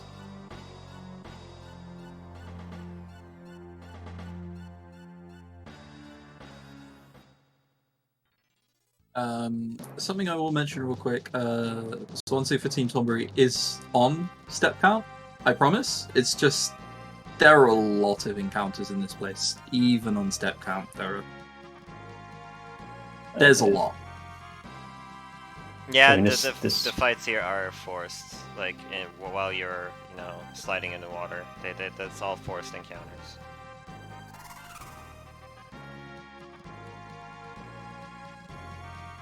Can't Also, dodge this them screen if is you want like to. extremely long screen as well. So it's like Yeah. you Yeah. can't walk through doors to skip encounters or anything. Like there's only so much you can do here.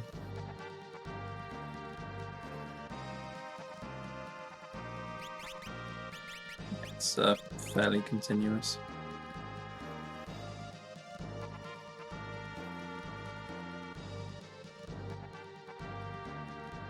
Okay. Aexoden is now on his way to fight Gilgamesh. I promise I'll try and stay quiet this time during the. I assume you were going to bring up the prone movement.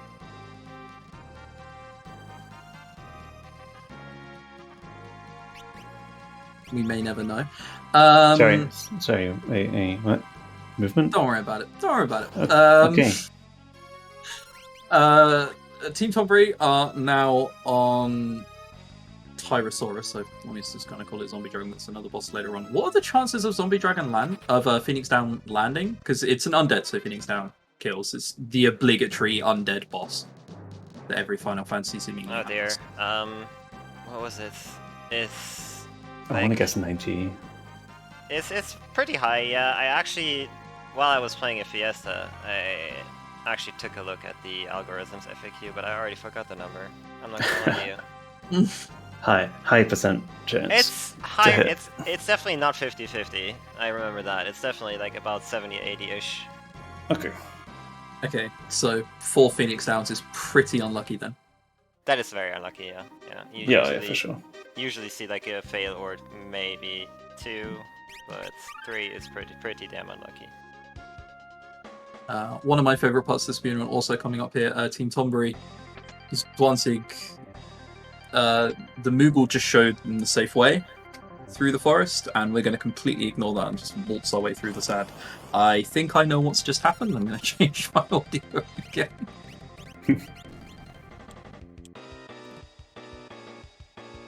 Just don't forget to split. Yep. Alright, time to start dancing again.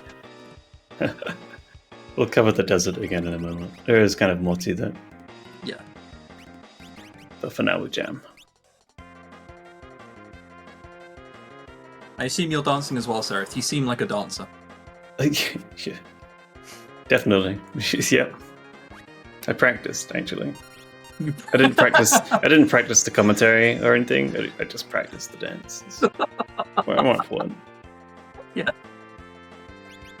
I mean, to be fair, moving specifically your forearm to match the emote is very challenging and difficult.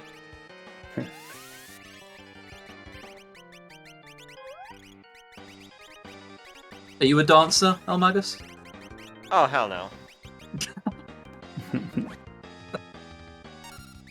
Okay, I won't even try and attempt to convince you to try and dance then. You wouldn't want to see that either. Anyway, so. Okay, split back to dancing.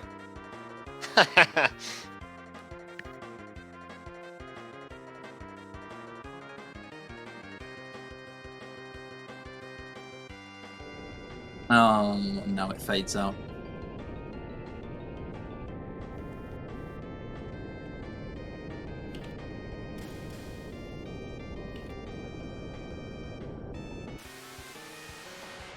Always sad when Battling the Big Bridge music stops. It's like a part of me has gone missing.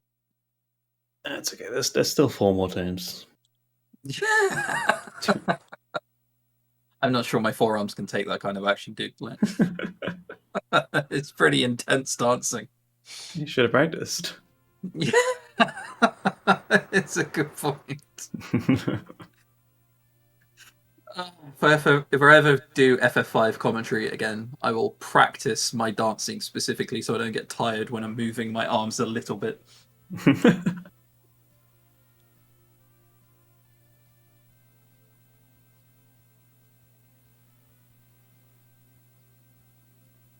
Yeah, when I signed up to commentary, I didn't sign up to move my arms.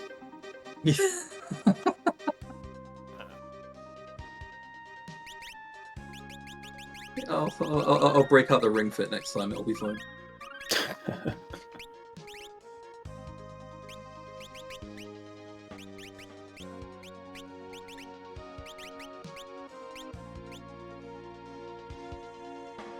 So yeah, Tonberry's in cutscenes for quite a while now. This is also one of the longer breaks. Yeah. Thought of World 2 is quite cutscene heavy, I would say. Yeah. And even then, it's still a short world comparatively. But yeah, there is a lot of text to go through, and like it's also very deceptive because usually you have a cutscene, it's about 2-3 minutes, then you have to move for like 5 seconds, and then it's another cutscene for 2 minutes. Yeah.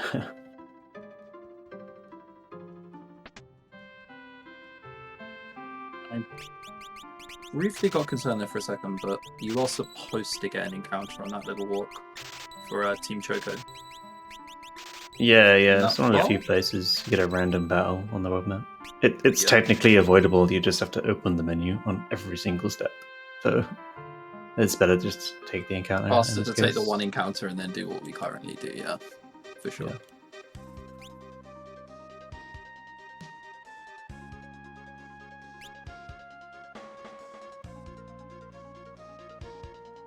Yeah, lots of cutscenes happening right now. Magus, do you want to have a stab at explaining where we're at in the story? Sure. So, we successfully, of course, made it to Galuf's world, got promptly imprisoned by the abductor, as we've seen, and Galuf freed us. Then we made our way through the big break bridge by swinging our arms very heavily, of course. XF did establish a barrier around his castle, though, and that barrier actually knocked us very far away from like where Galuf is from, and we made our way, through the wild, effectively, meeting Mughals in the process, and making it to their Mughal forest. And in that Mughal forest, since Galuf's granddaughter Kara can actually speak to like Mughals and animals, they have a Mughal at their home, and the Mughal told her, hey, there is somebody in the Mughal forest you might want to pick up. And so she came and picked us up, and now we're here. And we do find out that Galuf actually, in fact, is not only an old man, he's also a king! An entire castle for himself. A king, you say? Wow. Yeah. Who would have thought? But he's just an old man. Yeah. Royalty aren't generally old, are they? They don't tend to not live too long, normally. It's never really clicked me before that Bart's entire party is royalty. Yeah. Yeah.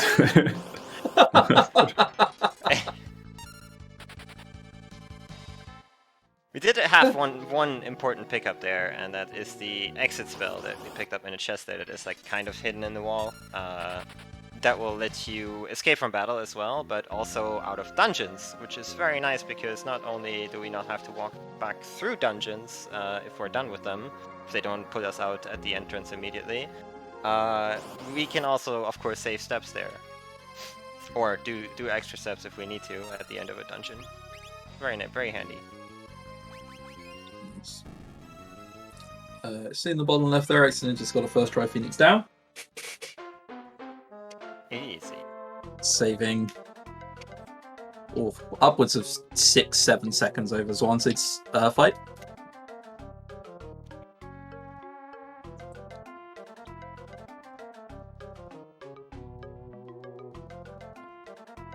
We get to see the desert again on Aexoden's. We sort of briefly touched on earlier, but got rudely interrupted by Gilgamesh. Yeah. So yeah, here the Mughal shows you the safe and intended way to get around the desert, because the encounters on the desert tiles are very dangerous and very hard to run away from. The escape ability from the thief doesn't work, and you can hold L and R, and I believe you can run away from them, but like it's basically impossible. There's no running. Only pain. Yeah. So later on Team Mog would probably walk around, so you would see the intended route, because Team Mog is off steps. Yeah. Unless there's a backup for that too, but there isn't a backup. I know this. Yeah, I know this specifically because I once lost step count here. The video I was watching basically went, alright, well, if you lost steps, I hope you remember where the Moogle went, because that's the path you'll be following. Yeah. It's not much longer at all. It's probably like 20 seconds if I were to guess. With just extra world map movement. Yeah, it's not that much. But yeah, with stepping up, you can ensure you don't get any encounters and just walk straight across the desert. And it's the Moogles' first introduction to the franchise. First time we see Moogles. I think FF5 might actually be the first Tonberries as well. Maybe. Ooh, I would have to fact check myself on that one. Definitely not in 1, 2, and 3. I was gonna say 3 has Moogles Moogles though, in right? 3? Yeah, I wasn't so sure about the Moogles. I thought that was remake only. Okay, fair enough. I know they're in like Toga Nuni's place. And But I thought it was Tonberries, remake I only. don't know. I don't like Tonberries. Oops. Did I say that loud? I think you may have, yes. Okay. I think it openly came through the microphone, but we can ignore it. It's fine. Okay, yeah, good.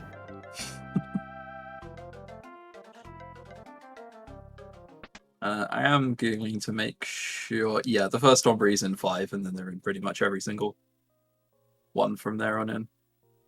Okay, my mistake. So Chocobo's first in 2, Moogle's first in 3, but we got the first Tonberries here. So Yeah, and it's somewhat fitting that Tonberry is yeah. accumulating a rather sizable lead here, given that this is Tonberry's game. Where are we currently? Okay, so it has already happened. Calgar here, a former what were the old lot called? Were they also Warriors of Light? Warriors We of haven't- Dawn. Warriors of Dawn, thank you. Kind of have a duel, and then just bots. We don't know that yet, but just kind of kills him. Because he stays injured for the rest of the game and then passes away later, right? Yeah. Kind of. Yeah. Sort of. That is sort of what happens, yes. Just in the duel, he just. I'm sure I'm skipping over something, but. No. You're right. Oh. Oh my god, these things that happen in this game, and I know that these things happened in this game, but I just never thought about it. Yeah! I guess Bartz kills that dude. Yeah! The Warrior of Dawn in a single hit. I guess Yeah. he threw money. Like, I know it's to exemplify that his dad must have been somebody important, but yeah, I mean, he just kind of never gets out of bed now. Like, he stabbed him and that's his life. I guess sometimes mean- your hubris gets the better of you. He does get to sacrifice himself, like with his life energy and whatnot, you know, to like, you know, make that later in the castle, like the castle appear and whatnot, but effectively he would have died sooner or later, like, it's just that way.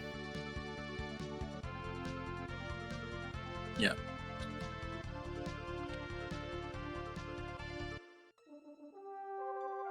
No, it's fine. Bartz is the only party member who isn't royalty. He has to get his kicks and power from somewhere. That's slaughtering former members of the Warriors of Dawn, and so be it.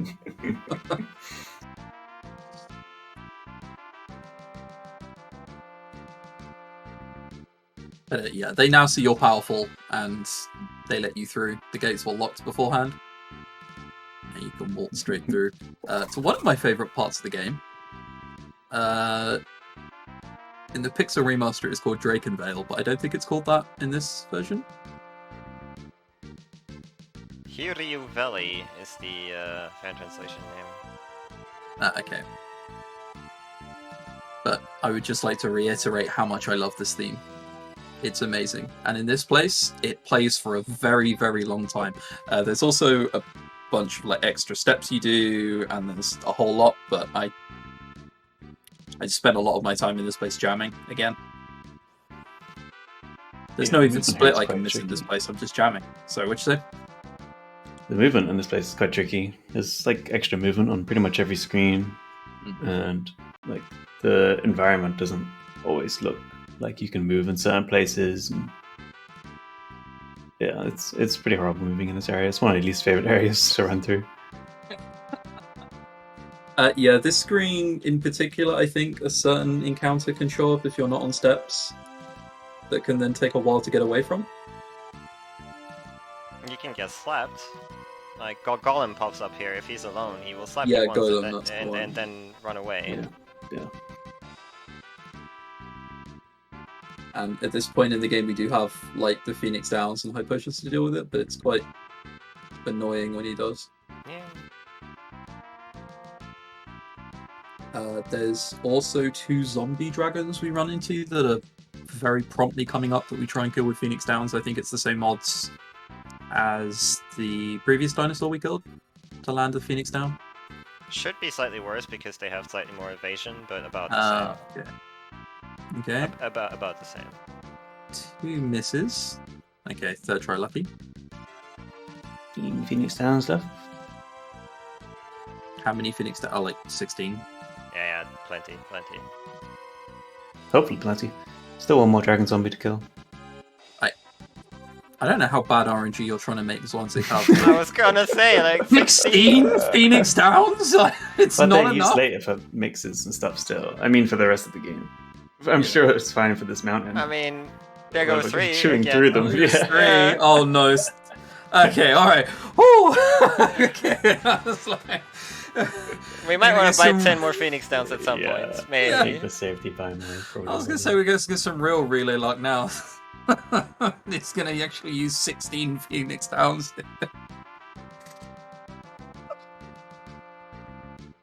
And our next boss is now here. Here you plant.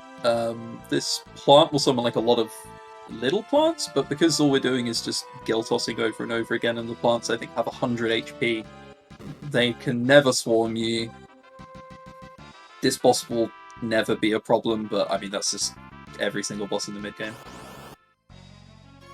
Yeah. Yeah, I think even in like normal playthroughs, this boss isn't particularly threatening. I think all it does is summon those extra pods, and they have like 100 HP each or something. So If As you long as let you have some AoE. if you let these small plants attack, then it can become dangerous. There's like 5 of them if you let him summon them, and they all have different status attacks, which are ranging from old, which is very nasty, to like confusion, blind, all that stuff. So if they start decimating you with that can become dangerous. But like that should really never happen because, like you said, they have 100 HP. It's not that hard to kill them. Yeah, we're out here doing 3,750 damage with Guild Toss, so killing them 37 and a half times over. Yeah.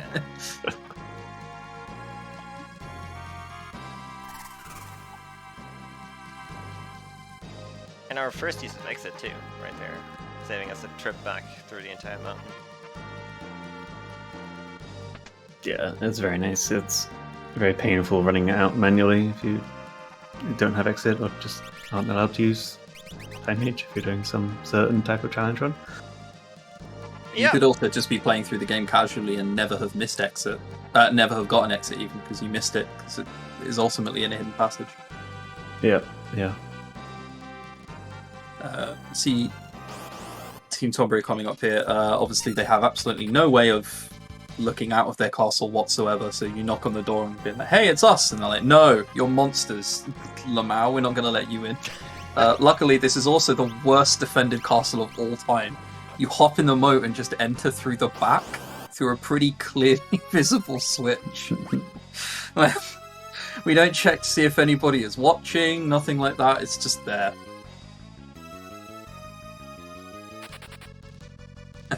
Waltz our way through the castle. Just back in. A few people, if you speak to them, say, welcome back, but pretty much nobody acknowledges your return much beyond that. Other than the major NPCs.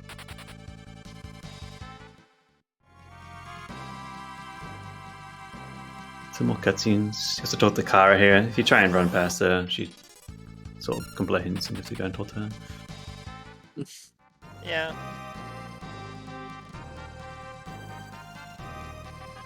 Which is a shame. There's a specific place in Final Fantasy X where you can run past Luzon and Garta who are trying to hail you down.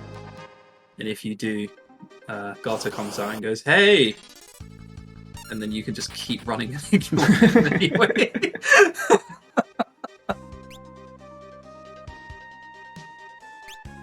A wonderful metaphor for how I feel about those two anyway.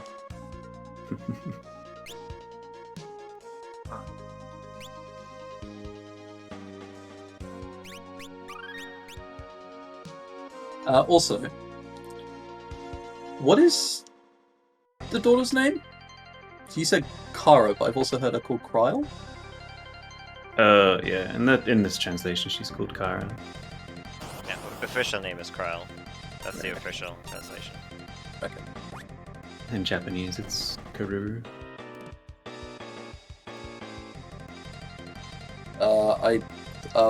Okay, I see. Alright, okay. I looked over at chat, I see what we're doing. Okay. Alright. We're down. Alright, come on then. Let's bring out the ring fit. Let's wait for the drop. And dance! We're also pretty close to Big Boat, sorry, on Tonberry, so can you get some back-to-back here? God, I'm gonna get my exercise for this week done at this rate.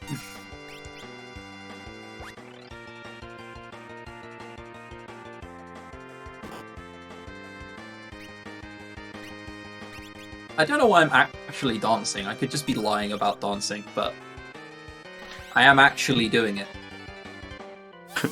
Okay, litigation. Yeah. Yeah, I'm dancing too. Yeah. Yeah, me too, actually. Yeah. Well, having a cheeky dance, it's fine.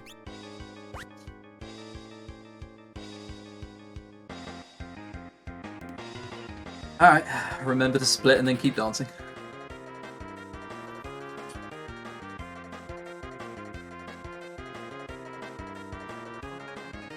And the bottom left we're also seeing Aexoden to KU Valley as well. And getting close to those two zombie dragons after this golem screen.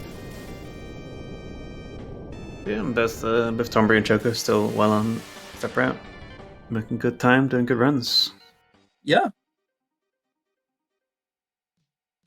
Doing pretty well. And also Mog as well. I think it's like, whilst they've lost step count, they've done really, really well on all the backups and like losing, like trying to mitigate that time loss as best as possible. It's been good to watch. Yeah, for sure. They are doing well in spite of what has happened. Yeah, past the initial time loss that is very noticeable in the first hour. After that, you can kind of keep pace even with the step route-ish. Gonna get a bit more encounters, but yeah, Metako's been doing a pretty good job of doing just that.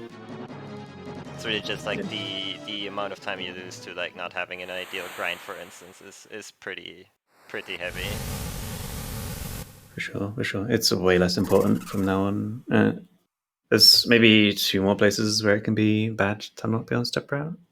Both are in X-Dev's castle a little bit later. But hopefully he just sort of gets the encounters that he needs straight away. Or maybe has another backup, I'm not sure. Yeah, even if you don't get the exact encounters, you can always work with like different formations. It's just going to be a bit more tricky.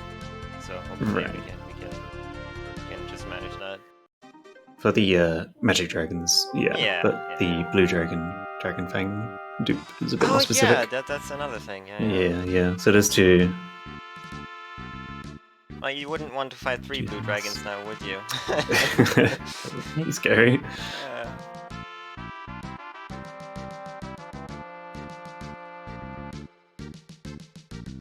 Sorry, that is also a relatively new edition. I say new, it's like 2-3 years old by now, but yeah. Yeah, to me it's still new too, but it's definitely not a new route. We're just old. But yeah, big boat music coming up on Tonberry, so get those muscles ready. God's sake. Okay, alright. It's fine, I'm sure there's some kind of relaxant cream I can put into my arms to deal with the pain tomorrow. We call this big boat, not because it's a big boat, just it's funny, I guess. Yeah. Yeah. Alright. Dyne in chat said take 5, what he really meant was take like a minute 15. Alright. Waiting for the drop.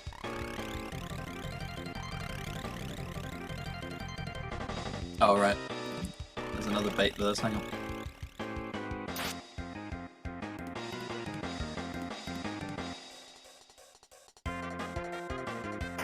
Dots! I can really hear you getting to work. It's probably slightly tragic that I'm getting out of breath in the middle of this and it's pretty clearly audible, but it's fine.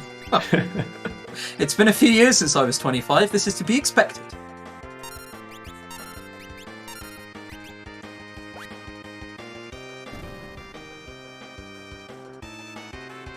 Does anyone want to explain what we're doing on Big Boat whilst I'm dancing?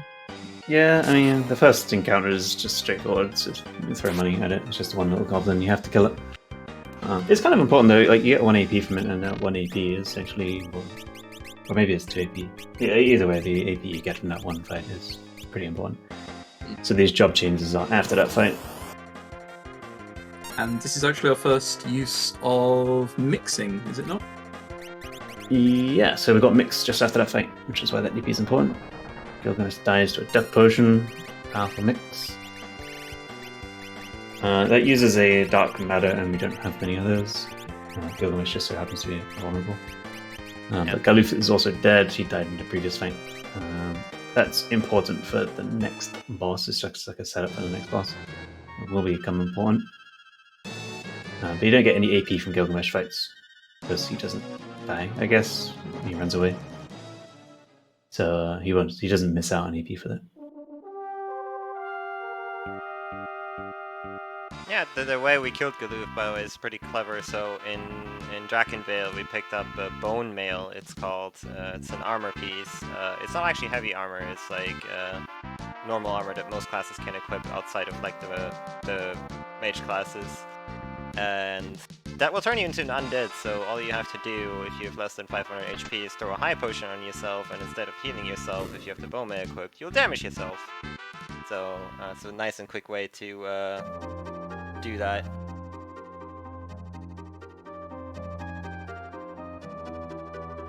That will also come into play for another nice little skip.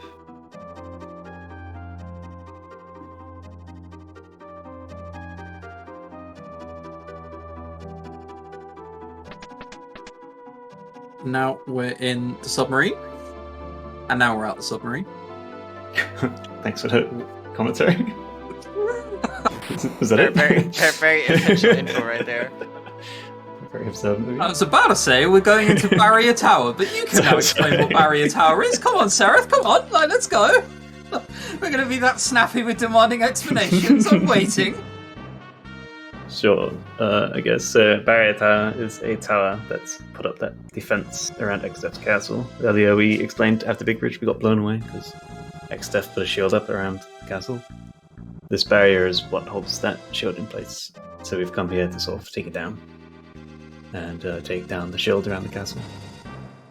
I was so hoping that you would say this is Barrier Tower and this tower makes with a it barrier. barrier. Yeah, I was so hoping for that. I was so concerned for that. I missed the opportunity. See, I thought you said that because like you were implying I didn't know. So I was like, oh, I'm ready for this. I do know what Barrier Tower is.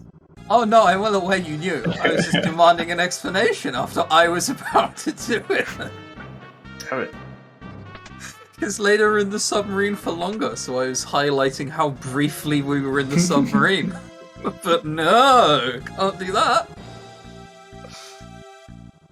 Yeah, there is also like a lot of small movement here. Also, this tower contains, I think, in the run at least, the only room with the save point where steps still count. As far as I know, yeah. I'm sure there are probably others. But yeah, steps do count in this room, and that's used. You go back and forth in it a little bit later. Movement on these screens is pretty tough because they all kind of look the same, and you don't get a good like vision of your character either. So it's pretty easy to make mistakes here. Just lose track of which screen you're on because yeah, everywhere just kind of looks the same. Yeah, pretty much. MrZwanzig is also doing his steps ever so slightly differently to how. Oh no. Oh no, we stepped into the desert, and well, it didn't end well. Oh, for Team Mog. Okay, I was too busy staring. Oh, he's saved. It's But yeah, he saved just before. just aggressively going for the desert skip. I mean, it's not what I would do, but fair enough. But Yeah. I don't know if that's faster, to be honest with you. Probably is. I guess I'll briefly explain this Atmos fight. Galuf already comes in dead, and Atmos, if everyone's alive, will just kind of like flail around and hit really, really hard until someone is dead, and then he'll slowly try and draw them in.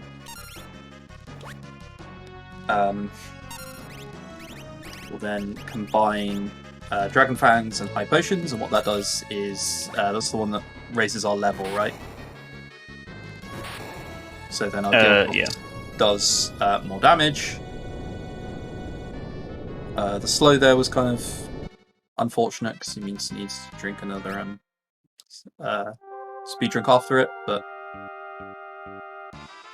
ultimately well executed fight, I believe. Zwanzig will now start saving time over his PB from any moment beyond this, because his PB lost steps in Barrier Tower.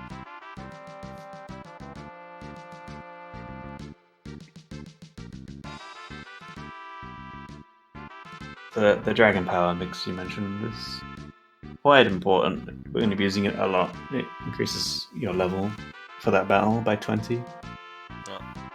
20 levels is a lot of levels, and Guild Toss scales with level. Yeah, basically everything in this game is almost based on your level. Like, stats are really not that important because stats are pretty static for most things. Like, you do, depending on job, get more, of course, more attack, magic power, and all that, but that's done through, like, selecting your job. The rest of the damage formula is everything that deals damage or, like, status hit, everything is just based on your level. So, increasing that by 20 is immense.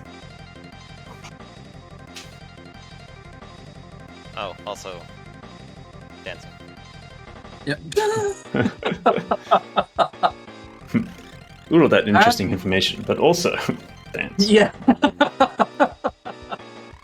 Here's an in-depth explanation as to why what we're doing is good. None of you are paying attention. You're all dancing. And cool.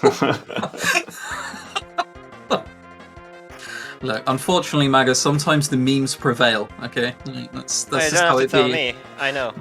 Don't worry. As a former speedrunner, I am aware.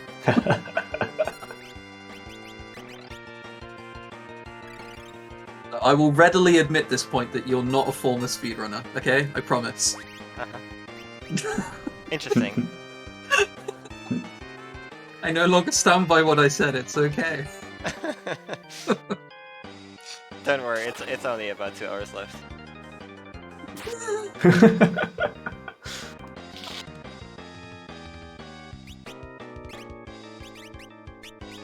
Okay, right, yeah, Aexoden is coming up to Gilgamesh again, right? That's why I was dancing. Okay, alright.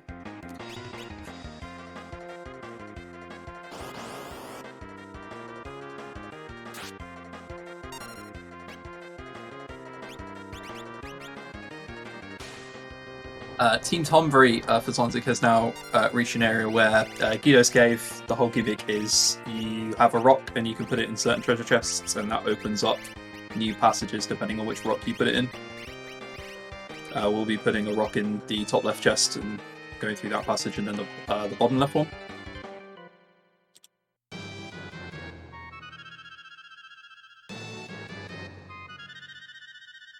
But at the end of this cave, there isn't a boss. We speak to a talking turtle.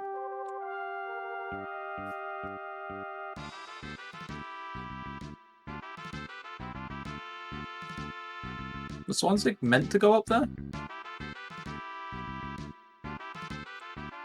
Yeah, he's on a barrier task now. He's heading to the underwater cave. I don't know what this cave is called, but yeah, it's in this direction.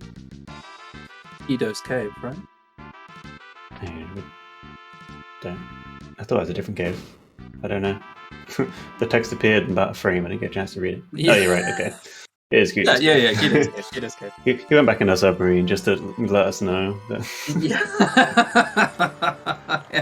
Appreciate that, Team Tonberry. Oh, I was getting confused with the Kida's cave on World 3, but that is just this cave, right? That's why. Okay, that makes sense in my head. The important thing is it's about the friends we make along the way and the journey there. Damn, how long? That's that 2 hours it took you before you said that?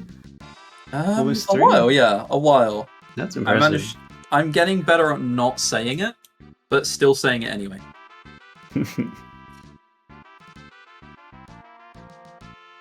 In this cave, we'll get 3 encounters if you're still... Wait, no, you get more than that.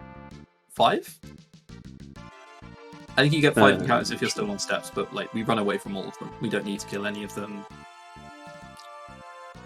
Yeah, again, this is one of those dungeons where the screens are quite long. There's a lot of movement, so you can't really reduce encounters that much.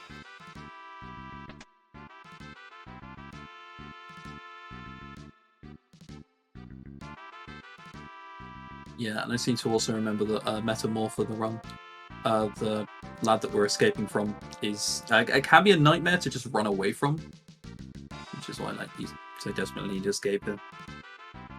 True. Yeah. And it all looks like the same enemy, but they actually like transform into other things. So they're like secretly a different enemy. They metamorph into other things, you might say. Yeah, there's like 3 sets of 3 different summons they can change into.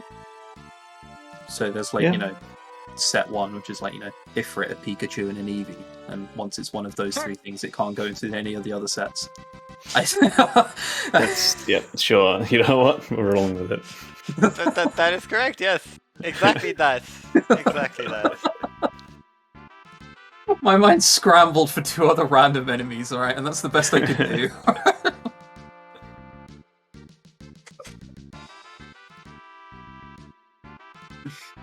This Anyway, is this the is second the use of exit after this conversation. Just exit out of this dungeon, there's no boss. Yeah. This dungeon in general is actually really uninteresting. There's literally nothing in here. Like, no chests, nothing. It's absolutely empty. Thanks, Guido. And you get a stick as a prize too. That's your key items. Like, honestly, I do really like Guido as an NPC, mostly because you're like naive and haven't truly grasped the gravitas of the situation that you find yourself in, and because of that, he's just like overly sassy and dismissive towards you. Like, he still knows you need to help, so Guido will help you, but he does so begrudgingly. I love him so much.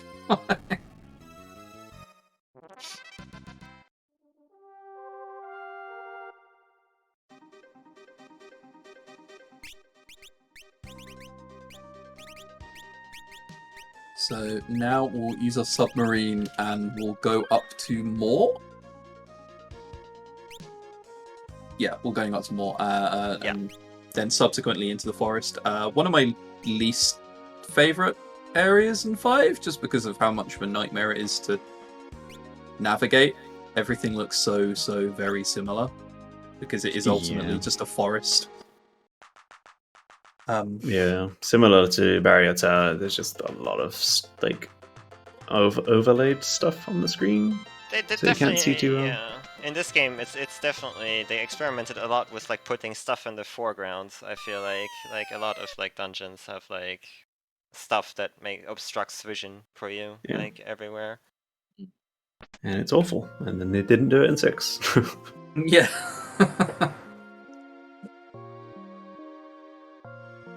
We'll be killing, I think, 2 encounters along here at some point with Giltos. Cereth did mention earlier, this is more for the AP than it is the XP. Yeah, so we're trying to get a mix on more characters and get Giltos on more characters. Yeah. So Lena's already learned Giltos, so she's Thief now. So she's like fast because she's a thief and also has Giltos. And Giltos doesn't like scale with being a samurai or anything, it's just a fixed amount based on your level, so it doesn't matter like what job you are when you use it.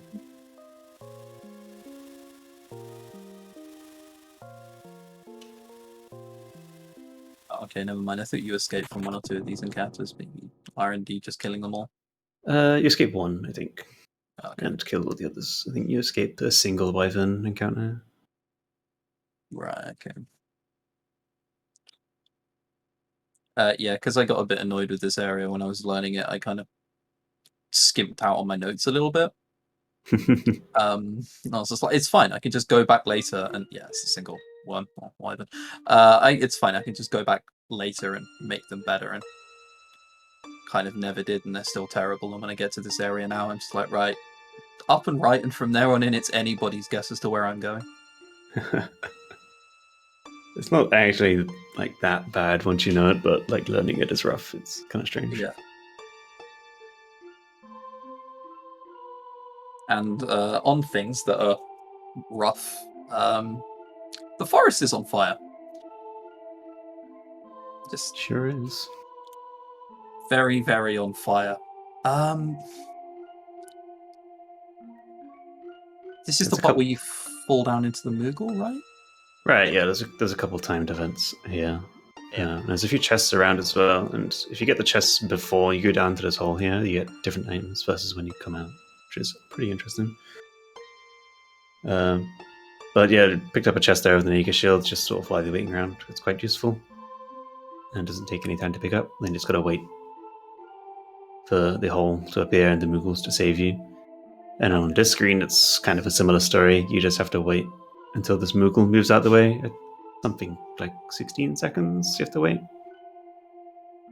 And then sometimes it likes to just block your way as well. Like Exactly. It can just keep running up, for instance, and then you can't pass it. That's great. yeah. So yeah, pretty much. Like its movement is re-enabled so that it will get out of the way, and yeah, like that. It can move up or left, and then it's not getting out of the way, but it's trying to get out of the way. It's just running the wrong way. Thankfully, it wasn't stuck there for too long.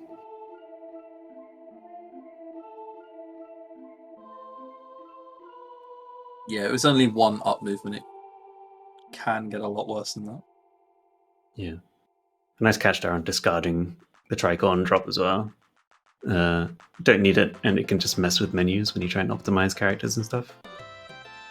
So there's certain drops you can get from these enemies, and you just got to be on the ball with discarding the loot so that it doesn't get in the way. I think we've all been in the situation where something we don't recognize has been optimized because we accidentally accepted something that we shouldn't have.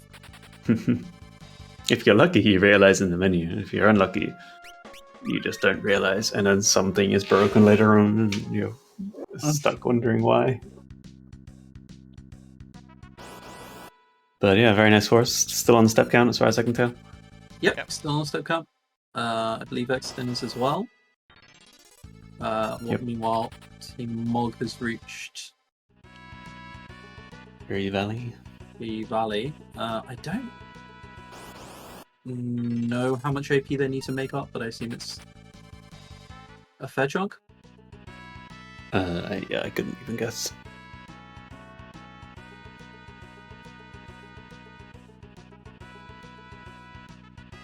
But the crystal fight. So these 4 crystals, well, nameless enemies, they have 7,777 HP each, I believe.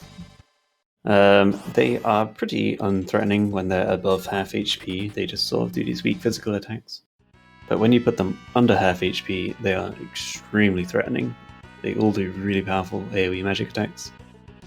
So kind of just the objective of this fight is to weaken them up a bit, and then just nuke down the rest of their remaining health before they get a chance to take a turn. And if done correctly, they will seem like 4 weak crystal things. Yeah. They're actually one of the hardest fights in the game, I think. And the normal playthrough, they're really Definitely. quite scary. Biggest issue is that they have a lot of evasion, like magic evasion, so like even if they are susceptible to his status, you will hardly ever hit it. And then if you don't have the right classes equipped, you will also not be able to do damage because they absorb some elements depending on what crystal they absorb or nullify different elements. So it's very hard to deal damage to them in some cases. I think we're lucky that Giltos works on them, because if yeah. it didn't, it would be so hard.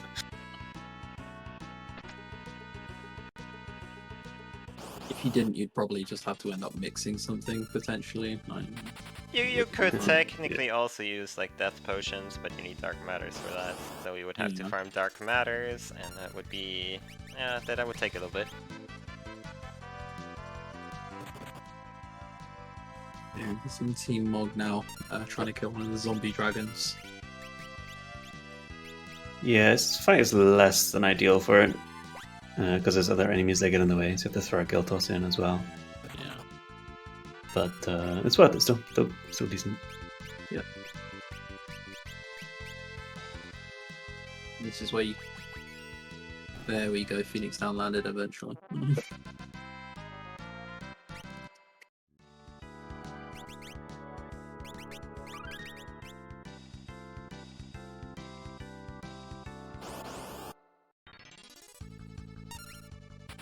Also coming up for Team Tonberry is X-Death.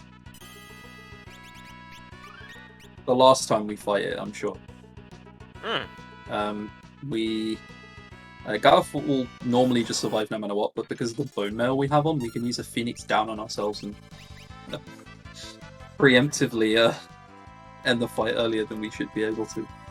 Yeah, this is supposed to be a scripted battle, so since Kara comes, or Kryl comes to rescue us, X-Death is pretty annoyed at that, and like flings her around the room, and Gallup like tries to save her and absorbs like the energy wave that, you know, he shot at Kara, and then tries to kill X-Death with his last power. And you're supposed to have like this whole big cutscene battle here where they talk with each other and whatnot. And in theory, you would have to deal 8,000 damage in order to like even like activate the script for that. But yeah, the bone mail is definitely one very nice way to just like skip all of that, because that's a pretty long thing actually normally.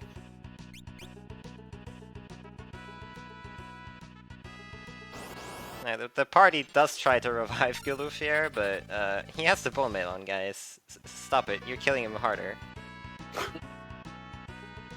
Oh, dang. I guess that's 2 for bots, huh? Just taking out all of the Warriors of Dawn.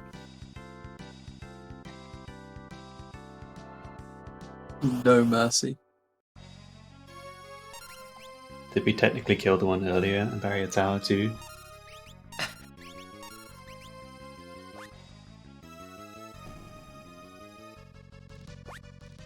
And now the rest of the game is naturally with 3 party members, of course.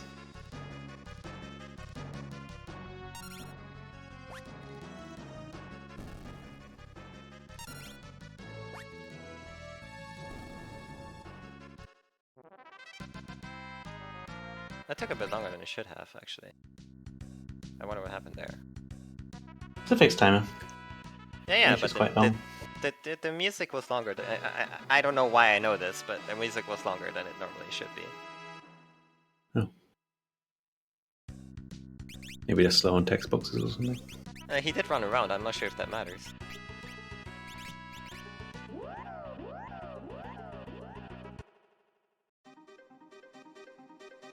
But now, Kryl, Kara, Kaburu, whatever. Kururu. I want that name now.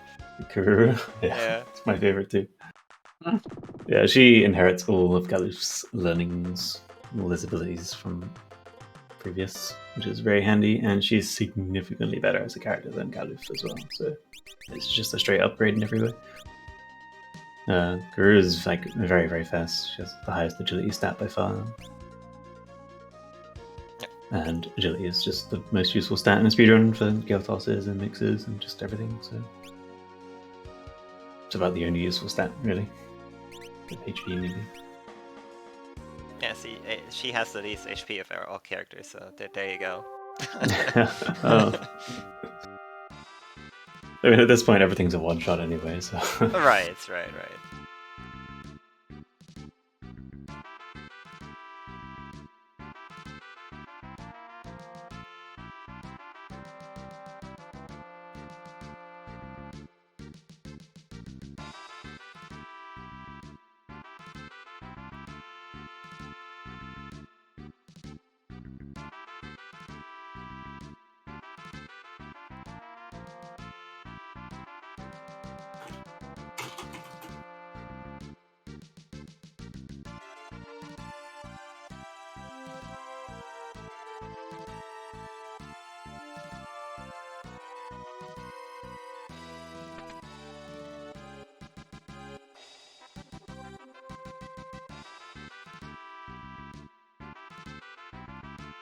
Sorry, sorted something out. We're going to Exodus Castle to face him head on. Yeah, there's a lot goes on in this castle. Tricky fights, interesting encounters with random encounters. You need to set up 2 Beastmasters to capture certain enemies, and then later on do another one of those dupes from like way back in the ancient library to instead dupe Dragon Fangs. But that's the second fight. The first fight, we're going to be capturing 2 magic dragons with Beastmaster. And the nice thing about this is if you even change jobs with Beastmaster, you still keep the creature that you have captured. So 2 of these characters are going to capture magic dragons, and then they're just not going to use them for quite a long time still. But even though they change jobs, they're just still going to keep all of that. And they'll still be able to release them later. The first time inside, it just looks like a normal castle, but joke's on us, it's an illusion.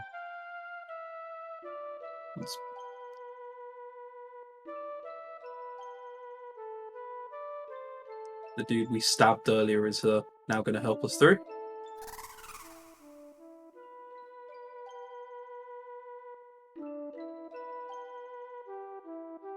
Meanwhile, we'll see Aexoden on the crystals. Yeah, nice and clean. Nice and clean. That's how you want that to go. Oh, Lena was dead though. Not sure if that matters. I'm going to say hopefully not, but They job do was she? give a lot of AP, but I'm not sure if she needed it. I'm sure we're going to find out eventually. yeah, I was going to say either it won't matter or we'll find out when something goes horribly wrong later on. Should be okay. She's usually Thief, right? She's Thief for this fight? I want to say. Yeah, Aexoden just Yeah. said it might have to use smoke instead of escape, so she might not Yeah. escape. Okay, Yeah. Yeah, okay. I mean that's fine. So Technically, it takes longer to use smoke than escape. Valuable, Yeah, I'll do some time. valuable seconds there. yeah, valuable seconds. I just want to bring up meanwhile whilst Zwanzig is tearing it up, Aexoden really is kept up rather well. And Zwanzig is very slowly pulling away, but it's still a very gutsy performance from Aexoden so far as well. To me, any run that can keep the step route up until like here is like excellent, perfect. Like no matter how fast you go, if you keep the step route, perfect. Because I can't. Yeah, it's Yeah. hard. Getting this far is impressive, like, to that consistently. Yeah. So yeah, Yeah. these are the magic dragons. Sorry, do you want to explain? Go for it. No, go. You go. Oh, okay. Well, Giltos takes care of the extra 2 random enemies. And also, conveniently, puts the magic dragons down low enough in HP so that the Beastmasters can capture them. And then this one will kill it off, get the AP and XP. Yep, Pretty good. simple setup. I think a lot of FF5's battles are like don't look too impressive when you watch them. Like, oh, just throw money, but like the sort of setup for that to work is like really specific. That's honestly Levels and that is stuff. the actual fun part of the game. Is like routing it out. Like doing this entire run. It's not that fun. Like the menus are very fluid and everything, and it's very impressive to execute the step route. But like the real fun behind it is all the thought behind everything that's going on. Like in these insane fast menus, you know, like and how it's all planned for. That's like the real fun. Yeah, there's a lot of like gritty details that we haven't really gone into, like certain equipments and like putting stealth robe on and green berets and knights and things to get like turn orders exactly you want them. Everything is absolutely specific. Like Yeah. I think that's why earlier I mentioned why I love the Titan fight so much, because it's just there was a decent chunk of routine to go in just so you can hold A and do the fight, right? Like I like those kind of things a lot. Did we explain this current troops that's going on? No, we also haven't explained Kiss of Blessing, so. On Cereth, I believe in you. So the dupe is mostly the same as earlier. It's using an item that you don't, or throwing an item that you don't have to get basically an underflow on the 9 you steal, so you get 99 Dragon Fangs. In this case, you can't use Dragon Fangs because they're not a usable item, but you can do a mix with them, if I recall, is how you fix the underflow. You can do various mixes with them, yes. Indeed. I mean to fix the 0. Oh, you throw it twice, I think. Okay, I don't know. Either way, you do an underflow and you get 99 Dragon Fangs, which is really useful. They sell for a lot of money. And also they're really useful for mixes. So 2 really important details. And then the Kiss of Blessing is a glitch where, for some reason, if you use the Kiss of Blessing mix, which is a mix that inflicts Berserk, Haste, and I call it Image. Is it Blink or? Yeah, Image. Use, right? For some reason, if you use that on enemies, like it's a mix that I guess is intended for your allies, but you can use it on enemies, and it just bypasses whether or not enemies are immune to Berserk. So with Kiss of Blessing, you can inflict Berserk on any enemy in the game. Which is very handy, because if enemies are Berserk, they ignore their scripts, including, like, you know, switch HP triggers that, you know, switch phases, or dialogue, or anything like that. And might also be able to skip certain phases of, like, bosses way later in the game, potentially. Potentially. Yeah, it's a pretty powerful glitch. We already have to find a boss though, aren't we? We are. Yeah. We're at X-Death proper. You should know the strategy we're going for here by now. So we pump levels on the character, and they are going to throw a lot of money. And then that does a lot of damage, actually. It's a very good strategy. I think it's the first time seeing it this powerful, though, like with full Dragon Fangs bumping levels that quickly, up to basically the damage cap. This is like the best example, or the earliest example of Giltos and Mix really showing its strength. Yeah, so this XF fight is normally, he has 32,000 HP, which is quite a bit for this point in the game, and he is super hard. Like, he has a lot of really nasty stuff he can do, but yeah. Sometimes it do be that easy.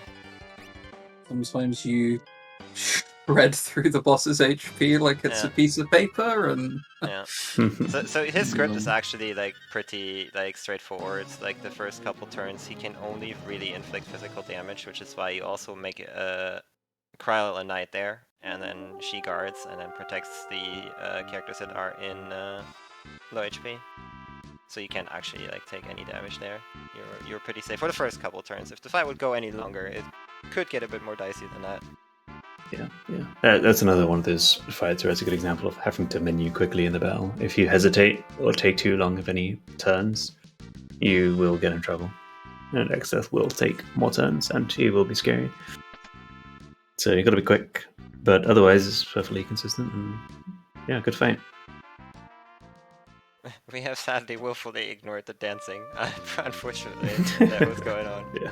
That's did the we last one. accidentally ignore it, or did I deliberately ignore it so I didn't have to sodding dance for a 6th time? Who knows? But good job, chat. Good job. I'm proud of you all for your dancing. Tommy's on to World 3, or what we call World 3, and I guess it isn't really World 3, it's a mix of World 1 and 2 sort of merged together. World 0. 0.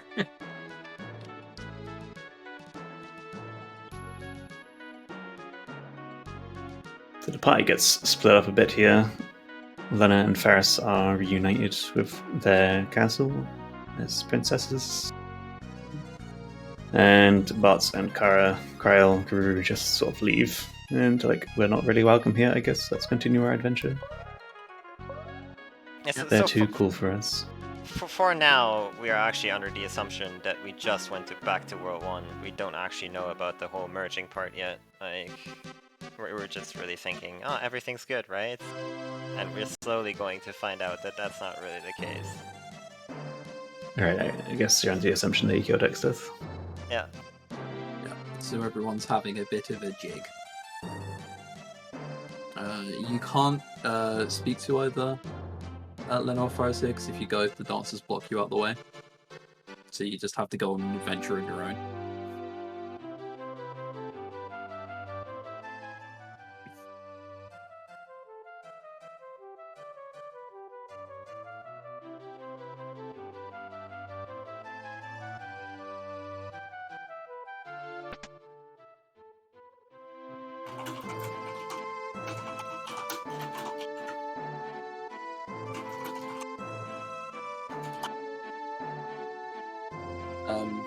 Something I was surprised to find out when I casually played through FF5 for the first time, like several months ago.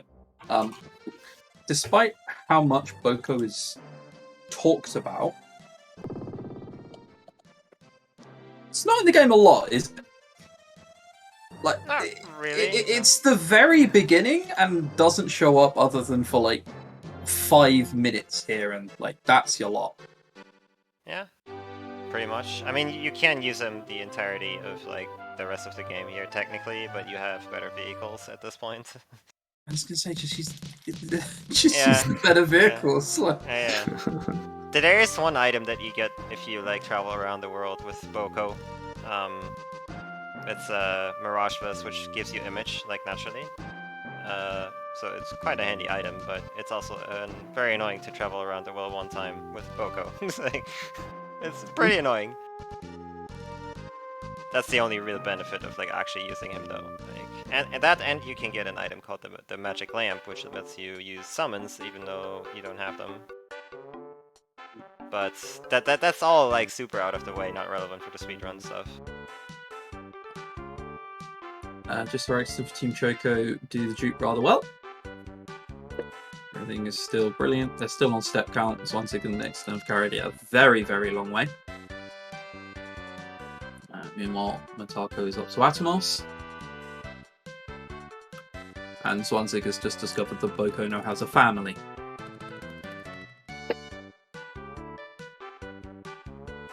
Yeah, so this is also one of the first indicators that you know that something is up with like, cause like the female chocobo here is normally in Galoof's world.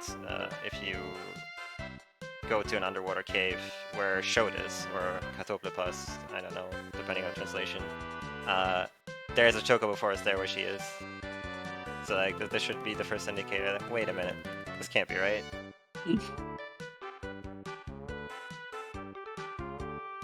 We will very promptly find out that all is not as it seems. This is also a kind of long walk to where Tonberry needs to go. Not ashamed to admit that I've blatantly got lost there a few times.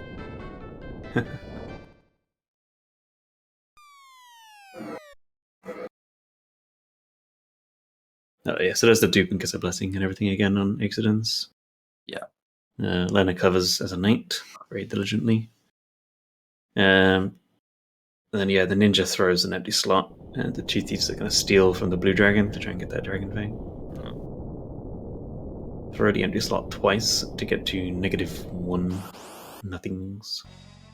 Well, -2 nothings, sorry.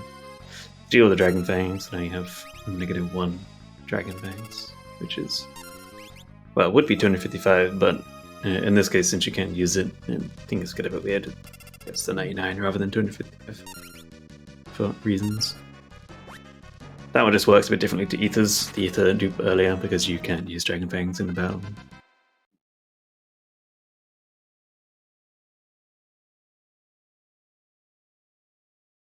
Also on Tonberry's screen, we just saw Antlion go down. Do we have any indication as to how we had enough damage to kill Antlion in time? We used this amazing strategy of leveling our character up one time with Dragon Power, and then we used Kill Toss. It was great, actually. Now, one thing I'll say, Antlion does have an ability called Sonic Wave, which halves your level, so that could have been annoying if that hit Kara, but yeah. It didn't, it hit bots, yeah. Mistake from Aexoden there, falling down. That's gonna kill Step Route. That is gonna kill Step Route, but Yeah. luckily at this point it shouldn't matter. There's going to be more encounters, but he's just on the dupe. He's just on the 2 catching of the dragons. It should be fine. Also in this room is FF5's Carbuncle. It's the little green circle in the top left corner, and boy oh boy, it is an absolute abomination in this game. It is. That's how all Carbuncles should look, if you ask me. It looks like a failed experiment. Why would you say that? I mean, oh man. That's horrid, man. The first time I saw it, it gave me nightmares. I like it though. Like if you have to fight Carbuncle, that's definitely the way to do it. Because like every Carbuncle is usually super cute, and like fighting a cute thing is not really correct. But don't worry. If you beat Carbuncle and you get it, it's cute again when you summon it for yourself. So. Oh, Yeah, true. I'll take your word for it.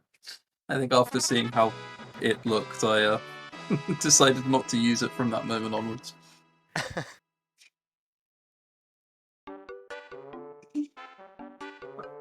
Yeah, fun enough, Aexoden losing steps like immediately after the last point red really matters. So it's in a way it's convenient.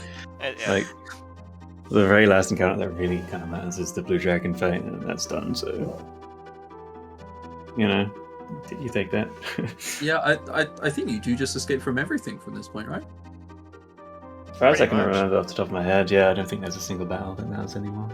So yeah, the only thing it'll cost is just a little bit more time. Yeah, especially without escape using smoke, that will add a bit as well. But yeah, no route changes. That's kind of nice. Yeah, and ultimately we are talking about,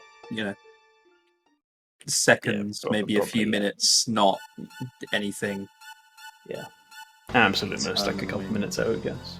Yeah, and that's pushing it.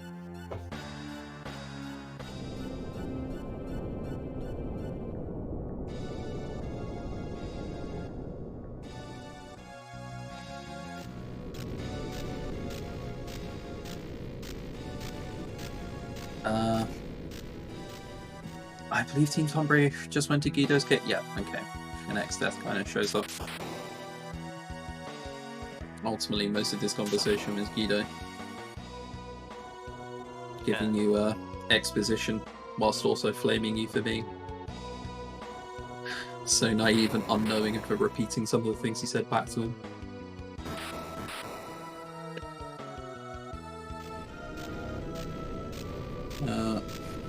Apparently, Aexoden flubbed their D-pad, so... Happens. Yeah, I mean, that's all it takes, isn't it? This entire run is just one little step holding in a direction for a little bit too long or whatever. One little step. Yeah. Very punishing game. Yeah, but ultimately, as Sarah said, I'd take that, especially in a marathon, taking like step count as far as they have. And 100%, yeah. It's very good. Yeah, very, very minor from not having it from here on, as Zwanzig has just said in chat. Could ask Metako about that. I'm sure he'd be fine getting that far with step count. For sure. Yeah. He's done well, though. He has done really well. Yeah, I mean, he's doing what he can, really. But, yeah. It is a very unfortunate side effect that, like, the step route does save, like, that much time in a lot of places.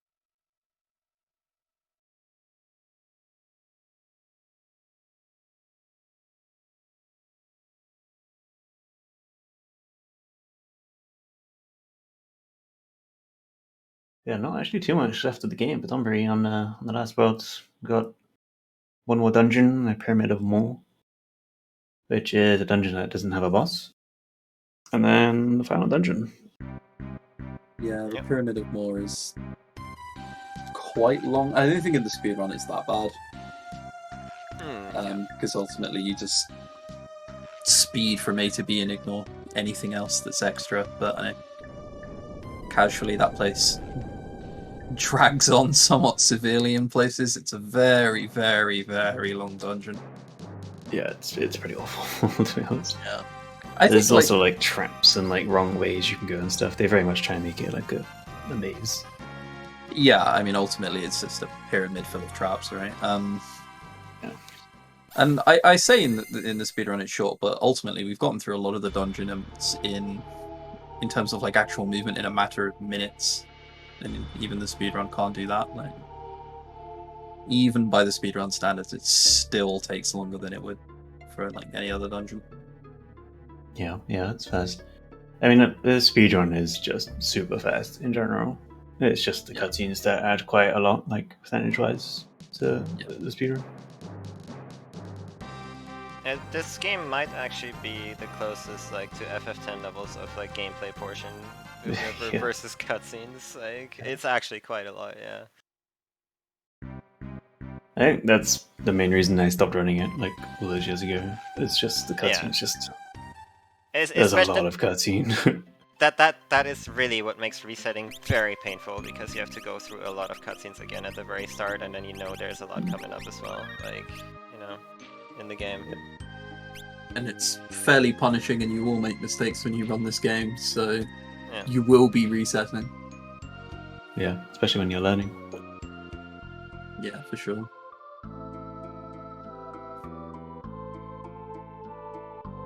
Just got to practice a lot. Yeah, exactly. And you can see Team Tonberry just ran past the Elder Tree.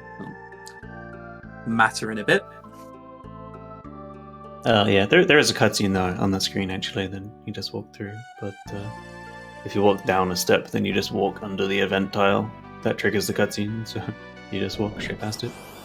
Yeah, the cutscene isn't particularly long either, right? It's just them basically remarking on something for like 15 seconds, and then you're immediately done. I couldn't tell you, to be honest. It's been so long since I've seen it. When you know it's there, you never go and watch that cutscene again. So, MrZwanzig has now arrived at the Pyramid of Maw. Still on steps. Still very near the end of the game. I don't think there is a crazy amount of extra steps you have to take in the Pyramid of Maw. It is mostly going from A to B as fast as humanly possible. Yeah, pretty much. You can get ahead and behind depending on certain things, though.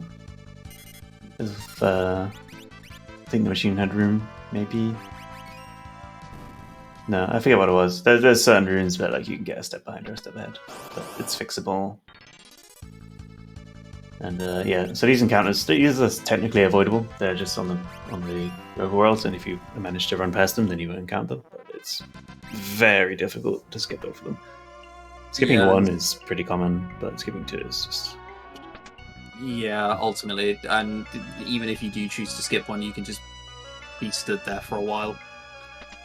Something to note, these spikes poison you, but we kind of have to step on them, so... We now keep our poison for a while. Critical HP. Ooh. No, caught. The left machine head wasn't over quite as far as you'd want it.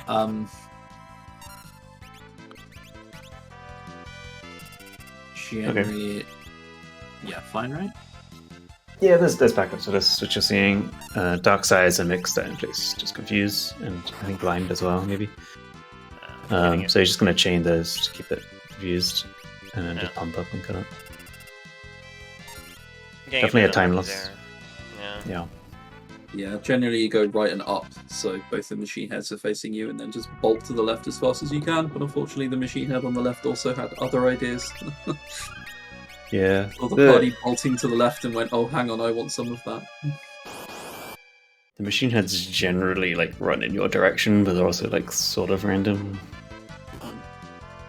So you sort of bait them into the corner by standing over there, and then try and like loop around to run past them. Works most of the time, but not always. But thankfully the backup went well. Just lost a little bit of time. No big deal.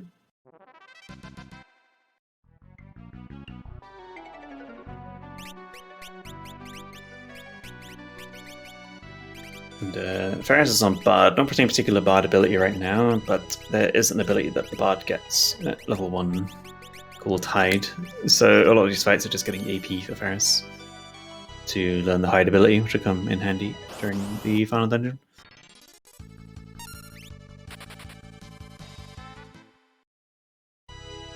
Yes, I got to find out what Hide did in when playing through it a few months back, and it's a very cowardly ability. It's very much what it says. Once you go under, I believe it's like a certain HP threshold, you basically go, alright, but nah, I'm good, thanks. Just leave. It's a pretty interesting ability, yeah. In some ways, it's kind of like Jump, I guess, where you just sort of leave the battle temporarily. Yeah. It's an interesting ability. I have some room with moving platforms.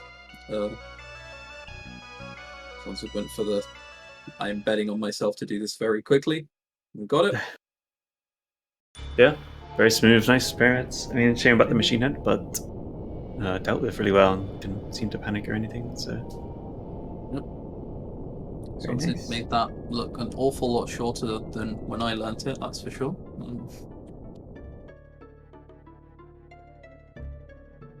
As a brief cutscene, you go back to the Elder Tree.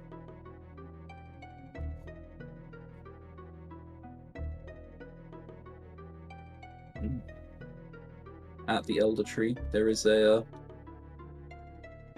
boss that we won't be using Combine and Giltos on. What? I know. This is surprising, and But and why? I'm not even like memeing or misleading. We are actually not using Combine and Giltos.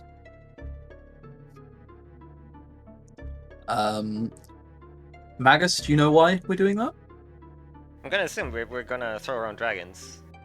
We are. That's my assumption, but yeah. Yeah. Yeah, that used to be the strat for ages, actually. Was it not at some point? You can technically also, well, we've said like Blue Mage is, you use to level 5 Doom a lot of bosses, and including like the next one. But the setup for it is kind of, awkward to say the least. Janky and requires you to be on Yeah. step count quite late into the game, I'm assuming. Yeah, I'm not familiar with a level 5 Doom strat on Melusine. I've only ever seen this Flame Dragon strat. Well, some variation of it. Yeah. The level 5 Doom strat is really awkward. Like I said, you have to like Dark Shock, then level 2 ult, and then hit it. It's a bit awkward. The same as the X-Death 1 combo. We can explain level 5 Doom a little bit later if anyone's interested. But it's kind of irrelevant these days. So Yeah. It loses a it's lot of interesting, but yeah. I think it's interesting to talk about like speedrunning history and especially how far we've gone. It is nice to know sometimes how far we've gone. I did a run a few weeks ago called Game FAQs%, where I just took a speedrun guide from, Oh god. nearly 17 years ago from 2005 and just ran from it. And boy, oh boy, have we come a long way. Speedrunning, oh boy.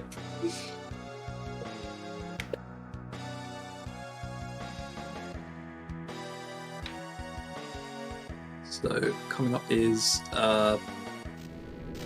Melusine? Melusine, yeah, Melusine, Merigine. Yeah. I must admit, as a 10 runner, I've always known Melusine to be a lizard. Bit different in this one. Yeah, a little different. Definitely doesn't drop any petrify grenades either.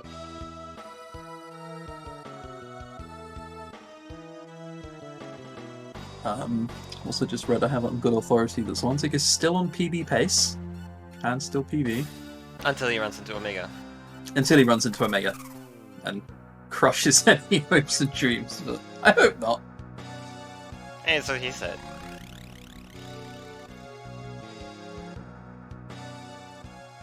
It's fine, Yeah, as so we all know, Melusine- getting... Oh, go on. Melusine has a ton of physical defense, which is why we don't do the Giltos strat.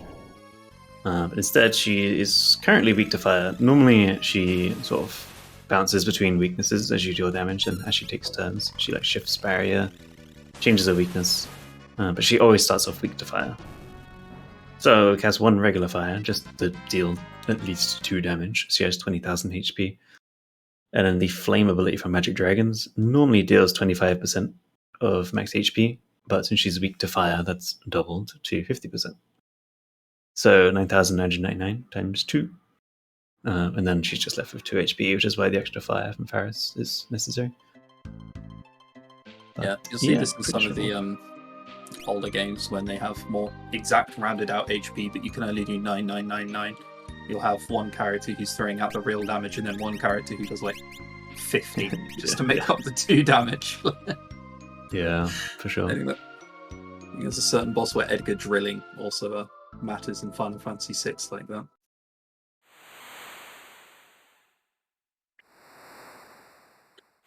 So, ZwanzIg will now go through some cutscenes. I was going to say head to the Void, but you don't head to the Void immediately, do you? You go to Mirage.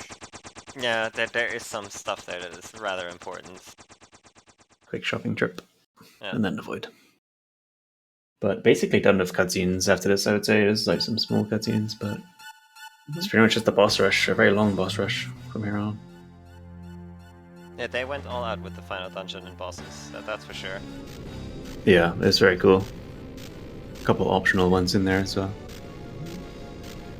I must admit, I do very much prefer the 5, 6, 9 style of a final dungeon where there's just like 7 or 8 bosses in a very small cluster, and you've got to find a way past all of them. Yeah. Yeah, absolutely. And 8 as well. Yeah, but in 8 you don't need to kill as many. Just Nah, but ice they're them there. and break. What do you Yeah, mean? they're there. You need to unlock every ability. Hello? Yeah. Yeah, it's a good point. Don't need to Well- kill. Yeah. No, it's a good point when you put it like that. Where on earth would you be without your magic command? Am I right, lads? Exactly, and draw. Hello? Yeah. You need Yeah, draw, yeah, come draw. on. Very important. Man, I feel for anyone who's gotten to the end of Final Fantasy VIII and felt that they needed magic and draw for the final dungeon. I unironically unlocked draw to like draw GS in that place actually, because I forgot something. That makes sense. Okay. Yeah, that makes sense. That's fine. That checks out. Aexoden's on the Aspis now. Hopefully he can skip at least one of these. Already into the first fight. Like I said, usually maybe half the time you can skip past one of these, but it's pretty much just luck. You can wait a bit. Oh, it doesn't encounter it when you're stood still. I neglected to mention that. Yeah. But yeah, okay. Nicely done. Not entirely random, but you know, you do need to get lucky a bit. Hit one of them. I mean, as we can see, like, ZwanzIg didn't even bother waiting for the second one. He just walked straight into it and killed it. I think that's probably also fair. Let's see if Aexoden's any luckier with the machine heads. Absolutely not. No. Nowhere near. There were 3 swarming that that choke point. Oh my. Opting to reset the screen. There we go. Nice. Good There choice we to reset go. the screen. Very nice. Good stuff. Good job. You take that, I think. I think even on step count you can reset that screen. Yeah, I think that wouldn't increase that. Yeah, so I don't It's- think you can get random encounters on that one. So Yeah, that's still one step though, right? Because you have to walk back, so you would have to fix that on the world map. Probably. Probably. Oh, okay. I didn't think that step counted if you take a door, but maybe you're right. yeah, Either I way, you could fix it. don't think it did either. But In fact, you can I fix know. it in the next 2 rooms because there's these sand tiles with buttons and stuff. There's a bunch of event tiles you could use to fix it. Sure. we also, I also mentioned beforehand that we're going to Mirage. We're in Mirage. It's a hidden town. Oh boy! All right, we're already out of it. That was quick. Do you want to explain what we were doing there? Selling a bunch of stuff. Selling a bunch of dragon fangs for money, for Guildhouse. Also buying a bunch of running shoes, which is a very useful item. It's just an accessory that gives auto haste. And I think that's it. I don't remember anything else that you do there. Basically just want running shoes. Yeah. I'm probably Yeah. forgetting something. Running shoes are like the most important thing and the most broken accessory in this game. Haste in particular is a status that just basically gives you double turns. Like it literally makes you twice as fast as you are. Like you get double the amount of turns, and that of course like in itself is amazing.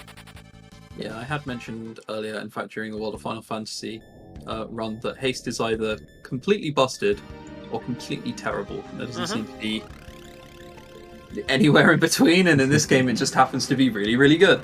Yeah, it's absolutely true too. Like it's either terrible or amazing. Yeah. Oh, Because it's basically either permanent or it lasts for like 2 turns. There never seems to be an in-between. So Team Tonberry was just had like a line up in front of them.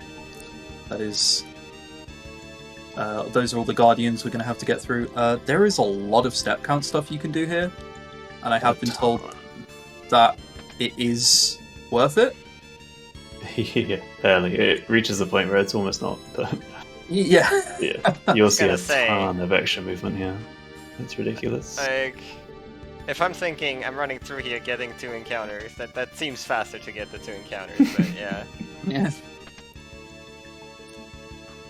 It's like all It just keeps Yeah. going. Yeah. Yeah, there's still no. more. There's still No. more. Like, Yeah, but it's worth it. yeah, people who know more about this game than I do have told me that I'm it is told definitely it's worth worth it. it. Yeah. It takes the whole 0.2 seconds over getting 3 encounters. What? Yeah. I mean, this is why, like, another reason why it's like not that bad to lose step later on, because you just don't have to do all this movement. Yeah. And this probably also sets up that the other rooms that are longer here will not have as many encounters as they would normally have. Yeah, I think you get like 2 or something. So I think that Team Morg also found 1 dragon. Right, And yeah, then so- they're gonna find another one. So they're off step count, but they have found the dragon. Oh, this is the they need second for one. Melisine. Yeah, this is the second one. They've got 1 already. Cool. Yep, that's fine. Very nice. Doesn't seem like they were there very long. They weren't like farming the encounter, so No, they got it on the way. I think at some point also Team Tonberry will pick up a ribbon, which in most Final Fantasies is one of the best accessories of the game. It makes you immune to all status ailments. I think it still does that in FF5, right? All not of them. Quite all of them? A bunch of them, but you are still vulnerable to some you wouldn't expect. But the ones we care about, we are immune to. Another nice thing about the ribbon is it gives a bunch of stats in this game, including speed, which is the most important thing about it, honestly. Alright.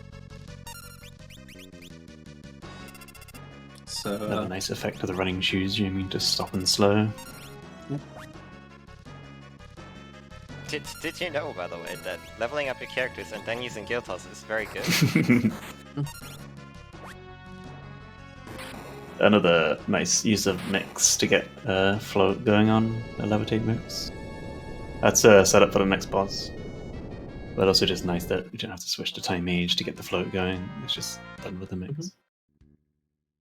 Very clever routing. Speaking of clever routing, honestly, the whole like equipment, like the way it's distributed, and like the jobs we have at this point, it's not for learning stuff anymore. Like for the most part, like some people still need to learn some things, but it's all like speed manipulation. So your turns are actually in the order they are supposed to be in. It's pretty crazy. okay, we're getting to ZwanZig's favorite point of the run. He's about to try and get He past saved. Omega. I don't understand. Why would you save there? I don't get it. Yeah, doesn't get caught by Omega. I mean, it's a pretty easy thing to escape by. Nobody actually ever gets caught by it, as we all know.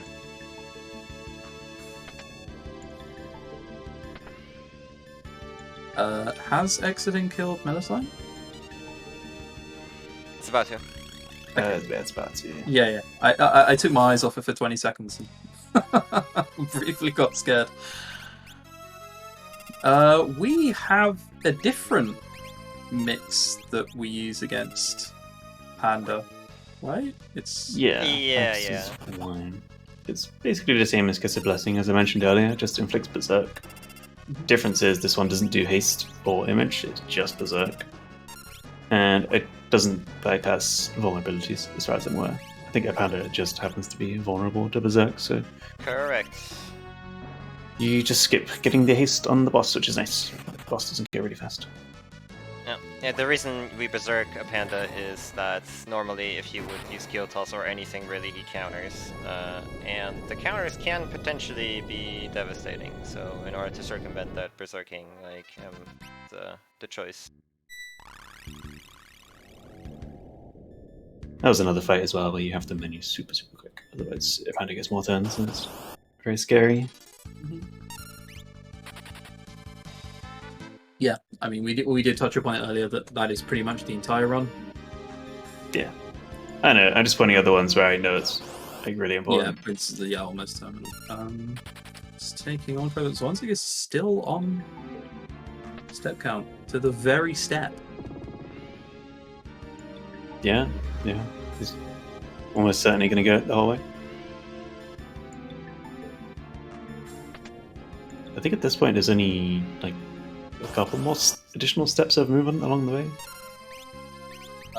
There's a few more steps before Halicarnassus, but Oh yeah, and then like think 2 you're steps in the right. void. yeah. Anyway, Catastrophe. So this is the boss we set up Float for. His AI is pretty stupid. It's basically, if there's a character floating, he will make them not floating, and that's kind of it. If you wanted to, you could just keep floating the character, and he will just keep bringing them down to the ground. Yeah. And it's very easy to just abuse that AI. But if there are all characters on the ground, then it'll do the Earth Shaker and kill everyone. So pretty devastating if no one's floating. But if someone is floating, then it's free. I think we missed something. Metako is Did we? catching another magic dragon, and appears to be much is there? before where they were beforehand, because I thought they got all the way to Yeah, they must have messed the up end the of the Dragon Fang dungeon. Dupe. Whoops. Either messed up or got like unlucky and got an Oh, encounter. got killed by a red dragon, I guess, Yeah. and just had to load a save outside of Extend's class. Yeah. Well, it doesn't take that long to get through this dungeon, so it's not like the most crushing time save ever. Yeah, the worst part is the cutscene on the way in, I think. Yeah.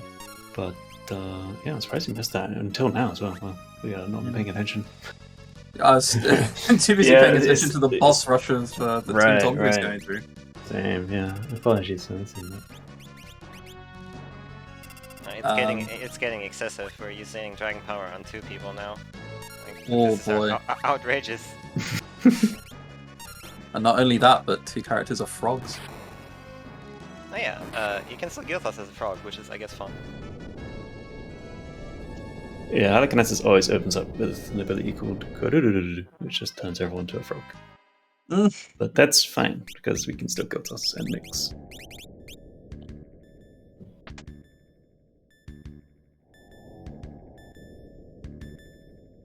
And now on to Twintania. This is the boss where we wanted to learn the hide ability for Bard.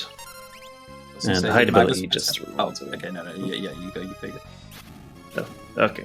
Yeah, with hide, the character just sort of leaves the battle for as long as you want, and then you can come back whenever you want. And you can't do anything, but they can't do anything to you.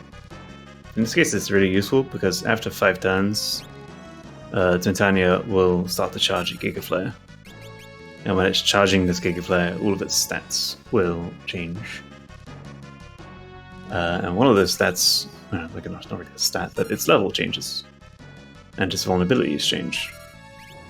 And it becomes weak to a lot of things. It becomes weak to like Petrify and Mini, and just like everything. It's super Yeah, weak. you can literally do anything to Swintania, actually. It's vulnerable to everything. Everything that you can think of. Yeah, Turn one of into the a frog. few bosses. One of the few bosses of the final bit that we're not just combining and throwing Giltos at.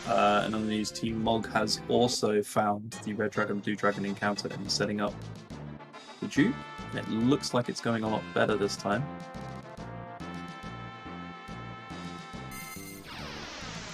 Yeah, as long as he's got the Kiss of Blessings up and the Night Guarding, yeah, pretty much invincible. Which looks to be the case. Okay, did go off. There we go, ran away. 99 Dragon Fangs, perfect. Perfect. And now Team Tonberry is in the Void, the actual Void. You can tell it's a Void because there's pretty much nothing but a black background. Now so there's 2 extra steps there, so all the manipulation is done. As long as there's no misstep. Now it's a perfectly manipulated run, so that's really impressive to see in a marathon. Yeah, took a step count through the entire game in Final Fantasy V. Very, very good. Oh, I neglected to mention a neat side effect of hide in random battles. If everyone else is dead or everyone is like hidden, then the battle ends. You've effectively ran away. So in this case, hide is acting as a sort of escape command, which is really quite clever. Clever routing. It saves like changing jobs and stuff again. Right, and Team Tonberry approach the final boss. Do we have the next runners ready? I should hope so, because it's not long. Yep, there is not long left at all. Do you see them hanging out in different channels? I assume they are. Yep, I assume they'll be over momentarily. MrZwanzig has done very well to keep step count. Now just needs to bring it home. Keep his composure for X-Tree. X-Tree. And Aexoden is just now starting the last dungeon too.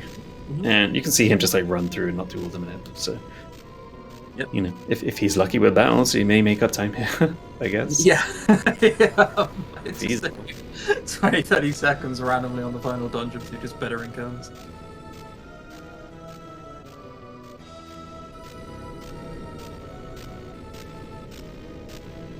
Cereth, do you potentially maybe want to go through what the strat for the final boss is? Yeah, it's probably a good idea. We've learned trying to explain on the go is never a good idea. Yeah. Too fast, yeah. So, yeah, I explained Kiss of Blessing earlier, the bug that inflicts Berserk. And then Magus explained afterwards that this is used also to skip certain AI scripts and counterattacks and phase changes and dialogue. So it stops the boss doing anything except attack, because those dialogues and things are also just sort of part of its script. You can effectively, I guess, see those things as being abilities in some sense. So here, X-Death is the last boss. There's not going to be any of X-Death spoilers, because X-Death is going to be Berserk. And under Kiss of Blessing, it can't use the phase change ability. It can't sort of summon Neo X-Death. Is kind of how I think of it. Actually, the way you explained it is really good, because everything, like text and everything that bosses say, is quite literally triggered through an ability that is hidden. Like, that's a very good explanation, actually.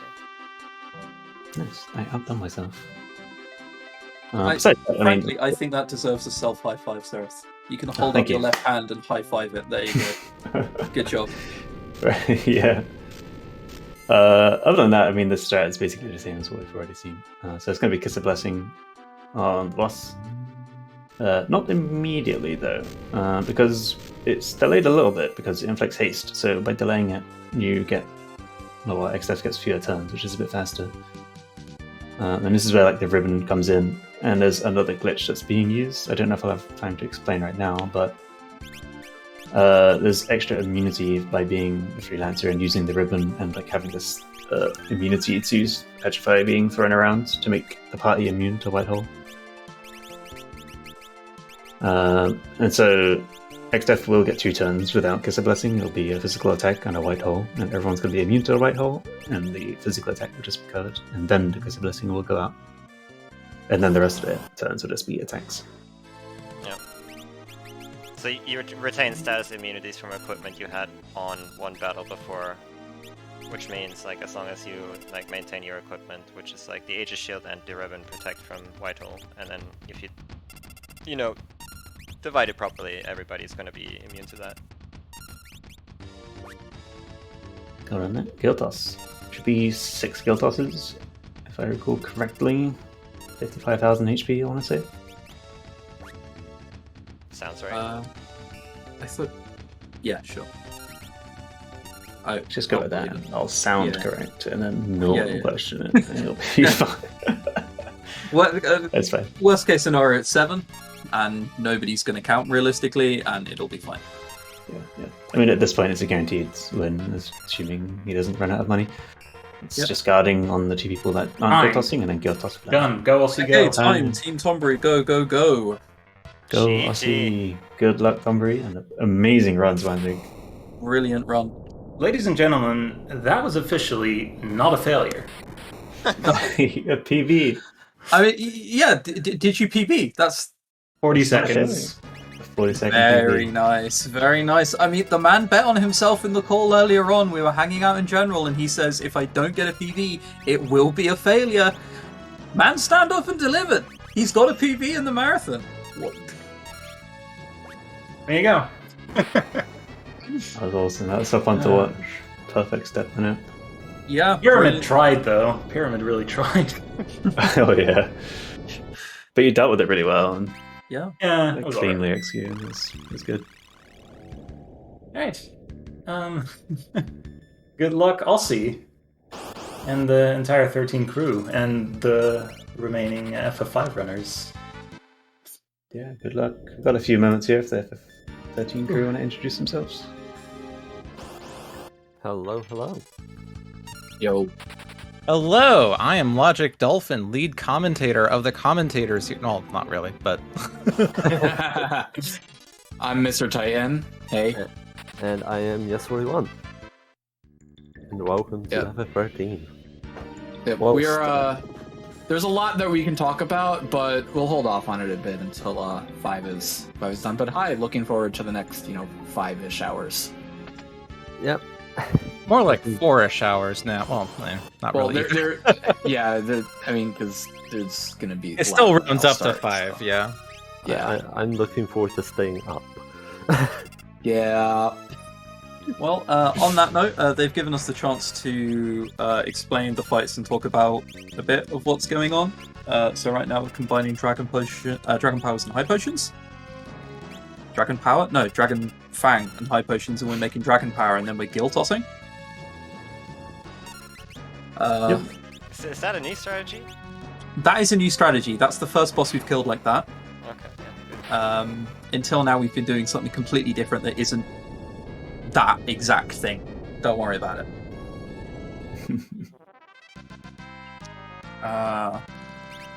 So we touched a little bit on the old route before, and even in the old route, this is still the strategy with the even with the blue mages, we still use Guild Toss and level pumping here.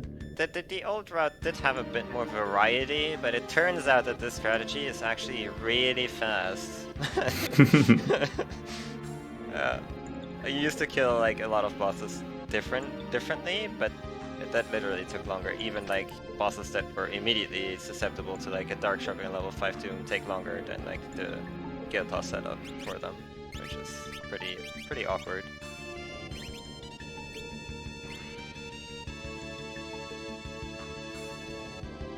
Difference was back then though, instead of Dragon Power, which increases levels by 20, we'd use Samson Power, which increases levels by 10. Yeah.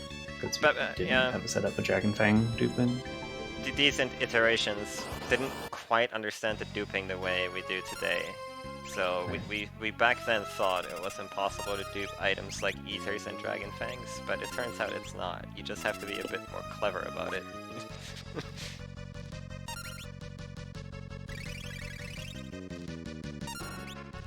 So speaking about clever strats, Halicon Asper now, we're going to be using Dragon Power on our other characters, so we can Gill Toss for a big amount of damage. I think that's the first time this run we're doing that. Yeah, I think you're right. Yeah. This is actually the first time that we use Dragon Power on 2 people instead of 1, so you are not technically right. Wait, hang on, what? And the only time, I guess. There was a last word in that sentence that subverted my expectations. So now Aexoden is coming up to Fontania, where we'll be not using Dragon Power and Gill Toss. And that's not even a bait. However, you did see MrZwanzig do this but minutes ago. So one interesting thing is that you don't actually technically have to take all 5. The last attack here, the last Wind Slash. You could, in theory, go for hiding from all 5 attacks and then coming up as afterwards Twintania starts doing the charge up. but sometimes the game, when you do that, decides that that Twintaria doesn't actually charge up if you don't take this last Wind Slash. And that's the whole reason we actually come back early. Actually, I'm not sure if it's Death Potion or what, but the game just crashes if you do that. Yeah. In this route. Sometimes I know with level 5 Death it would just miss and not work, but with Death Potion it just crashes, I don't know. It's really weird. I don't know. The game definitely has trouble with like this playing ineffective and then other stuff happening. Like, that's definitely not good. Yeah, it's quite strange. So that's why you come out of the turn early and heal through the Wind Slash. And you'll never die to Wind Slash because it's percentage damage. Yeah.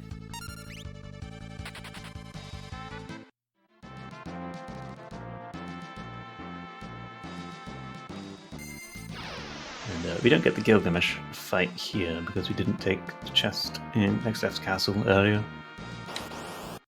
There's like optional extra Gilgamesh fights in XF's castle, and then here, and then kind of Necrophobe as well. But those only appear if you take the first one in XF's castle. And that's a good thing as well, because the boss fight takes a while, and then Gilgamesh shows up to quote-unquote help. Then it, like, takes a while on top of that. Yeah, it's a lot of dialogue.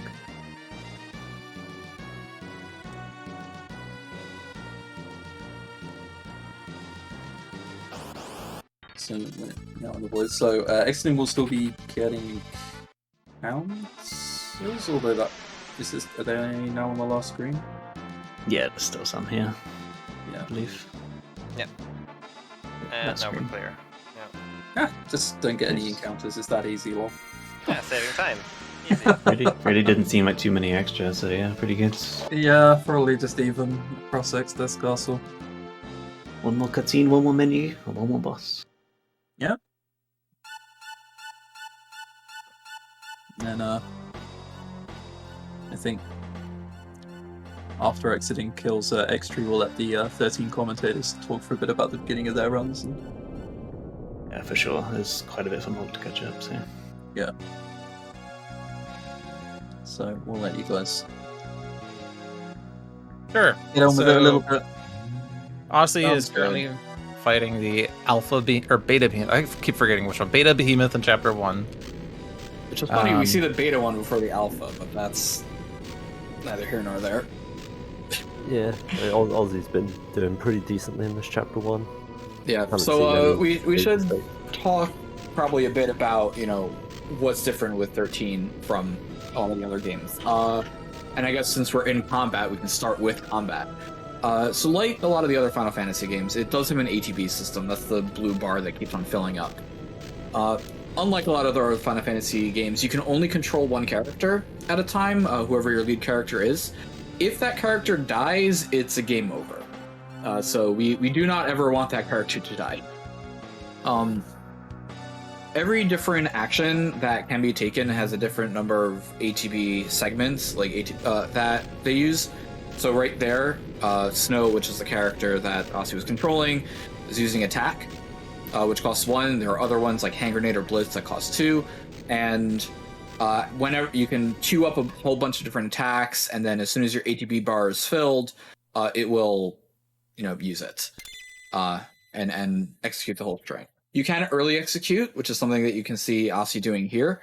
This is because the fact that the battles are in this sort of like 3D arena actually matters. Attacks can miss just because the models are not in the right spot. And in this instance here, it throughout the entire game, it never really works in our favor. So a lot of times we have to be really precise about when we fire attacks off so they don't miss. Like if we miss your lightning, we'll just slice in the air and then that just wastes a lot of damage and stuff.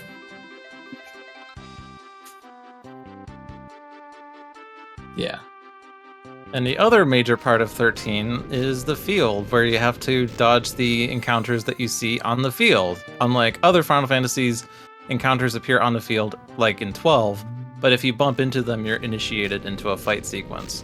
And in the speedrun, you want to dodge as many of these as possible because each of these takes time to either do the fight early on or to have to retry the dodge again. Aussie just got hit at the end. Hopefully he's actually past the battle zone here, so that he doesn't have to do this. Alright, good. So when you retry, there's a retry system in the game, by the way. Kind of like Flee, but it's guaranteed. You'll be warped back to when you last entered the battle zone, or if you're outside of the battle zone, you'll be warped to where you just were. The battle zone is the area where the enemies are alerted to your presence. And sometimes you'll fail a dodge after the battle zone because 13's enemies can run past battle zones, which is somewhat annoying. But in that case, you could just retry and you'll be past, and the enemies will be reset to their positions inside the battle zone and it'll be fine.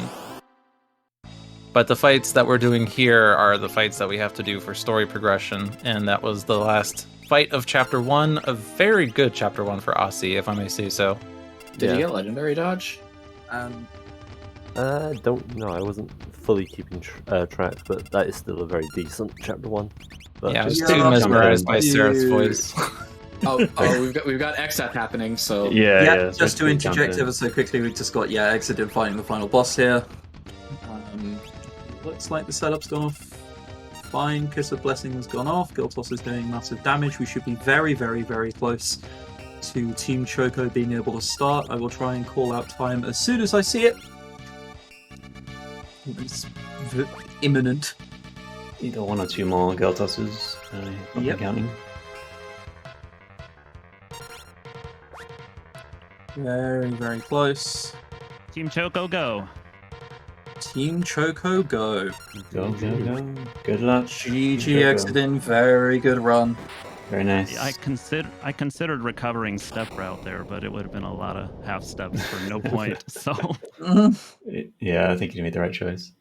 Yeah, I think in the end, you lost steps just after it mattered, as we touched. So like it ultimately didn't particularly matter. Great job. Like I said in chat, a lot of my gold splits for that final dungeon are in runs that lost step route at some point. So. And were you timing your run locally? Yeah, it was 3:49, which was like 3 minutes off PB, so not too bad. 3 minutes off PB. I mean, that's still very, very good for like a marathon. You're safety saving, you're doing a whole bunch of extra stuff. That's a really good, solid time. Well played. Yep, very well played. Put it this way, I imagine if we offered you the chance to get a 3:49 before your run had started, you would have taken that. Yeah, that would be a great marathon finish. Yeah, brilliant. Alright, awesome. Check out the FF5 runners. I think we will mostly hand over the commentary to FF13 now. We might chime in FF5 a little bit here and there for things we might have missed, but for the most part. Yeah, exactly. We'll ultimately probably just try and interrupt if something does happen for Team Mog, but for the most part, it's just go ahead, FF13, the floor is yours. All right, so this is Logic Dolphin, lead commentator. Wait. We've done this part. At the beginning of Chapter 1, we were sort of just thrown straight into our first fight. The first fights in the game are just very basic. We've got just basic abilities and... Yeah, it's a former soldier with a sword, a person with a gun fighting against a giant scorpion monster that shoots lasers. Is that familiar at all? If you attack while its tail's up, it will counterattack with its laser. Actually, no, that's not true. It will attack no matter what, but... Yeah, so I feel like I need to state, there's a lot that's going on at like, for most of the run.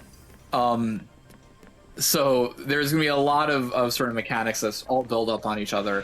But we should also introduce our runners. So we've got 2 people going right now, Aussie on Team Tonberry, 0 on Team Chocobo. Kaya is going to be in Team Mog at some point soon. And it's also a treat. They are positions 1, 2, and 3 on the leaderboard right now. So you're getting the best showing that we can realistically give. Yeah, and just to sort of note that this is PC any percent. All 3 runners will be doing this on PC. We do have every platform separated. So PC, PS3, and Xbox 360 are all separated. These will be all done on PC. And that's mainly for load times because PC has the fastest load times. 360 is also a little slower than PS3 because it is run on 3 discs and features disc changes, and I think load times are also a bit longer on there as well. Also with FPS differences. Yeah, there are a couple of fights where FPS is a bit weird, but it's not really major time difference, just slightly different things you have to adjust for. But the main content of the game is the same. The other major thing is that there's easy difficulty on the PC version, which was also in the Japanese international release on PS3, which there's interesting things to say about 13's version of easy mode. Just got 4%. Oh no. We can explain what that means soon. Yeah. Yeah. So just through the first sort of early section here with Lightning and Saz, that are the names of these 2 characters that we've got. Lightning's the one that we're controlling. Saz is our party member. Yeah. So there's a lot, like I said before, there's a lot that's going on sort of throughout. The speedrun is extremely difficult. There's basically no downtime, and it is possible on just about every single fight to die, because everything that can go wrong will, more or less. It's honestly a really fantastic speedrun that we're going to be getting into throughout. But Logic, you want to go over Stagger and Chain? Yeah, there's the big system in 13 is the chain gauge and subsequent stagger mechanic in the game. In the upper right corner, you see the chain gauge for the current target you are targeting, and it represents a percentage over a percentage, the second percentage being the stagger point of the enemy. Every action you take towards that enemy will build up the chain gauge, and when the percentage hits the stagger point, the enemy will be staggered, which adds 100 percentage points and also results in the target constantly getting interrupted. What the percentage primarily serves as is a multiplier to damage dealt, and this is independent of stagger. If you have 200% chain, you are dealing 200% damage. If you have 400% chain, you're dealing 400% damage. Stagger adds 100 percentage points, which in Chapter 1 usually means you're getting to the point of 200% damage. But every action you take will add to the chain gauge, and starting from Chapter 3, we'll start getting actions that will greatly add to the chain gauge. And a lot of fights that we have to do will end up staggering the target, either for interruption purposes or for damage purposes. Yep. But yeah, in the first 2 chapters we do not have Ravagers, so staggering just happens mostly because their stagger points are rather low. Yeah. We're now in the next section. This is the Snow, Godot, and Lebro section. Snow is our 3rd playable character. The other 2 characters that you see in the fight are actually going to be temporary characters just for this chapter. You can also see their HP is just question marks. They can't actually die, even if their health bars go down to what looks like 0. And yeah. Is that even possible for them to take enough damage if that happens? It can happen in the section without Lebro. Yeah. Because Lebro will just heal you immediately, because she will throw potions whenever someone hits yellow. Yeah. The Snow and Godot section, Godot can go down to 0, but, well, he'll just sit out 1 HP, really. Yeah, as mentioned before, whenever we get caught by a fight, we usually are going to retry instead of just fighting it, but that one's a bit of a special case. In order to dodge that one off of a retry, it takes a lot longer than what would necessarily be needed to just do the fight. And that dodge is also known for just being extremely difficult. Yep. We call it the legendary dodge. It's the kind of thing that you just hope that you get, and if you don't, then oh well. But yeah, so now we've got Zero doing that same fight as before with the Beta Behemoth. It's a really good example of just the knowledge that we have of how the enemy's AI works and their scripts. So instead of just fully waiting for the attacks to go off when the ATB bar is full, Zero's actually, and Aussie was doing this before, executing the strings early in order to manipulate our character's positions and actions at that point, because we know when the Beta Behemoth is going to be swiping, and we want to either potion through it or just completely dodge it, because that way, like, our attacks don't interrupt it, and we get to, you know, do as many things as possible and deal out as much damage as we can. And doing that, like, that knowledge of what the boss's AIs are going to be doing at any point in time is really, really useful, especially later on, because there are some bosses that would be almost impossible to do if we didn't already know what's going to happen with, like, the development and stats that we're going to end up having. So we've got Aussie, who's actually almost done with the end of chapter 2. And we're going to be seeing, like, our first sort of real boss coming up with Anima. And we're also going to be seeing our first use of Shrouds. Wally, you want to explain Shrouds? Yes, so Shrouds are a sort of limited item in this game. You can farm them infinitely, but they are usually a very rare thing to have a big abundance of until post-game. And Shrouds in this game are going to give you certain... Shrouds are used to give you buffs outside of battle. There are numerous buffs that you can gain in battle, but you can actually use Shrouds to gain those buffs at the beginning of battles. So here, Ozzy has popped what is called a Fortisol. The Fortisol is going to give him Bravery, which will increase his Strength, Faith, which will increase his Magic, and Haste, which will speed up the rate at the which the ATB gauge charges.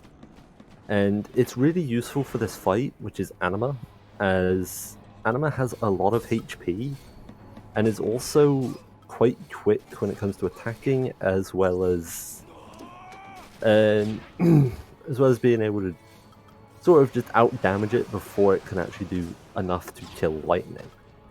The way that we conduct ourselves in this fight is Anima is the main body, but has two different parts, the left and right manipulators. If the left and right manipulators are defeated or destroyed, then Anima will attempt to regenerate them, in which Anima can then not attack. And with Haste and Bravery, we're able to pump out a load of damage, and whilst that regeneration is happening, we can just take out Anima very, very easily.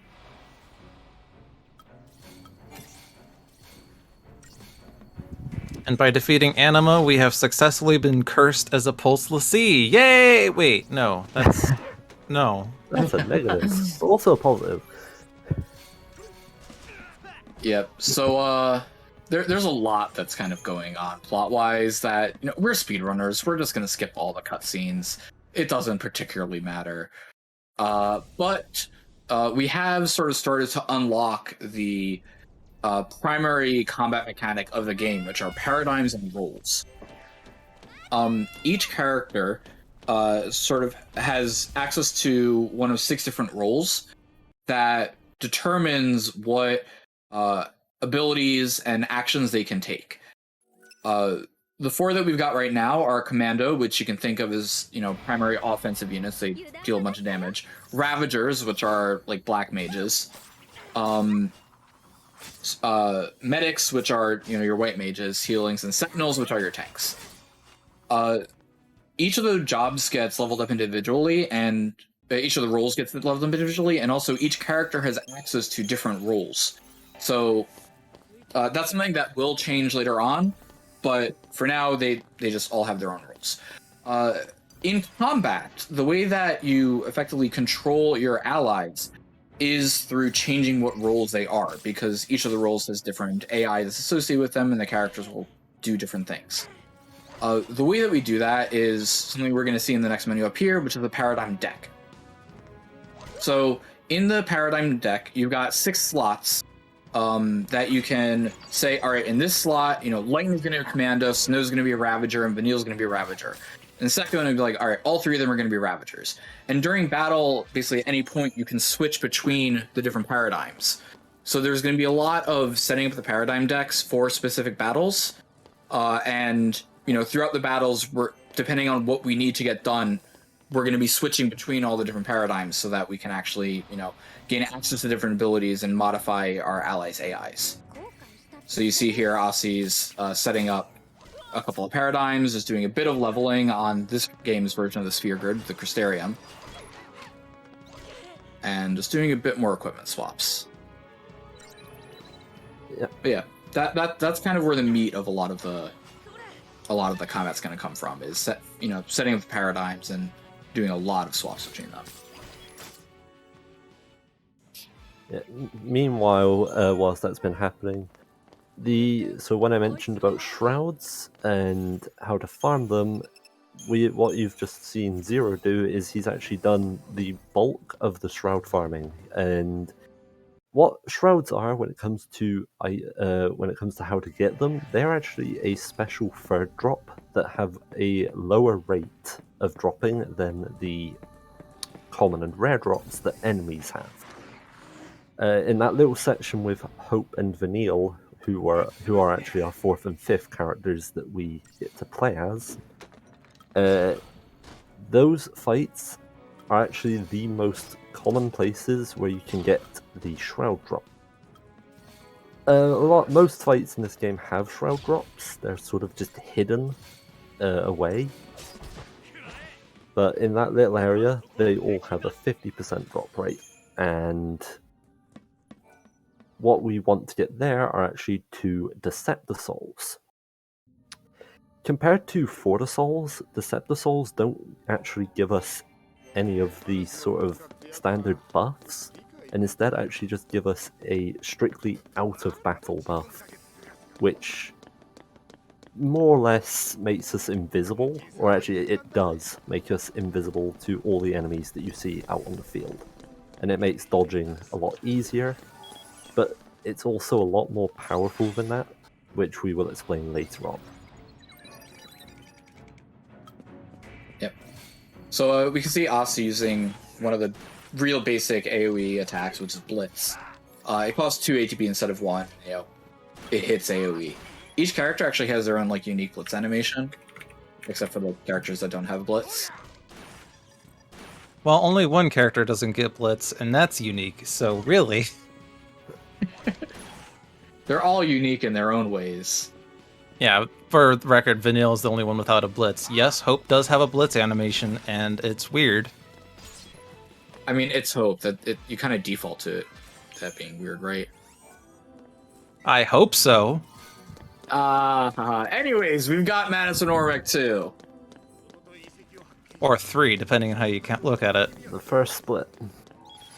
So this is Manezvin's return, and as you can see, he's rather beaten up since the last time we saw him at the start of Chapter 1, yet he's actually a lot stronger than he was at the start of Chapter 1, because go figure.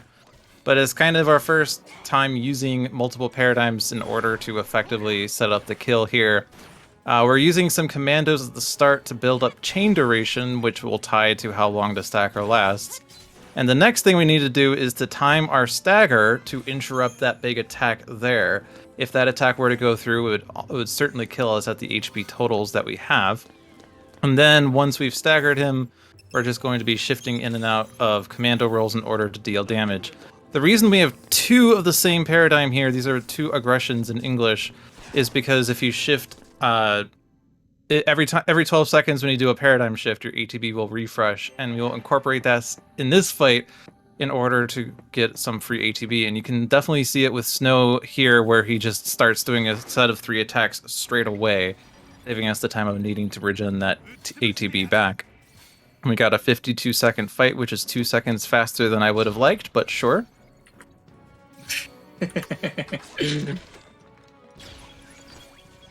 I say that for a reason that we'll see later. Yeah. So the game is split into 13 chapters. The chapters can... They're there mostly as plot devices. Their lengths are not uniform at all. But yeah, so Aussie's here in chapter 3. We're kind of on the run from the government right now.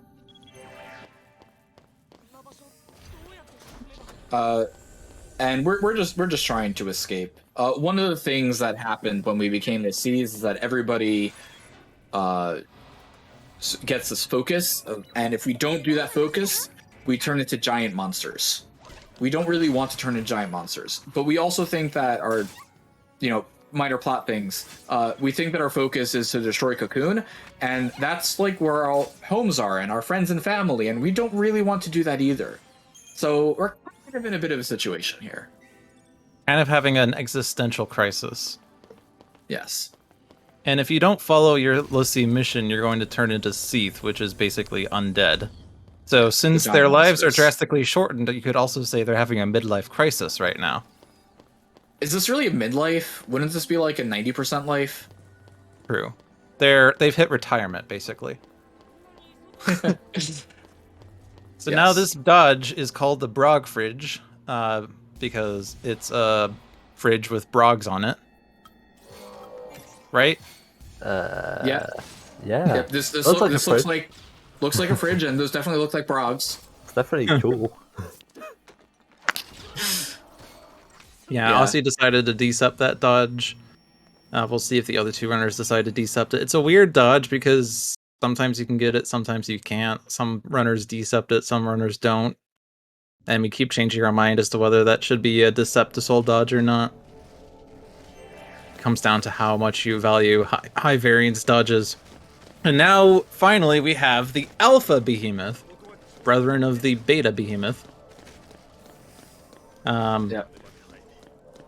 This fight's going to incorporate a very interesting mechanic where we try to time a paradigm shift during stagger in order to avoid a stagger slowdown. Because, you know, some parts of Final Fantasy XIII are flashy and all, but we don't really need to see the dramatic slowdown all the time, especially in a speedrun. You don't. Speak for yourself! But, you know, it's only like a 1 second thing, but trying to avoid it from happening either by doing a paradigm shift or by doing some other action that avoids you looking at this enemy saves a little bit of time throughout the run. Yep. There's a lot of like really small things that kind of just add up a lot throughout the entire run. So like, yeah, the run is 5 hours, but like I said before, you're always doing something. Like this is a very difficult run. It's a very high energy run. There's not really, the longest break is like a 27-second thing when you're almost done with the game. So yeah, there's not very many possible P breaks. Aussie got 4%ed and Zero got a bonus. Yeah, I was looking at Zero's Deceptisol count. He's currently on 4, so the normal route in terms of the shrouds, at this point in the game you can only get the Deceptisols and the Fortisols. We usually aim to get 3 Deceptisols and 2 Fortisols. More recently, runners have been going out of sort of like the farming area with only 1 Fortisol and just opting to pick up a chest in chapter 7. But yeah, for Zero to have 4D set to this point means that he got a bonus one, and basically by bonus one it's just a very lucky drop.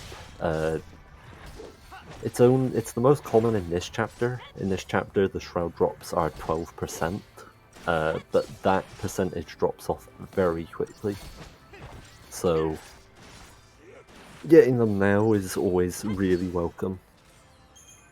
And they will help with fights way down the line. They save a bunch of time throughout. And in case you folks at home are wondering, Fortisols are actually a reference to the video game Fortnite. So we're also seeing the first instance of us using a Deceptisol on Aussie stream that kind of just ended. So Deceptisols are the one that have the least direct action on a fight. Fortisol and Aegisols, give buffs. But Deceptisols just kind of make you invisible on the overworld so that nobody can see you. My personal opinion is that, this place has invisibility potions that I think just make you smell really bad, and then everyone just kind of ignores you and hopes that you'll go away. But they're really useful throughout the entire run. Because, like Logic mentioned before, enemies have battle areas that they will aggro in. And if you retry a fight, you will respawn with everything as it was before, you know, all your items, all your HP and stuff outside of the battle area before you entered it. So if we take the Deceptisol, we run through the battle area to pass where they are, run back into the enemies, retry the fight, we're going to end up respawning past the enemies with our Deceptisol still in our pockets. So we do only get 3 Deceptisol, but we could just keep on reusing them throughout the entire game to get past any dodges that would be really impractical to, you know, try to do manually. It's really nice. This is actually not allowed by the JP rules for a really long time, but you know, we kind of just let it go ourselves. Otherwise, it would just make things like really obnoxious. Yeah, I think it was called like infinite smoke proliferation or something in the JP rules, because in the Japanese version it's called sneak smoke instead of Deceptisol. I don't know what the other shreds are called though. Buff smoke? Shield smoke? If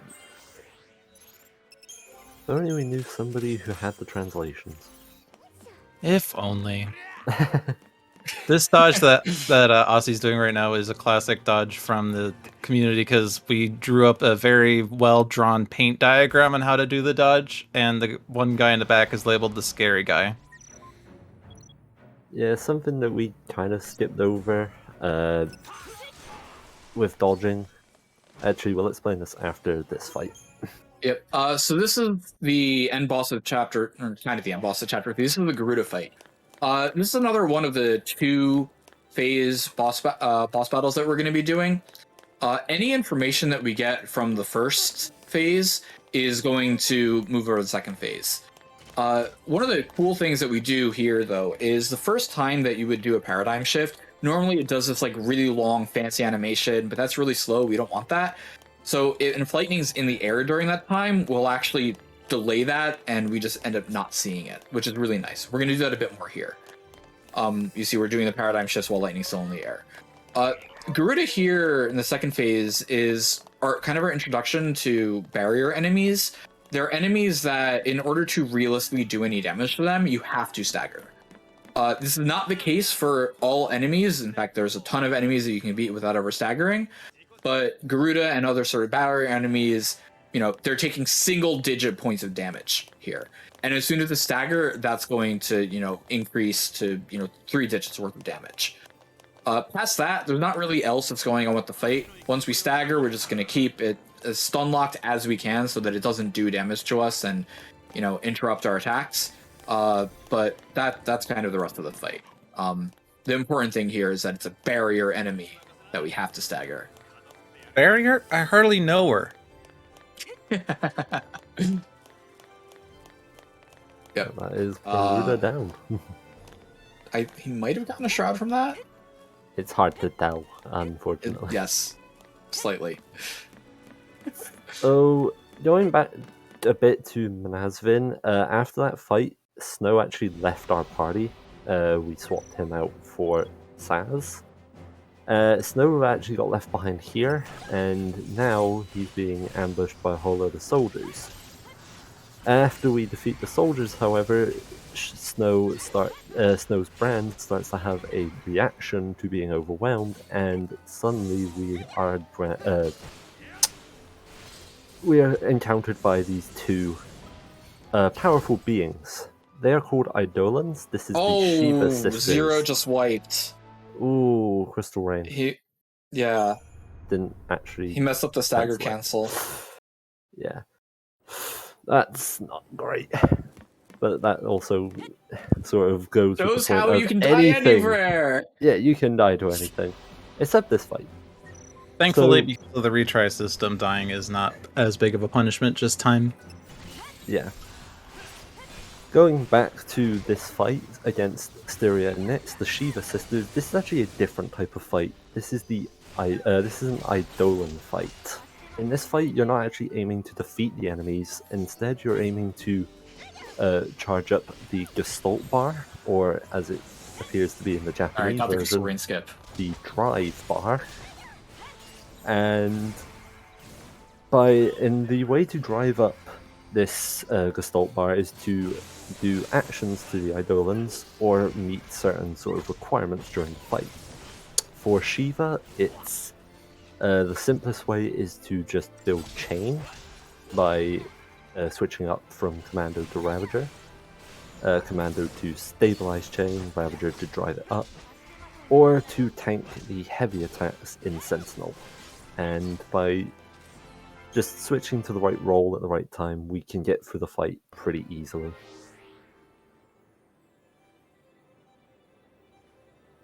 But with that done, Second time now through in zero. chapter So, 4. oh, sorry. Yeah, we're in chapter 4 now. Second time through zero did it. A-okay. Yeah. Yeah. This game is hard. This game never stops. Speaking of hard, hello, chapter 4. Okay, it's not a hard chapter, just a very annoying chapter. Obnoxious, And yeah. what Aussie just did there was he checked his shrouds in order to see if he got a lucky Fortisol fight from the Shiva fight, because even though the soldiers before the fight don't have a results screen, it does count as a battle for CP, and there are spoils from the fight. And that fight has an 8% chance of giving you a Fortisol. And if you get that Fortisol, it's the lucky invisible Fortisol that you would never know you have unless you check it right there. Or anywhere, but that's a really good spot to check it, because you're waiting for the thing to fall anyway. But yeah, we're in Chapter 4 now, and Chapter 4 is infamous for its terrible dodges. This is a Deceptisol dodge that we're doing here, and it's still terrible because it's a very tight corridor with enemies whose hitboxes don't make sense. And so even though enemies can't see us, we still have to wait for them to get out of our way in order to run past them. And then the dodges that come after this are dodges that already don't see us, but they still take up a massive amount of space in the corridor. But the other annoying thing about this chapter is its frequent party changes. Even though we're running with Lightning and Hope right now, that's not going to last for long. We're going to swap over to Saz and Vanille. Yep. And when we get to Saz and Vanille, it's really awkward for the first part because we don't necessarily have a good way of doing damage. But we do get to see the other two roles that we didn't actually see in Chapter 3. Yep. You want to go over them? How about you? Alright, so the other two roles that we've now gained access to are the Synergist and the Saboteur. The Synergists are essentially our buffing, our party member spells that buff us, and the Saboteur are the offensive debuffs.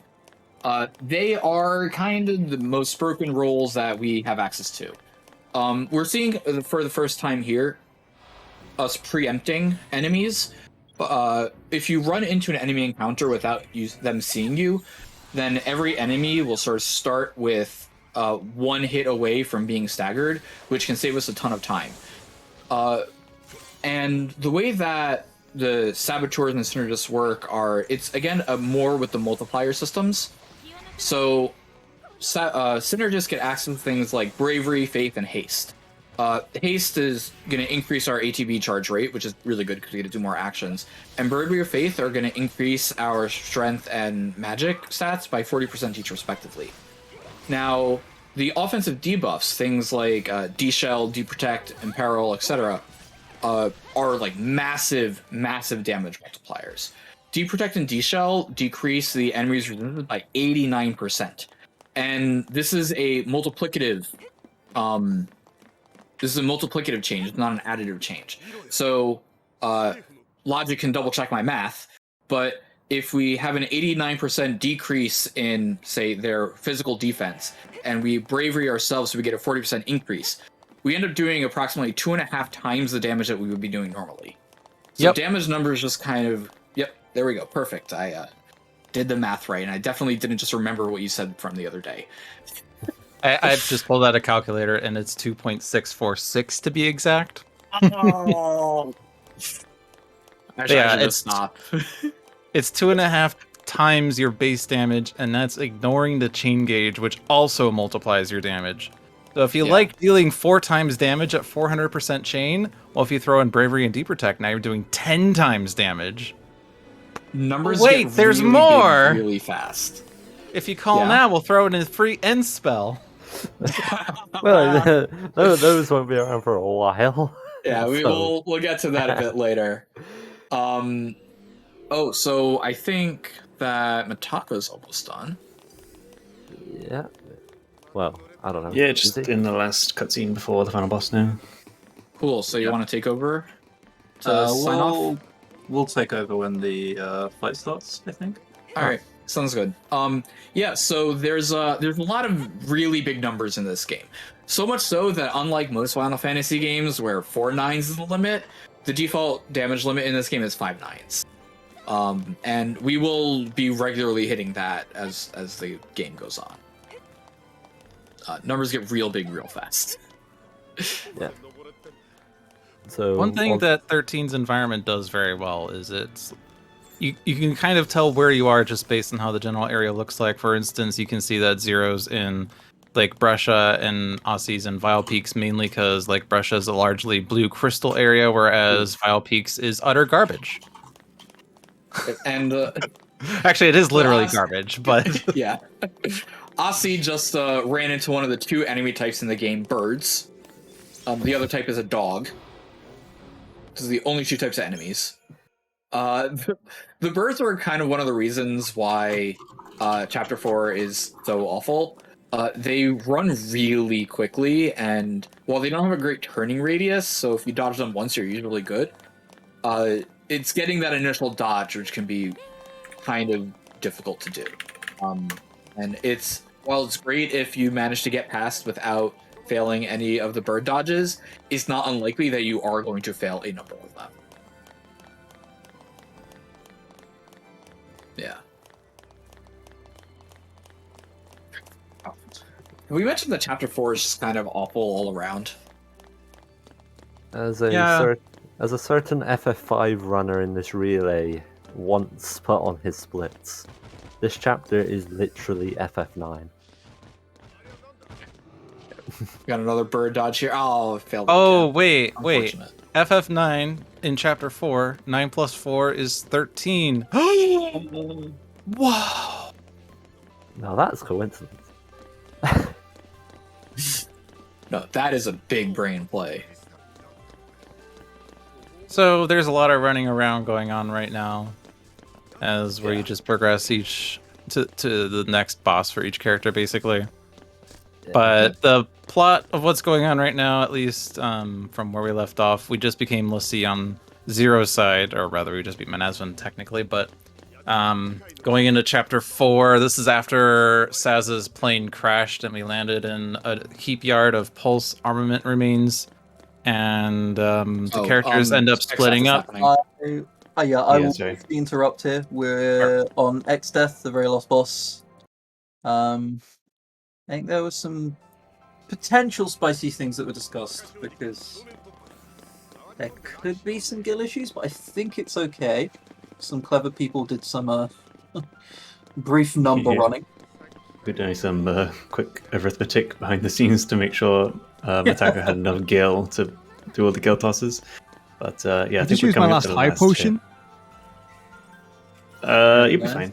You're hitting damage count. It's fit very close. Yeah, squeezing every single last resource. Literally ending the runner with next to nothing. It's fine. Time. Go. Okay, Team Mod. Go. Very nice. Very nice. Yeah, GG's, dude. GG. All right. I think we can now hand it over proper to our FF13 friendos. Was a joy commentating with you two. Thank you very much, elmagus and Cereth. Yeah, it was a lot of fun. Thanks so much. Yeah, thanks for having me. It was good fun, definitely. Best of luck with FF13. Just get that changed over. Good luck with FF13. And see you later. Right. Thanks. Good runs. Good job, everyone. All right, so this is FF13. I'm the lead commentator, Logic Dolphin. Wait, no. Oh, we've gone through that 3 times. Yes, yeah, GG to the FF5 guys, and especially Cereth, Chris, and... Oh no, I'm a bad person. I've forgotten the other guy. Oh no! elmagus. elmagus for their very good commentary on that one.